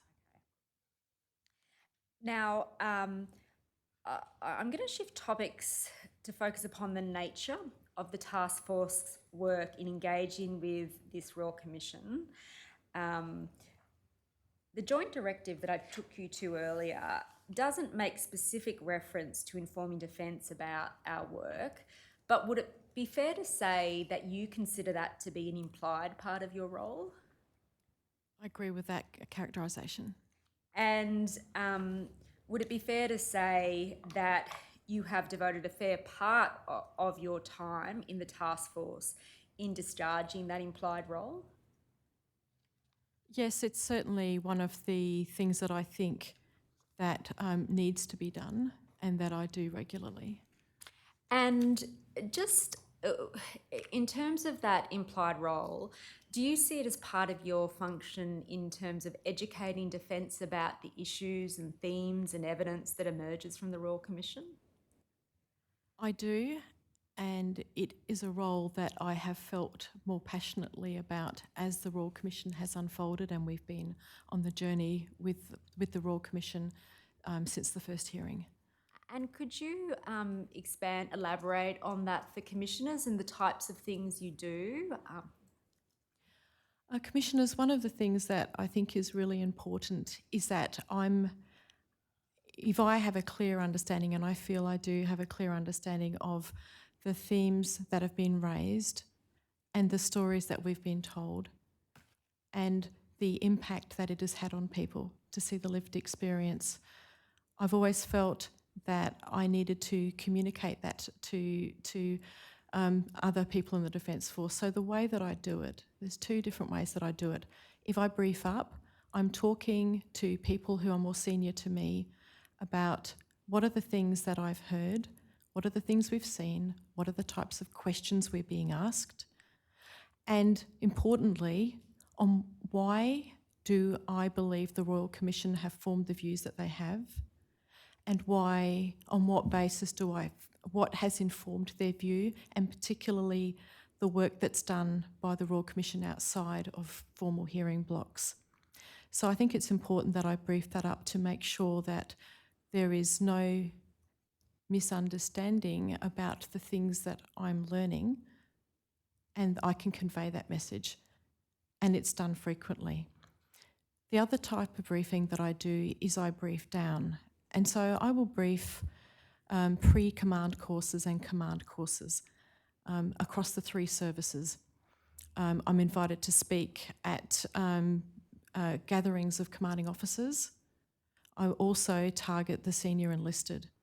And I have 2 different messages. So the first message is that I talk about the importance of the Royal Commission, and back when we were encouraging people to make a submission and we genuinely wanted people to make submissions, I talked to them about it being the only opportunity for people who have had lived experience that they needed to express to do so, and to encourage people in the workplace for it to be a thing that should be talked about, for it to be normalised, and to ensure that people were aware that whichever way they decided to do it, they should engage. The second part of the process, though, and I think the more powerful part of the process, is to talk to them about the themes, what we've learnt, and then I pose questions to them, and I will suggest to them that if there is a theme about connection or lack of connection to families, I ask them to tell me, why do you think that families are consistently telling us that? Or if we look at the way in which information is shared, or if we look at the way people's stigma, people's mental health, do people feel comfortable to come forward? I reflect the view and I reflect my own learnings about what have I observed and what seems very clear to me. But finally, when I talk to them about the final report, I will suggest to them that I anticipate we would expect recommendations along a range of themes. And when I do that, I will have 2 slides. The first slide shows all of the people in Canberra who I imagine will be involved in some of the more structural reform that will be required. And my message to them is, don't think for one moment this is a Canberra bubble thing to solve. There might be policy that could be changed in Canberra, but who do you think is going to actually deliver the policy and to make sure it's delivered effectively and to make sure that behaviour is changed? And so my other message, my second slide, is it has 3 symbols on it: Chief of Air Force, Chief of Army, Chief of Navy, and then it also has another 3, the senior enlisted of each of the 3 services. And my suggestion to them is, this is where the real work will happen, because if this message is not communicated by people all the way down the organisation in a way that resonates with the group that they are talking to, because people receive information differently, that this reform won't work. So actually my message is, the majority of the work that has to be done on the bases. Now, Air Vice Marshal, just focusing particularly on that briefing down process, I think you said sort of the second part of it is a engagement where you talk to members about the themes of what you're hearing, but then they also talk back to you about whether or not that resonates with their own experiences. Have I understood that correctly? That is part of it. And what I find is in the question and answer session afterwards, like I will run the session as a question and answer, but it's more powerful if people actually tell me what they think. So I can pose a question, but they need to tell me. So I'll say to them, what tools do you think you have available as a commander? How do you think you can understand what's going on in your organisation? And I talk to them about trust but verify. So trust that you've got good people, but you must verify, you must understand what is happening in your workplace. And when I speak to them, I'll talk to them about the idea of, as a commanding officer, you should be an unremarkable presence in your unit. You should be so ever present, talking to people, known to people, and to not rely on either sending emails out or posting a command intent which says this is the way I believe our unit should work, but actually talking to people and making sure that you have a connection to your unit to understand what is going on. And the other thing I say to them is, when you uncover behaviour that is not consistent with our values, what you do about it is the mark of your command. And in terms of that exchange of information, and particularly the information that people give to you, do you view that as being sort of an educative process where you can engage directly back and forth, or is it something that informs your work more broadly, including what you brief up to Defence? Yes, it does. And in fact, I engage the senior enlisted, the CDF has a senior enlisted advisor. And his job is he is boots on the ground, walking around, talking to people. And I've said to him, here are the things that I'm hearing. You and the other senior enlisted must give us a pulse check. You must, because we can suggest, and with all of our hearts, being compassionate leaders, express that this is the environment and the workplace we want to create. But you need to find out, is that the workplace that people have? In terms then of the other aspects of the briefing up process, what are you telling senior leadership that you consider are the key themes for reform arising out of this Royal Commission? So the inability of a commander to instantly know what is happening in their unit, I think a centralised business intelligence tools that help you understand the state of your unit. So as a commander, my previous job to this, I was a commander of one of the 6 groups Air Force is divided into.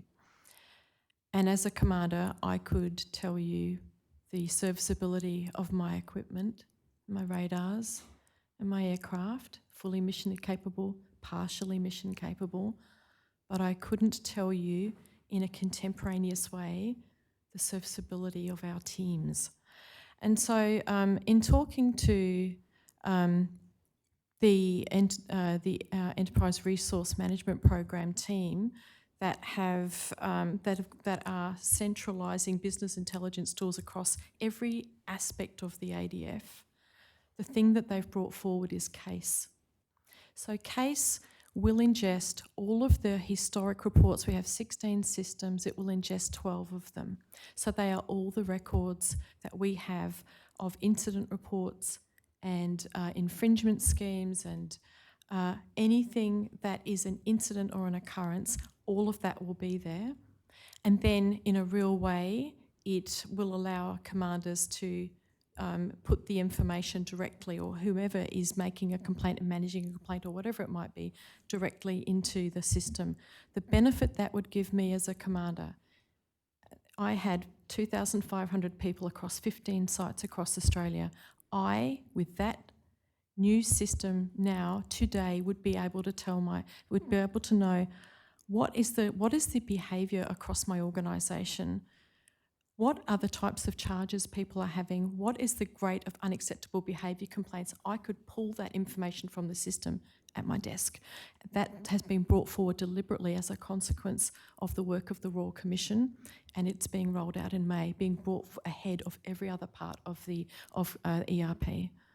Air Vice Marshal, just I think consistent with those matters you've just raised about perhaps, would it be fair to say you are talking about now a prior emphasis on infrastructure that is not intricately connected to personnel and their well-being. And the reason I raise this is we heard evidence earlier today from the Chief of Navy, and the effect of that evidence was that he considered that previously the priorities of defence were very much focused on the nuts and bolts of the work that you do, the ships, the planes, that kind of infrastructure. But at least until recently, there hasn't been a sufficient focus on your people and their well-being. What's your own view about that? I would share the Chief of Navy's view. And are there any comments you would like to make in elaborating on that view? In an environment where we are deploying operationally very frequently, and we were for the last 20 years, being able to ensure that we can deploy does give a focus to the capabilities that we would deploy. So our aircraft, all of the different capabilities that we would take overseas. And I think that the thinking in defence now, and certainly since the Royal Commission, a growing and more resonant thinking, is that part of the ability to deploy capability is to have healthy, fit, well people who want to be there, whose experience is a good experience. So I think that we are more ready to demand that we have that information available to us, but also that is the focus of making sure that our teams are thriving in the workplace. And it's also linked to the focus that we've had in psychosocial safety, certainly in Air Force for the last 4 or 5 years. Another aspect of the evidence the Chief of Navy gave was that, in his view, historically, Defence's ownership of the issue of suicide and suicidality has been very much focused on what happens to people in service. And that has been really Defence's metric for success. But that more recently, there's been an emerging understanding that that isn't the right measure. You also need to look at what happens to people after they separate. What are your own reflections on that? Council, I would say that I've personally come on a journey in the last, since 2021. And we have metrics that are given to us. The government's Australian Institute of Health and Welfare report, it does provide a series of metrics which look at the way in which, or the comparative rate of death by suicide if you're currently serving compared to the general community. Now, if I think back to the early hearings and also my early conversations with people in defence, and I did hear the commissioners and I did hear yourself and other council assisting put to witnesses the proposition that the problem of and the circumstances of death by suicide is not something that we should cease to be concerned about when somebody's left the service. And I do remember Commissioner Brown, I remember you saying you were reviewing some statistics and you said, you know, we keep hearing that the reason for the attributable reason apparently for death by suicide would have been in a range of factors, and it would have been a marital breakup, or it could have been mental health issues, or alcohol abuse, or there's a range of things that would be contributing factors. And I can remember you saying, but what caused that? So what happened to people while they were in? What happened to them in the service? And I think the thinking now is more sophisticated. And I think that we understand now that people's life journey is their life journey, and part of that life journey is their time in defence. And the needle on that continuum as to how much of that has contributed to what the rest of their life was like, it's very, very personal and it's individual. But I think we realise now that we cannot say that the time in defence didn't in some way change someone's life, and regrettably for people, for many people, for the worse.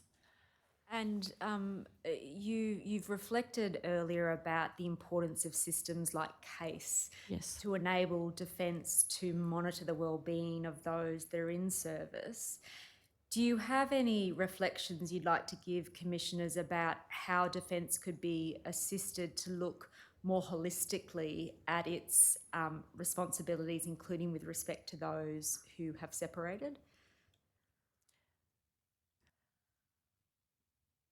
So if I break the question down, I think what you're asking me is what else could we do, or what thinking have we had around understanding how else we might support people who have left? Yeah, I can make it. It was a very long question. I will break it down. Look, essentially, you have tools at your disposal that will enable you to get a better picture of the health and well-being of your workforce. So that's the first proposition. You have identified that the causes of suicidality are multifactorial and that some of them occur in service but manifest outside of it. You agree with that? I agree with that. In terms of how, do you have any views about how Defence can act to reduce the risk of post-transition suicide and suicidality? I understand the question. It's very multifactorial, it's quite a complex issue. Part of it, I think, is the transition experience. And I think that Defence has worked hard to make transition better, but I think ensuring that people have an experience of transition, particularly for people who are involuntarily separated. People who are involuntarily separated, ensuring that path to the next stage of their life, that they understand what's coming next, that they understand the options that are available to them, that they are prepared for the next phase of their lives. There are ways in which that can be improved. I think the sharing of information with DVA, I think making that more seamless would be helpful. We have systems, data sharing systems, analytics system, that is a project that's being rolled out between DVA and Defence. Unfortunately, it's an opt-in system as opposed to an opt-out system, and I think we are better served across many areas of themes that the Royal Commission has examined and formed a view about if we were able to overcome some of the limitations of the Privacy Act. And I think people should be offered the opportunity to opt out, and I think you have more likelihood of getting the information that you need if it's an opt-out than an opt-in. So any support that the Royal Commission might be able to provide would be helpful in that particular area. Now, I just want to focus to shift focus to another aspect of the role of the task force, and that concerns preparation of witnesses who come to give evidence before us. Operator, could you please display document number DEF.1289.0006.003?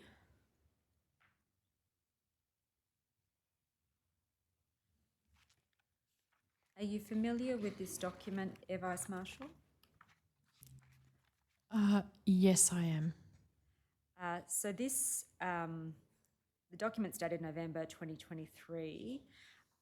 It appears to be a noting brief prepared by the task force for the CDF in anticipation of his giving evidence in hearing block 12. Am I right to understand that's the purpose of the document? Yes, Council. Can you tell the Commissioners what led to this noting brief being prepared? The CDF asked me to provide him with some more up-to-date information. He had seen the work of the ADF headquarters and he wanted something that was more contemporary. Okay.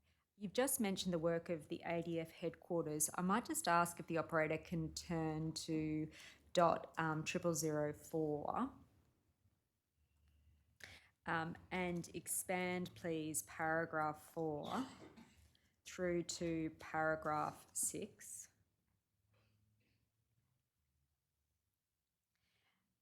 That makes specific reference to something called the assurance check. When you mentioned earlier the work that was being done by the ADF HQ, is that the assurance check you're talking about there? Yes. Okay. Now, this document identifies that the task force reviewed an additional 23 reports that weren't considered by the assurance check. Yes. How are they identified? we worked with the IGADF to determine were there any additional IGADF reports that had been carried out since this work had been done. So it was in effect to capture new information that had come to hand since the assurance check was completed. Yes. Now, I might just ask the operator to please turn then to .0009 of that document.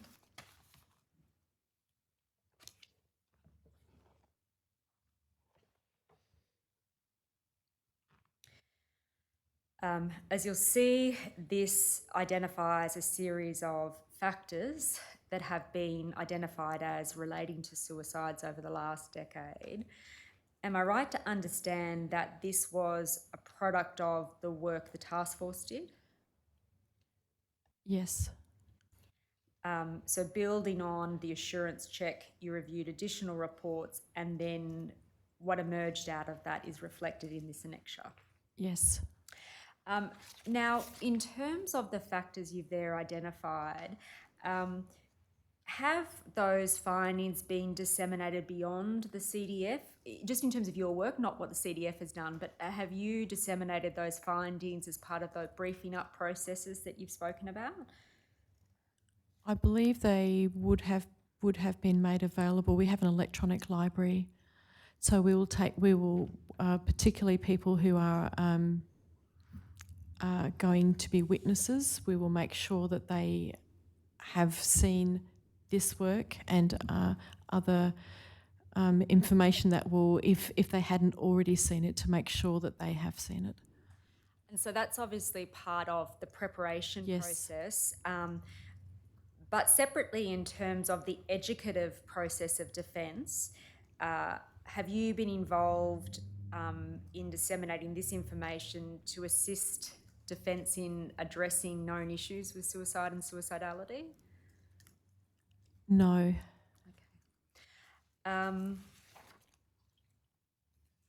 In terms of the learnings that defence has had since this Royal Commission has started, and the action they've taken as a result of those, what do you consider to be the most significant or beneficial changes it's made?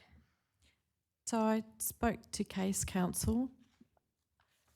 The CDF's directive of 2022, where he has required a fit and proper person check for any person who's being considered for promotion or command or significant appointments, and particularly the tier 3 level, which is if you are being considered for command, the background checks that extend not only to your own background and an examination of your previous reports, discipline files, administrative files, and also any incident reports or unacceptable behaviour, a very, very thorough look. But then the other aspect is also examining how, if that person's been involved in the management of a complaint, and how have they managed it, and has there been a pattern of not managing complaints appropriately. And when people are, if they do pass that particular threshold, they are then invited, not invited, I should correct that, they are then issued with a letter where they are required to also reassure defence that they do not have anything else in their background that would be inconsistent with our values in order for that person to accept the job that they've got. And when they do get that position, they are on probation.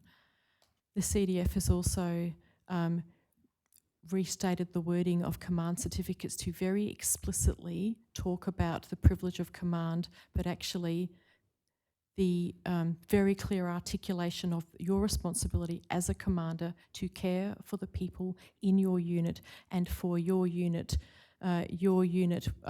success to be the success that results from having a unit where people are cared for and that their mental health and wellbeing is a priority. So that was issued in June of 2023, and I think it's powerful because it puts foremost in people's minds that this is something that is not an implied responsibility. It is specifically articulated, and it cannot be, people cannot suggest that they weren't aware that this was their responsibility. Can I shift then to another aspect of the role of the task force, and that concerns implementation of the reforms, Yes. implementation of reforms. It has had both an historic and a prospective part in that, first of all, you've been involved in the implementation of the reforms that came out of the interim report issued on 11 August 2022. Yes. I want to step you through the process that was used for that implementation, and then I will subsequently take you to what's proposed for implementation of the final report.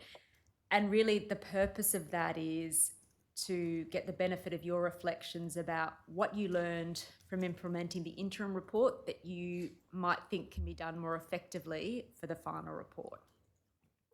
So if I could start then with, I'll just take you to a document. It's DEF.1321.0001.0209.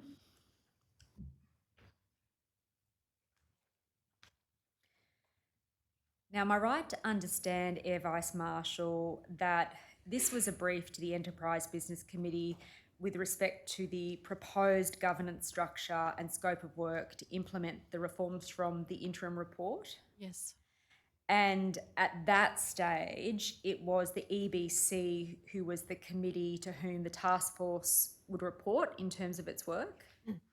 Yes, so the task force, through the program board, so there's an intermediate step, there's a program board, and then that program board being chaired by the Associate Secretary, and then those results being reported to the Enterprise Business Committee. It might be helpful if I take you in that respect to the next page of the document, because I think that speaks to some of the things you've just been telling the commissioners about. Can you please turn to .0210 and expand paragraph 8 to 13.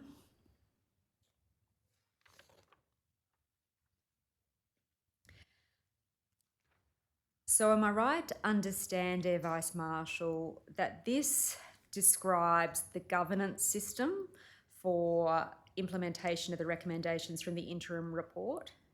Yes. I'm just going to ask you to step the commissioners through each aspect of that governance structure, first of all. So if we can start with the senior responsible officer, that is the Associate Secretary, as identified there. Yes.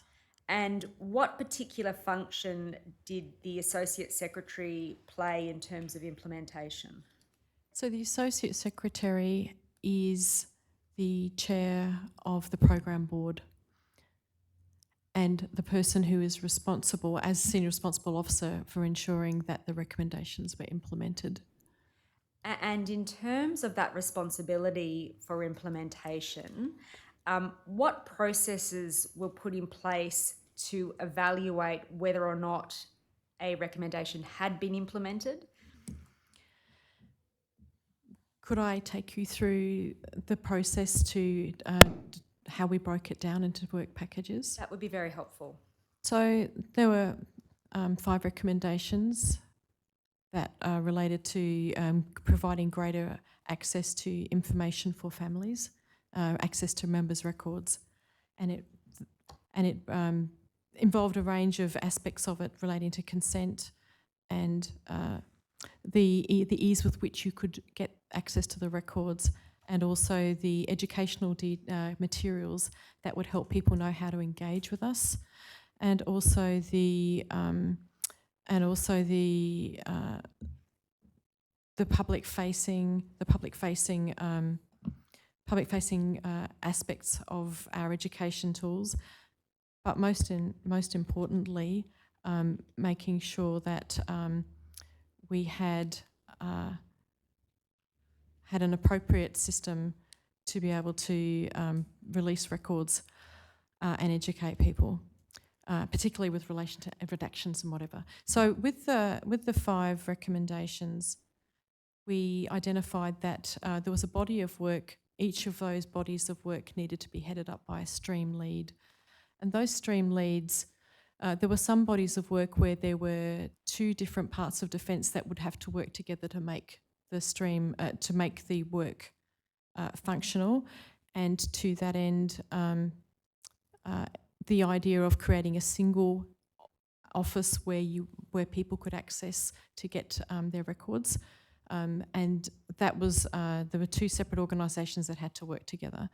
In order to determine how to deliver it, they developed reform management plans. So each of those recommendations had a reform management plan. Within it, it had criterion which they believed would, if implemented, would demonstrate that they had achieved or met the intent of the recommendation.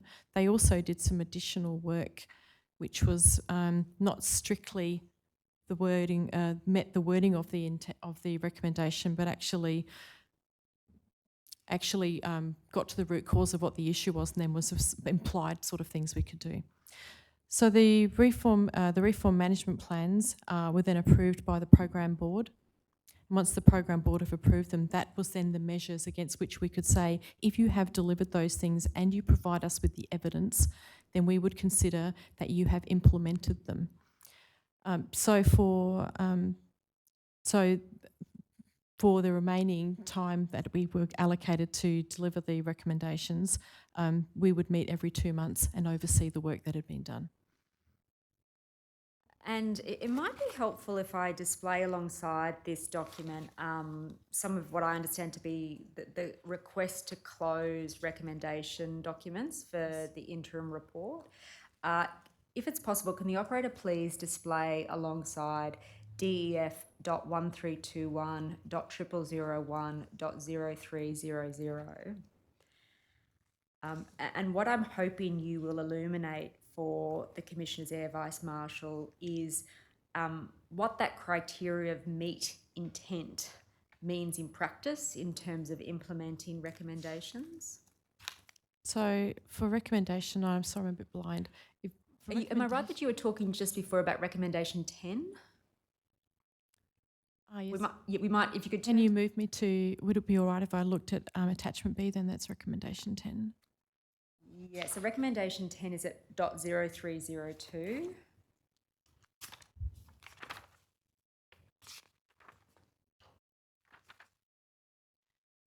So the specific recommendation tells us that we needed to co-design information to increase awareness so that people understood why were there redactions when they got their reports or when they were provided with their records. So I guess breaking it down is conducting the workshops to ensure that people were engaged. So people from the community, families, current serving, veterans, a range of, I think it was 13 workshops to work with them. So that was one of the criterion. Another criterion was ensuring that we developed the tools or the educational tools so that people would could read an easy to follow fact sheet and also guidelines that would help them understand why would something be redacted. Also to improve the access to those particular products in a public-facing web page with easy navigation, and to also ensure that those products were developed and tested and then published. So they were the original criterion, and then when it was time for us to review the work that had been done, we needed to review the products. We needed to see were they effective, did they work, had they been road tested, was the web navigation easy, was it hard? We did some secret shopping where people engaged with the content and to give us some views back about whether it was effective or it wasn't effective.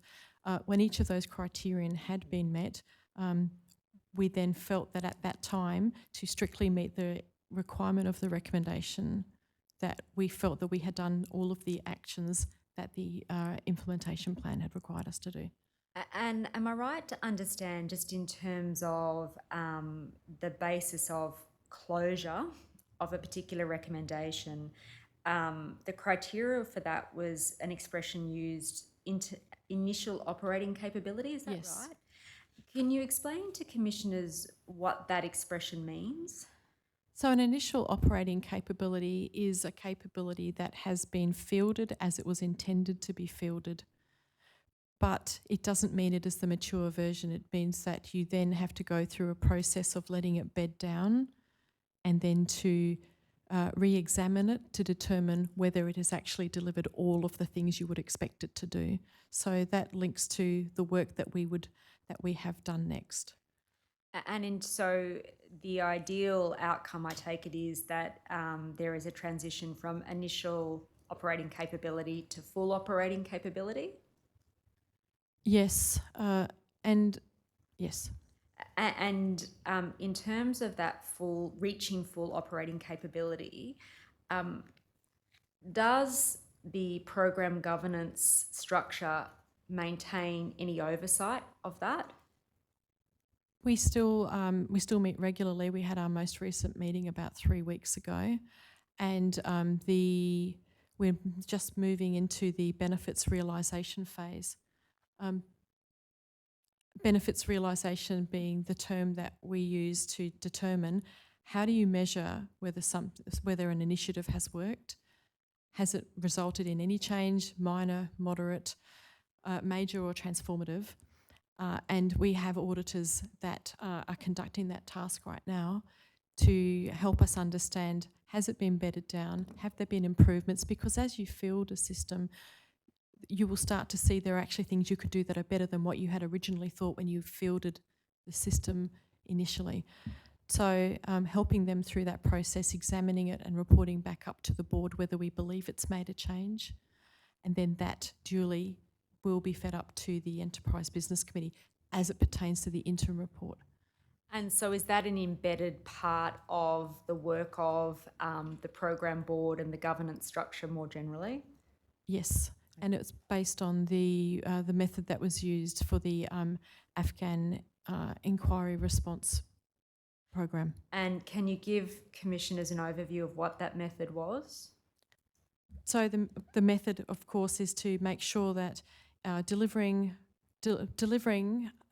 the recommendation or delivering the initiative that you believe meets the recommendation is one part of the process. But if you don't understand whether it worked, then you won't know whether you've actually delivered it properly.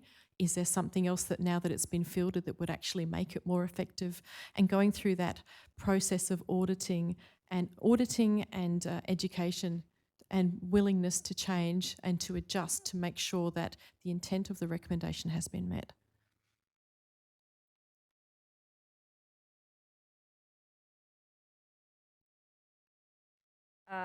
Just focusing for a moment on the governance structure for the Afghanistan inquiry, have you satisfied yourself that it's been a positive example of an effective structure to drive reform implementation? The reason that we spoke to the Afghan team was they were the most contemporary team that were implementing recommendations. And it occurred to us that they had reform that was required, very, very wide-ranging reform, and they had been required to report very, very frequently, and also for there to be an enduring measurement of the work that they had done. So it seemed to us to be a model that fit what we thought needed to be done in order to make sure we not only delivered recommendations, but we tested them to see did they actually work. And Air Vice Marshal, have you been made aware of the learnings from the Afghanistan inquiry implementation oversight panel? As in I haven't had any engagement with the AIIOP. Now, just coming back to the program governance structure, the program board, at least in respect of the interim report, who sits on that board? For the interim report, the level was band 2. So my counterparts in either the Defence People Group or Security and Estate Group and Joint Health Command So it was kind of capped at band 2 level, with this with the stream leads being band 2 and delegating the work down to band 1. And did any members of the program board, and I suspect the answer to this is no, sit on the Enterprise Business Committee? No, they didn't. And so how do you ensure that the EBC is briefed with the work of the program board so it can have oversight of its work? After every program board sits, we provide minutes and a report to the Enterprise Business Committee, and that's presented to them so they can understand what's happening. We also provide them with updates about any particular matters of note, particularly as we started to turn our mind to, first of all, to inform them of the progress of implementing the interim report recommendations, but as we turned our mind to the final report and what we believed the department needed to do to ready itself for the final report, with us being the organisation that would propose what that would look like. Turning then to reform stream leads, can you give commissioners an overview of how they are identified? We look at the work that it would entail.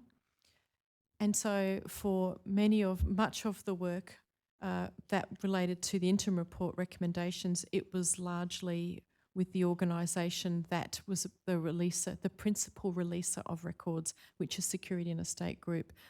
But they weren't the only ones who were responsible. We needed the Defence People Group to be involved. The people that were responsible for the policy needed to be involved. So we would work with them to explain exactly what needed to be done, and then we would settle who would be the stream lead. And then that person and what we found was people actually identified themselves to be stream leads. And when they did identify themselves to be stream leads, they were then carrying the responsibility for that particular recommendation, even if only half of it was being driven in their department, for them to work with the other side to make sure the intent was met and that the products were delivered, because that stream lead would then need to come before the program board and explain what have they done, where are they up to, do they have challenges, is there support they need, or are they travelling well? Now, just finally, the program office, does that sit within the existing task force? It does. And what component of your workforce does it involve? So people who have skills in project management and who have worked previously in transformation in different organisations or are literate in that type of work. We took a deliberate step to employ people from within the task force because we had the knowledge, we had the clear understanding of the imperative, we had the right culture, and we wanted those people to be the people that drove it.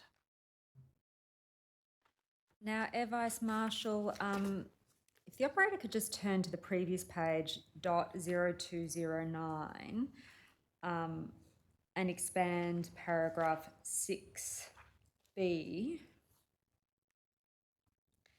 It refers to the Associate Secretary agreeing to the PMOs coordinating unresolved historical recommendations and findings. What was the impetus for that work? Some very clear views expressed by the chair, I will say, that his views about the work that may or may not have been done on previous reports and reviews. And I identified that I couldn't just answer that question. So what I wanted to do was to understand then what was the work that was done, could we have a review of those reviews to see what was done, and could we settle and suggest that we had the evidence to either show that it had been done or it hadn't, and form a view as a department that it either had been done or it hadn't. And am I right to understand that a form of that work is in a document called NTG DEF 163 that's been produced to the Royal Commission? Yes.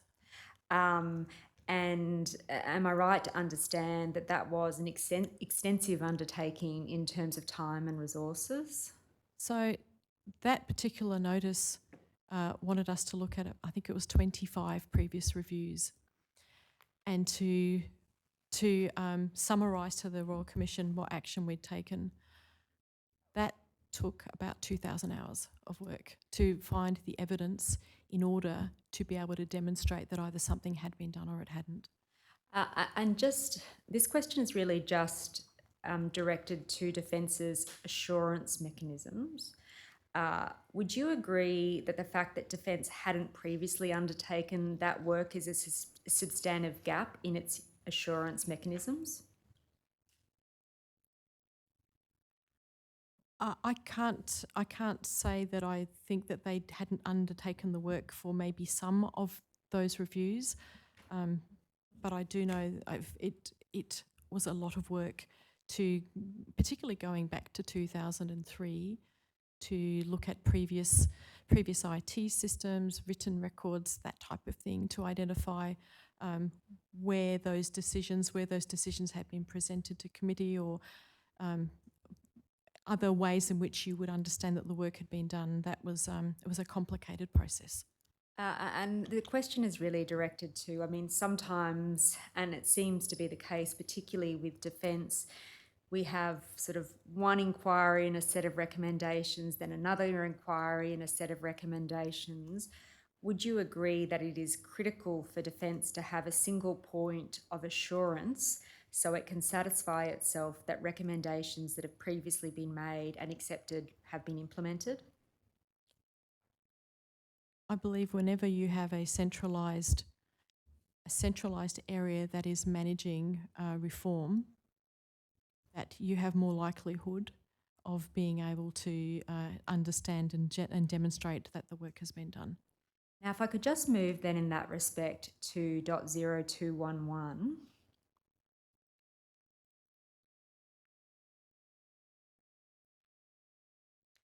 And if I could ask the operator to expand paragraphs 17 to 19.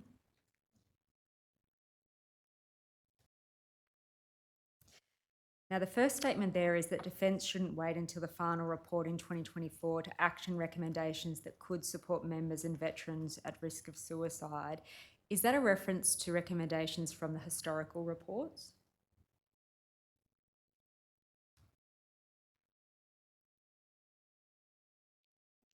No, I don't believe it's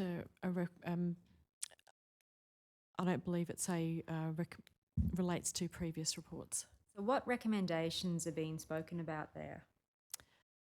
So I think the message that we were trying to convey was that we shouldn't wait until the final report is released to do work that would appear to be necessary now in order to make the improvements that have become very apparent that we need to make.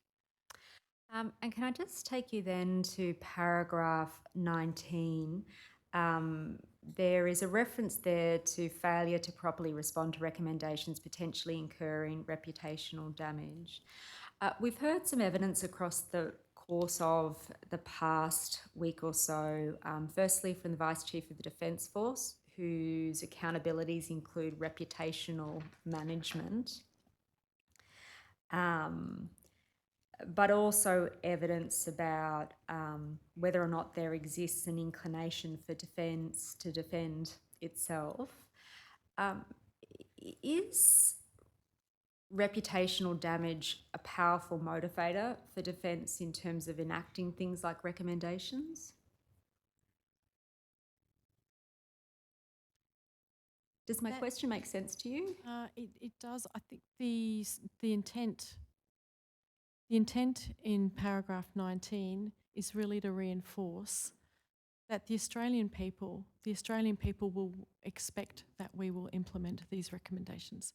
Yeah. And so is that the language that is used in documents to really bed down that responsibility for those who need to act?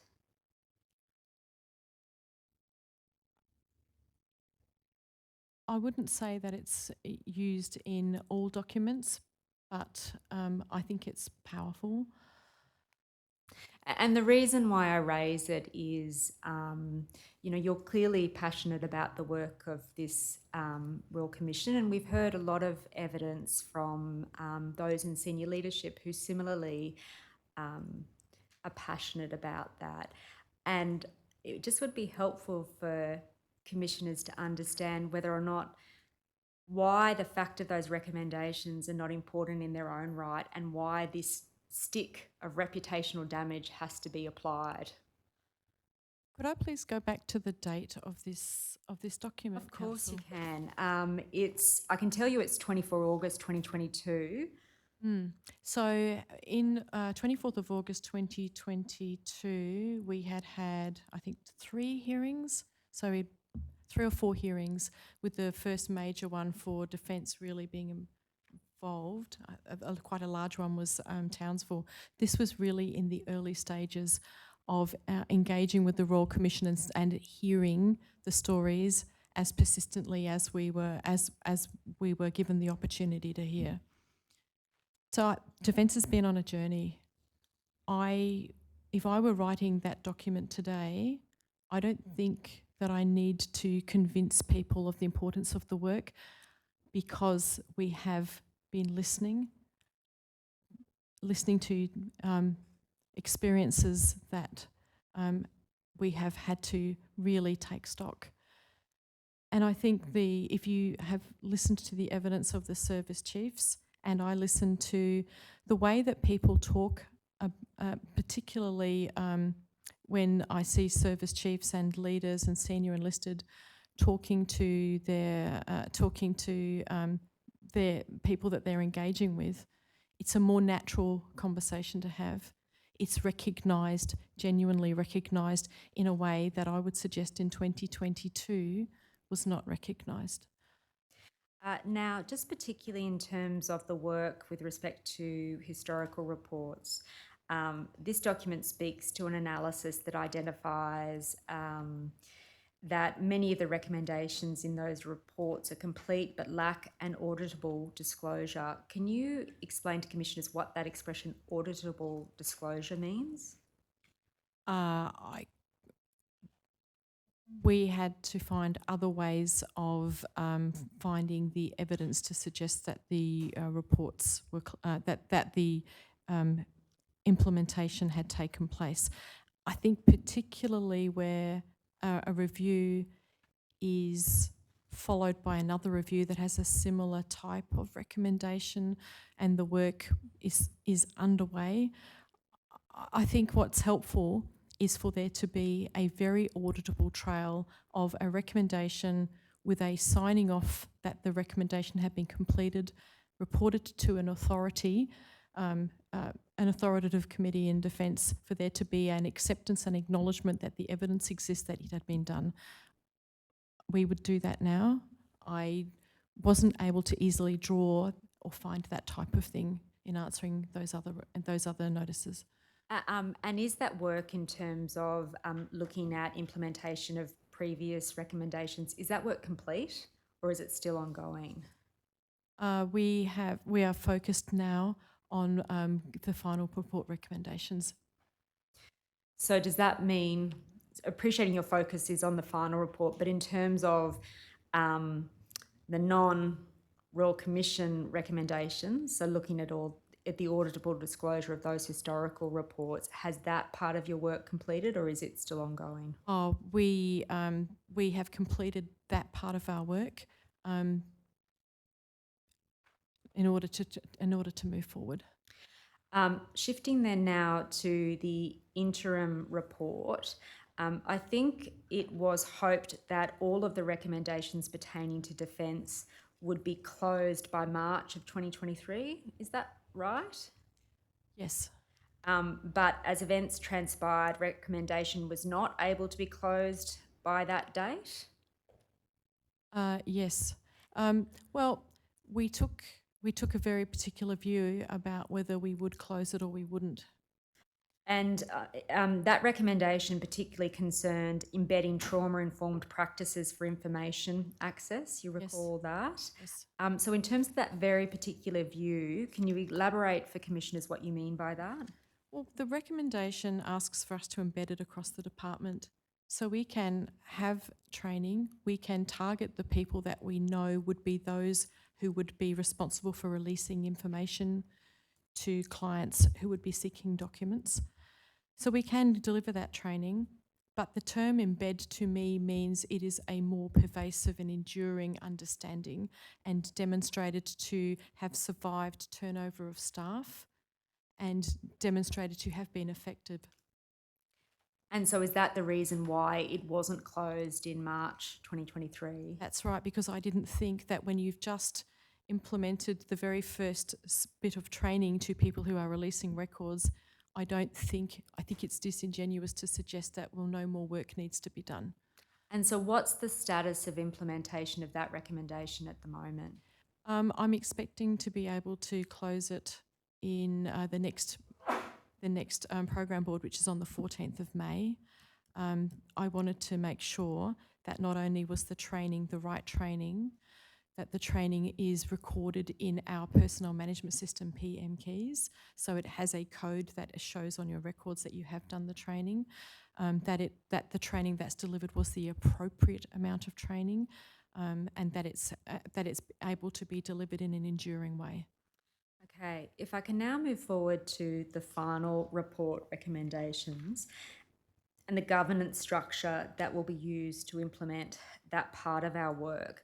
Am I right to understand that planning for implementation of the recommendations from the final report commenced in or about June of 2023?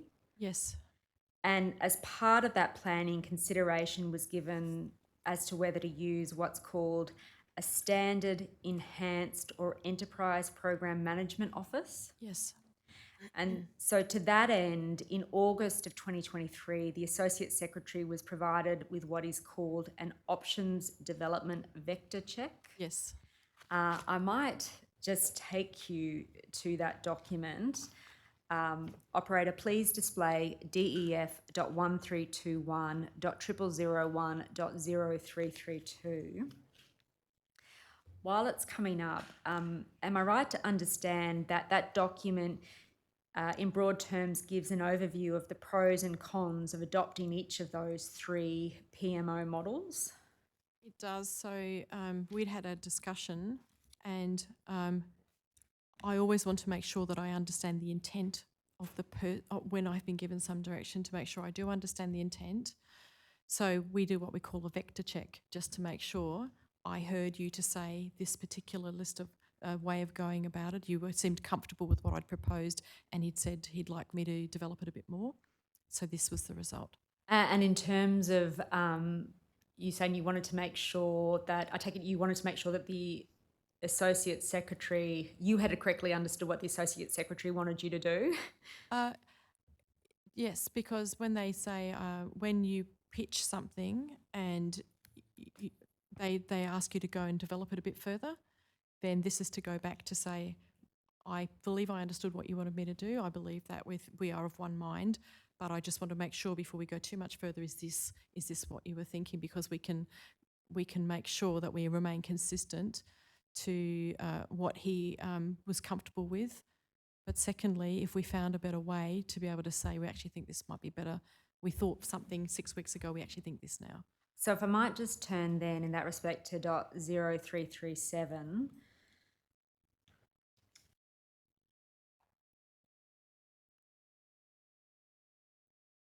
So that talks about the three options. And am I right to understand that the one that was ultimately decided upon is called the enhanced PMO model? Yes. So can you give commissioners an insight as to why that particular model has been selected? I think the work that will be involved with the final report will be profound. Across the department, major reform. And we have the skills and have been through this experience. So we believe that in addition to providing the direction, assisting people in putting together their reform management plans as you go through the layers of their organisations for people who will now need to do the work. We will have appropriately skilled people that will be able to go in almost like flyaway teams and train up and support people as to make sure that they are doing what is expected of them in order to meet the intent of the recommendation. So I don't see us as an organisation that holds a clipboard and says present your work every 2 months to the program board. I think we, having gone through this experience, knowing what is required, will be able to work with the teams that are given the work to support and assist them to make sure that we can drive the change that needs to happen by having the right skills in our organisation. The option 2A is more of a clipboard type of organisation, and I don't think that's going to be effective. And in terms of determining the enhanced PMO model, are there any particular insights or learnings you took from the process of implementation of the interim report?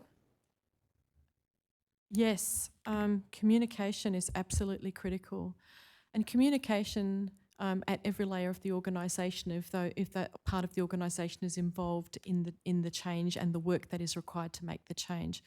So it's not enough to just brief the 3 stars.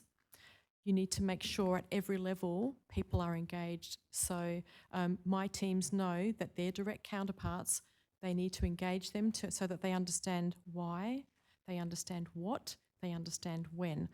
So we've developed a stakeholder engagement strategy. I signed that off about 3 months ago, and that throughout the year shows us who our stakeholders are, who are the right people to engage, what are the things we need to be telling them and why, so that when the final report comes, people haven't started the thinking then, but they understand what's coming and why and what it will involve. Now, moving then to the governance structure for implementation of the final report, I might just ask the operator to please display DEF.1397.0001.0001.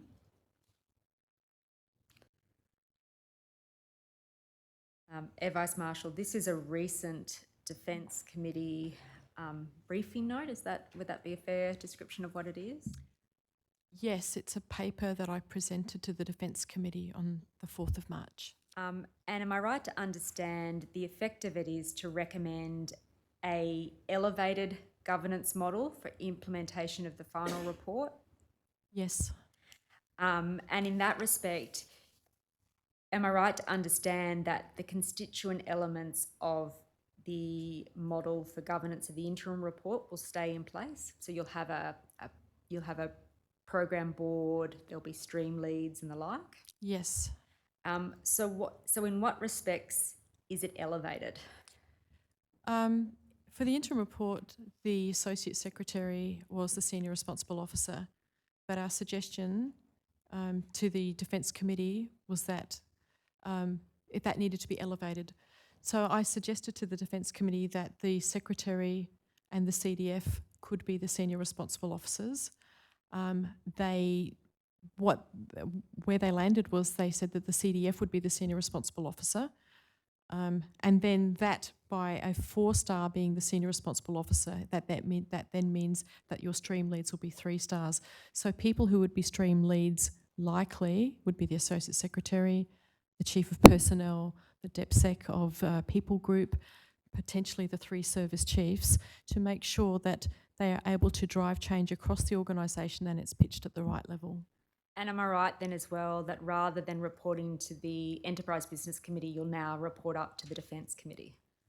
Yes, we will, and it's the important distinction here is that, you know, by proposing the CDF and the Secretary to jointly be the Senior Responsible Officers, they disagreed with me, and the CDF, the Secretary's view was that if this work is being presented to the Defence Committee, then there needs to be the people on the Defence Committee who haven't also been on the program board. So the Secretary is independent of the work that is being done by the program board.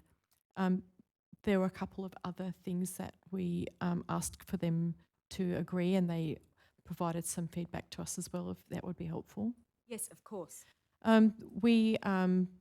we wanted to make sure that in the event Defence Service Chiefs weren't stream leads, and in due course we will determine whether they will be or they won't, we wanted to make sure that they were engaged. So we suggested that they should be permanently invited members of the program board, permanent invited guests of the program board. The Defence Committee said no, they need to be permanent members of the program board. The other stakeholder that they insisted would be on the program board is our counterpart in DVA. So for the interim report, I sit on DVA's board and they sit on ours.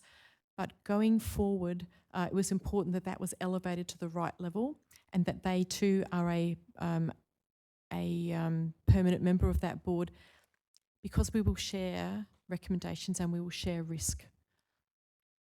Now, I want to shift topics, if I can, please, Air Vice Marshal, to other aspects of the work of this Royal Commission, and in particular the systemic analysis it's undertaking of contributing risk factors relevant to defence and veteran death by suicide. Are you aware of that work?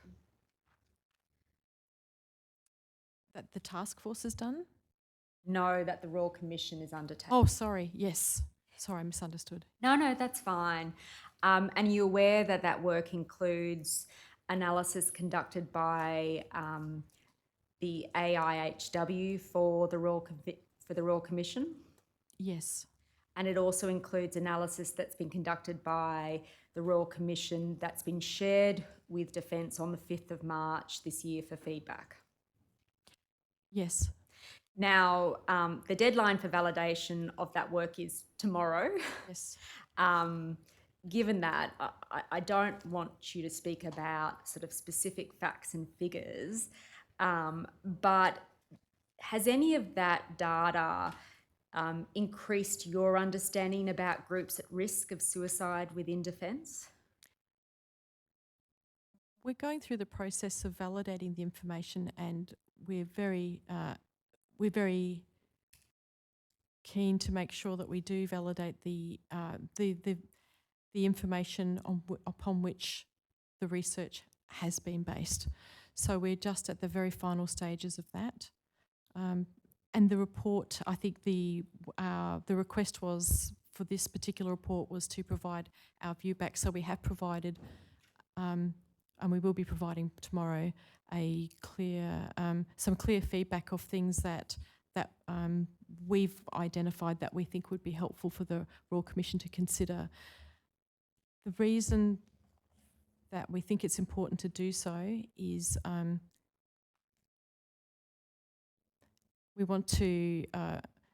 we have an opportunity to see analysis cut through a different lens. So we want to make sure that we have provided the best possible information back to the Royal Commission before the report's finalised. With those caveats, and accepting that work may be ongoing, have you had any learnings from that data and the process of examining it? No, because what I'd like to do is to look at the final report when the data has been validated, and once it's been validated, it will be an opportunity for us to look at a different way of looking at the same demographic. My final question, Air Vice Marshal, is what success would look like to you emerging out of this Royal Commission? Success would be for it to be easier to engage with families, for it to be easier for people making the transition, for the information that needs to go to the agencies that need to support them to be more seamlessly passed to them. And I think success also is an understanding that somebody who has left Defence, even involuntarily, has contributed to their country. They bring with them great skills, and that they are someone who is not a broken person, somebody who has skills, pride, and a very, very contributing member of the community. Thank you. I have no further questions. Thank you, Commissioners. Thank you. Commissioner Brown? Historic day, but no, I don't have any questions. Thank you very much. Commissioner Douglas? I have some questions about implementation, and I was thinking of it before your slides about the various options about implementation. But what I had in mind was that implementation can be an ongoing process. For example, if I can use a fairly neutral case from our interim report about the recommendation to harmonise and simplify the DVA legislation. Now, a draft bill has come out, so from one point of view, one could say tick, that's implementation, assuming it's been passed. But from my point of view, it would seem also to be desirable to measure the effectiveness of the implementation, so that if, for example, there was an implementation of certain medical approaches to people suffering suicidal ideation, that if there was a solution that looked reasonable, you would then measure the results to make sure that what looked reasonable actually proved to be reasonable. So you could then adopt a different approach. And similarly, with my legislative example, you'll look at what comes out of Parliament, see how it's applied in practice, and does it meet the needs of simplicity amongst those who are using DVA. I thought that perhaps your third option might be heading towards that direction, or partly your second option as well. Commissioner, when you say the third option, you mean the third option of the type of program management office? Yes. I think it had 2A, 2B Yes. and 2C. So, Commissioner, the third option was we would be, imagine the organisation that managed all future reform for defence. So we would, at the moment we have the Defence Strategic Review that is being rolled out, and that implementation is being managed. We're finalising the implementation of the Afghan response. What we would suggest is that we believe our enhanced program management office in due course should become the standing one that looks after implementation across the department for all future recommendations. And I suppose what I'm suggesting is that part of the process of implementation should be assessing the effectiveness of the implementation that's occurred. I agree with you, Commissioner. That's why we have our process of what we call benefits realisation. So I've got teams out right now that are auditing the work, working with the people who deliver the product, and making sure that at this stage, after having done this for 12 months, what can we learn? Has it been effective? And do we think there are improvements and refinements that could be made? Could I reassure you, Commissioner, that DVA sits on our board. We share all of our products with them. They have copies of our benefits realisation implementation plan. We share with them the way that we go about our auditing. So it's something that DVA are also very, very interested in. Thank you. I just have two very quick questions there, Marshall. I understand, and we've heard evidence from others as well, that 2022, the CDF issued an edict or direction that people who were being promoted, particularly the senior positions, had to have a fit and proper person check, and also had somehow to complete some forms to say that they're not hiding anything, that nothing in their background is likely to come up. I just find it surprising that at 2022, the ADF implemented that when most other public service organisations around Australia have had it, I'd say, for decades. I mean, I'm not asking you to, and I know it's not a comment on you at all, but how could this have not come up earlier? Commissioner, shining a light on an organisation, an external light, gives us a reflection of ourselves that we might not otherwise see. So when you do have that opportunity, you then start to consider, is there another way that we can do business that would be more reflective of what the community would expect? Okay, Thank you. Are you confident now, if you can say, whether there is a sort of consistent, effective mechanism to make sure that nobody slips through the cracks who should not slip through the cracks for promotion to senior positions? I'm confident that we are paying a great deal of attention to it and that we have the mechanisms in place and that we will have the business intelligence tools that will also support us. Thank you. The other issue, I mean, you're probably ideally placed, obviously, to have seen and heard the breadth and depth of the evidence that we've heard from people who have been traumatised. And I have to say, it's not that long ago that we heard from very senior former members who think this is a waste of time and there is no problem. I'm not saying that's a widespread view, but it is out there. I just wondered, having seen it as you have and being exposed to all the evidence that we've heard, what was your reaction to some of the stories you've heard where people have been traumatised? Were you surprised, or is it something that you may have suspected was happening all along and finally it's now being dealt with? And to some extent, I'd be interested in your views about what the views of the leadership was when these things began to come out in the Royal Commission. So, Commissioner, what is most, all of the stories I have found to be devastating. And I can remember hearing evidence in the very first hearing, and I was listening to it on the radio in the car. I was trying to get somewhere. It was your very first hearing in Sydney, and I pulled over the car and I just sat in my car and wept. I was so distraught with what I heard, and very, very powerful examples of experiences that people should never have had. Hearing your focus on people who have most recently suffered an experience that they should not have suffered has been incredibly powerful. And there is a far more awareness now.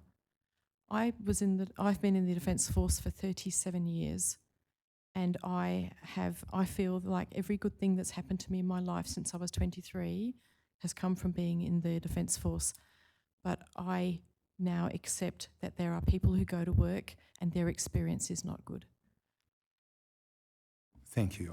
I guess if I can make a comment, that we certainly hope that the Royal Commission has put it beyond any doubt that these problems are real, they exist, they're current, and we know they're being dealt with. But there are certainly people who still say today that there is no problem, that it's all made up or whatever. But thank you. Ms. Wright, I think Mr. Fordham's gone to the back bench, but is he... No, he's here. Nothing from the Commonwealth, thank you. Thanks for that. Thank you. Commissioner, Yes, ma'am. I wonder, Council, would you mind if I just said a thank you? By all means, by all means. I have at any one day of the week, 120 to 150 people who are working on this, many of whom have been with us since the very, very beginning. We work nearly every Friday night, usually Saturdays. This really matters to us. I just want to say thank you to my team. They're amazing. Thank you.